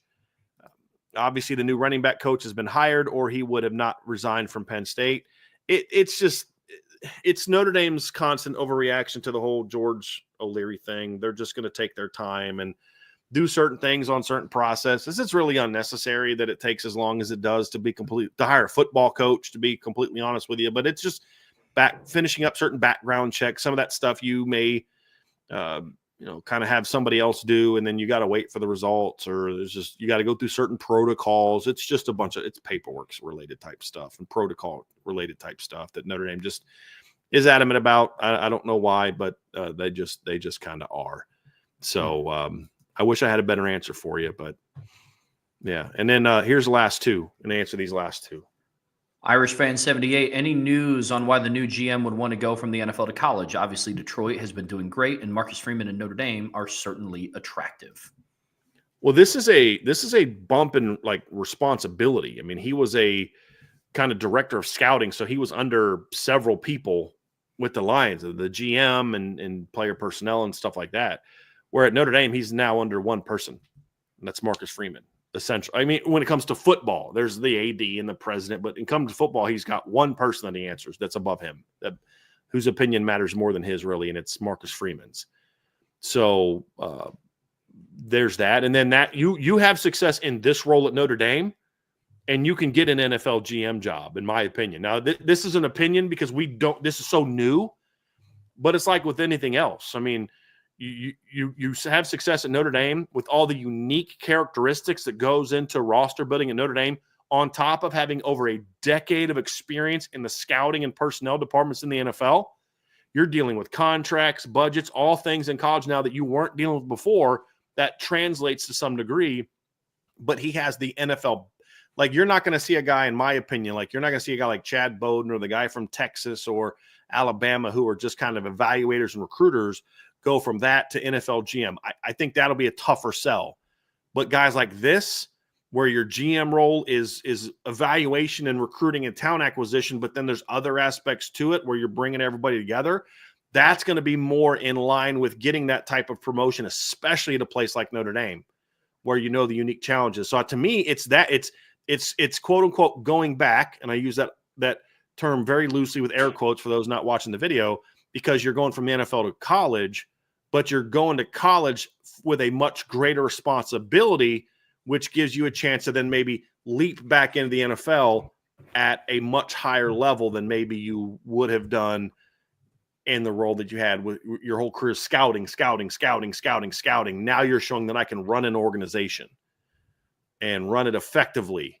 And that might open up some, whether it's director of player personnel or a GM role. I think that's why this could be attractive to a guy who's got a purely NFL background. That's my stance on that. Makes sense. Andrew Gilmore, whatever happened to Love in the passing game? Remember the intel from camp that he was taking wide receiver snaps. That never came to fruition. Okay, what did I say at the time, though? I said they're making way too much out of this, like he's a receiver now. They're just working on different aspects of his ability to run routes. But what we did see, however, Trevor, is you did see early in the season that as part of his game. You look at the numbers he had catching the ball. In the first 7 games of the year, you had 4 games where he caught 2 or more passes, caught 5 against Louisville, 3 for 57 against Georgia Tech. You saw him running some different aspects. We saw him run some slot fades against Purdue. And I think really what it came down to, it was just the overall evolution of the offense with Riley Leonard at quarterback. I think there were some things they thought they were going to be able to do, dropping back, throwing the football, doing those type of things, and then just realized, no, that's not who we're going to be. And so it was more about, Jeremiah, you're a running back now. They still did some things pass game. I think of that little motion that they had against Georgia Tech. Was it 3rd or 4th down where he motioned out and had that little catch? He had a big play on a check down in that game as well. So I think it was just, Andrew, more of an evolution of the offense, sort of like how, we saw certain concepts not get used as much coming out of the bye. We saw other concepts get used more coming out of the bye. I think this team just thought they're going to be something else. And here's the numbers. In the first 5 games of the year before the bye, Jeremiah Love had 11 catches. In the next 11 games, he only had 17 catches. So I just think it was more of as the offense evolved, you were going to focus on other things with him as the running back more so than trying to be this versatile guy, because that's just not where the offense as a whole was headed. So I think it had more to do with that, honestly. It's a fair question. I just wanted to kind of push back on the notion like we weren't the ones saying that. But that's what I think the reason was more than anything. So, and I did want to get one more. This one from Mark Avalon. This is a good one. He says, skill players have changed from offense to defense. Why do you think there's virtually no position change movement, O-line to D-line or vice versa in college, especially early before they bulk up? That's a great question, Mark, but there's actually a pretty easy answer. The body types that you look for at receiver or running back are very similar, or if not the same, as the body types you look for at corner, safety, and sometimes linebacker. So if you're a 5'11", 230-pound running back, you can make the transition to linebacker like Diamante Traynham did. If you're a 6'1" receiver, 5'11" receiver, you can do that. You don't see a lot of 6'4" receivers going over to defense, but you will see some 6'4" corners moving to offense because the body types are similar. It used to be that way in college where you would see guys go from offense to defense on the lines because there wasn't a whole lot difference between your D tackles and your guards and centers. And sometimes there wasn't a whole lot of difference, especially in the 3-4 era of your defensive ends or the 5-2 era and your offensive tackles. But now offensive linemen are so much bigger, and playing defensive line is so much more about athleticism that those position changes are happening, but they're now happening in high school. And guys are now making that kind of adjustment. But we did see this recently at Notre Dame, though. Jerry Tillery was recruited to play offensive line at Notre Dame. And then LSU started recruiting him and trying to flip him late, and they sold him on the idea of playing D-line. He played offensive line in the Army All-American Bowl. And then Notre Dame was like, yeah, if that's what you want to do, we'll give you that shot. Because Harry Heastan actually recruited Jerry Tillery to Notre Dame. So we have seen that. They tried with Chris Stewart, if you remember, back in, was it 2008? They tried to move Chris Stewart there. But it really just comes down to that, Mark. The body types nowadays are so much more different of what they look for. D linemen are either smaller or more athletic on the edges, especially. It's just, and you're seeing those things change more. You need such a different level of athleticism now to play D tackle than you did in the past. So you're not going to move a Rocco Spindler to defense anymore. Rocco was a guy that was a dominant two-way guy in high school, but that move gets made before he gets to Notre Dame. And so that's really, to me, what it comes down to. It's just such a different type of skill set now and a body type now than what you used to have at that position, which is why you'd see a little bit maybe more of that back in the day. You're now looking for 330, 325-pound offensive linemen.